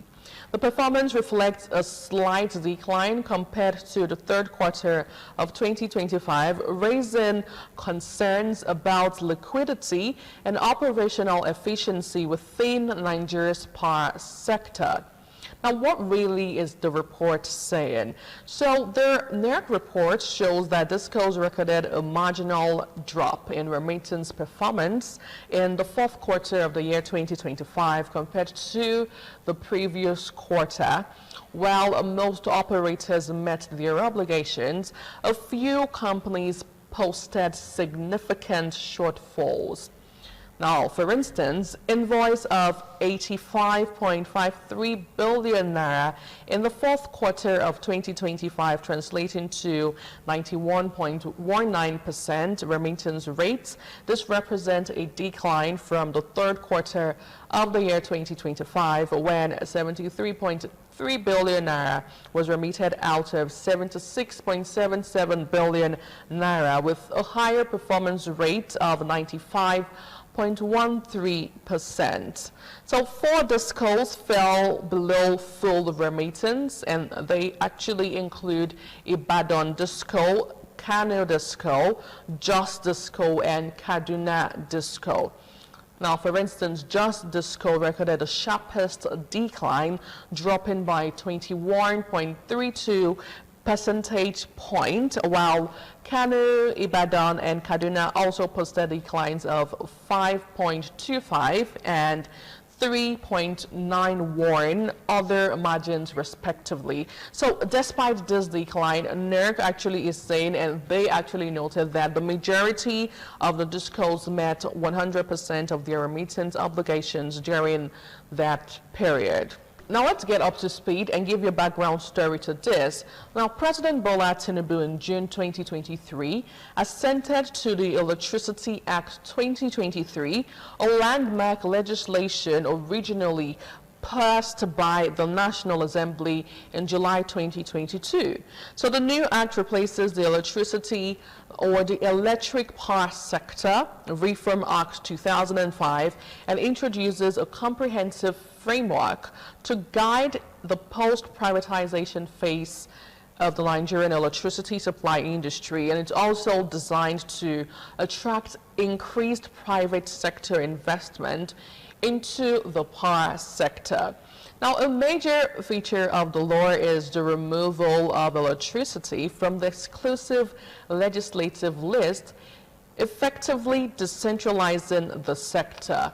Now, this reform allows state governments, private companies, and individuals to generate, transmit, and distribute electricity independently, of thereby breaking the long-standing monopoly at the national level. I'm sure a lot of Nigerians were really not even aware of this, but then again, the act is expected to drive competition, improve service delivery, and expand access to electricity across the country by enabling subnational and private participation in power infrastructure development here in Nigeria. However, despite these structural reforms, Nigeria's electricity sector continues to grapple with deep-rooted financial challenges, particularly around pricing and cost recovery. Now, the market operator plays a central role in the electricity market by issuing invoices to DISCOs for energy transmission and administrative services within the NESI. Now, more insight on this and what you should be aware of. Remember that it was earlier reported that DISCOs facing renewed financial pressures following a directive by NERC requiring them to refund 20.33 billion naira to customers who purchased the prepaid meters under the Meter Asset Provider Scheme, that's the MAP. Now, NERC previously directed that all refunds under the amended order must be completed within the space of 12 months, with reimbursement applied directly to customer electricity bills. So in February, the federal government announced plans to share the electricity subsidy cost with other tiers of government, like the states and the local government, from 2026, of thereby ending the burden of carrying the subsidy in the power sector. And the federal government said the president wants electricity subsidy costs to be explicit, practical, and transparent, warning that no level of government should carry hidden or unpaid obligation. Okay, well, when it comes to electricity in Nigeria, a lot of Nigerians have at this point lost hope.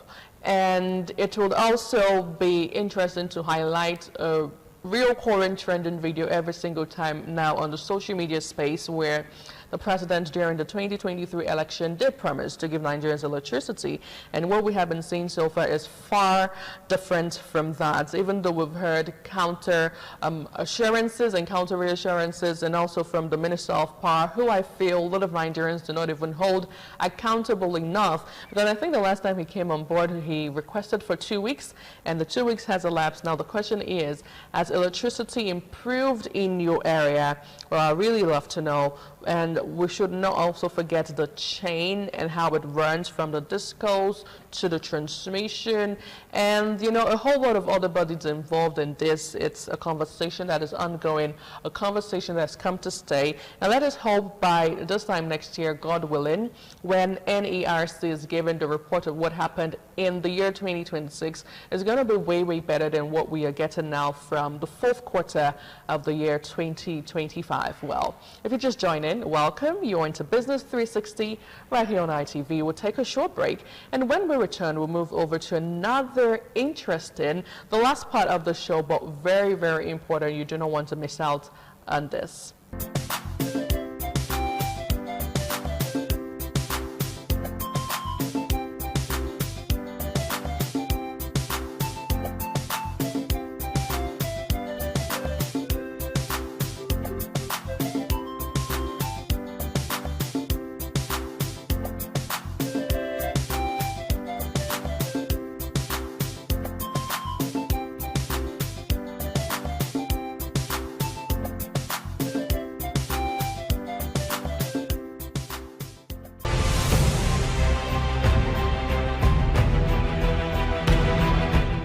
Welcome back. Thank you so much for staying with us. Now let's talk about this interesting report coming from the FCCPC. Now, sometime in the news, on and offline, we had a beautiful conversation regarding borrowing services being suspended by some telecommunication companies in Nigeria. I'll tell you what, FCCPC denies banning airtime borrowing and also data borrowing as well, blames Qatar for misinformation. Now, the Federal Competition and Consumer Protection Commission has dismissed the widespread claims that it banned airtime borrowing and data advanced services in Nigeria, describing the report as false and driven by vested interests seeking to mislead the public. In a statement issued on Friday, the Commission said neither cancelled nor prohibited such services, contrary to viral social media posts and some media reports suggesting otherwise. It says, and I quote, that the Commission has not prohibited airtime borrowing or data advanced services, and no directive was issued preventing consumers from accessing lawful telecom value-added services, the statement read.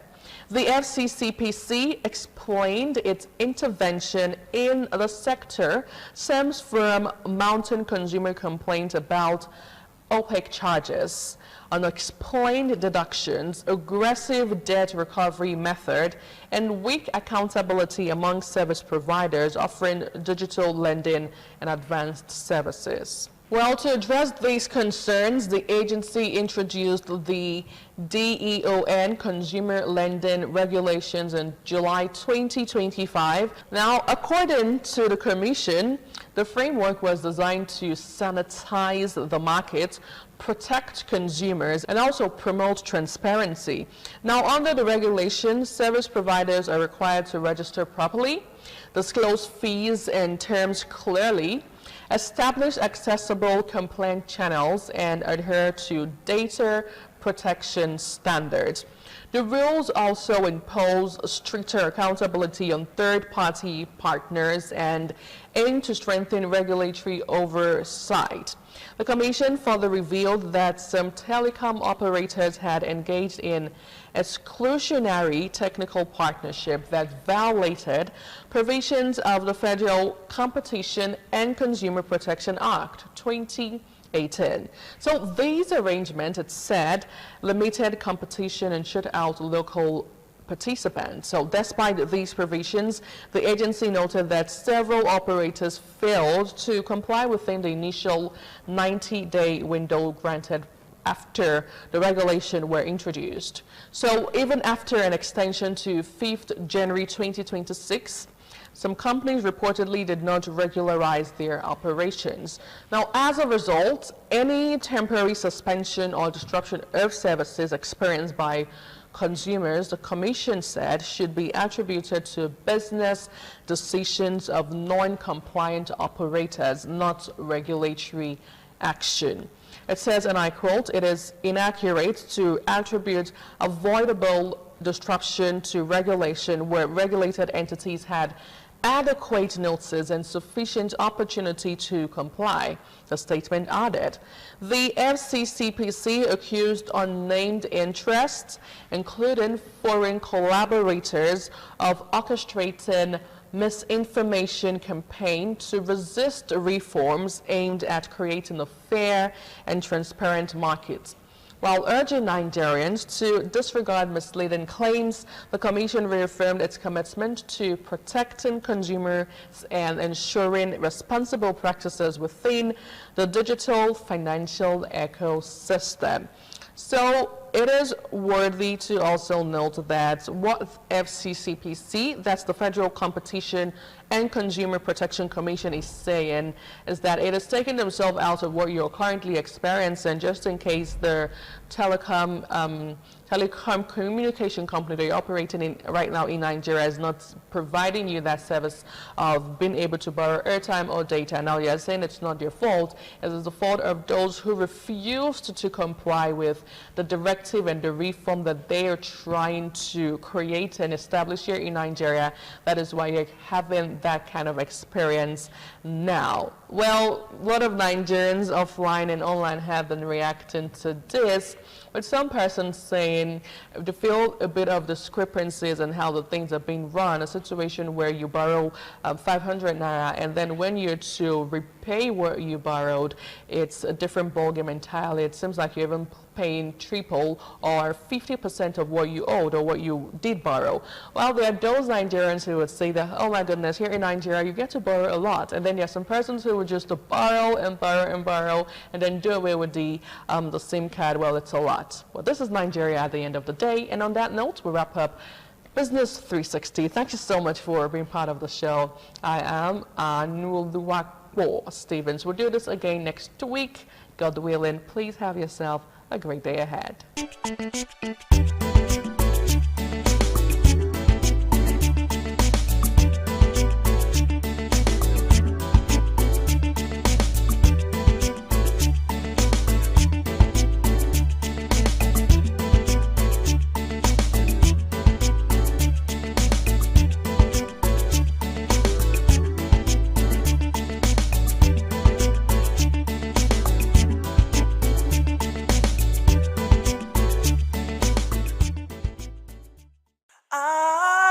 ITV, certainly the best.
ITV, certainly the best.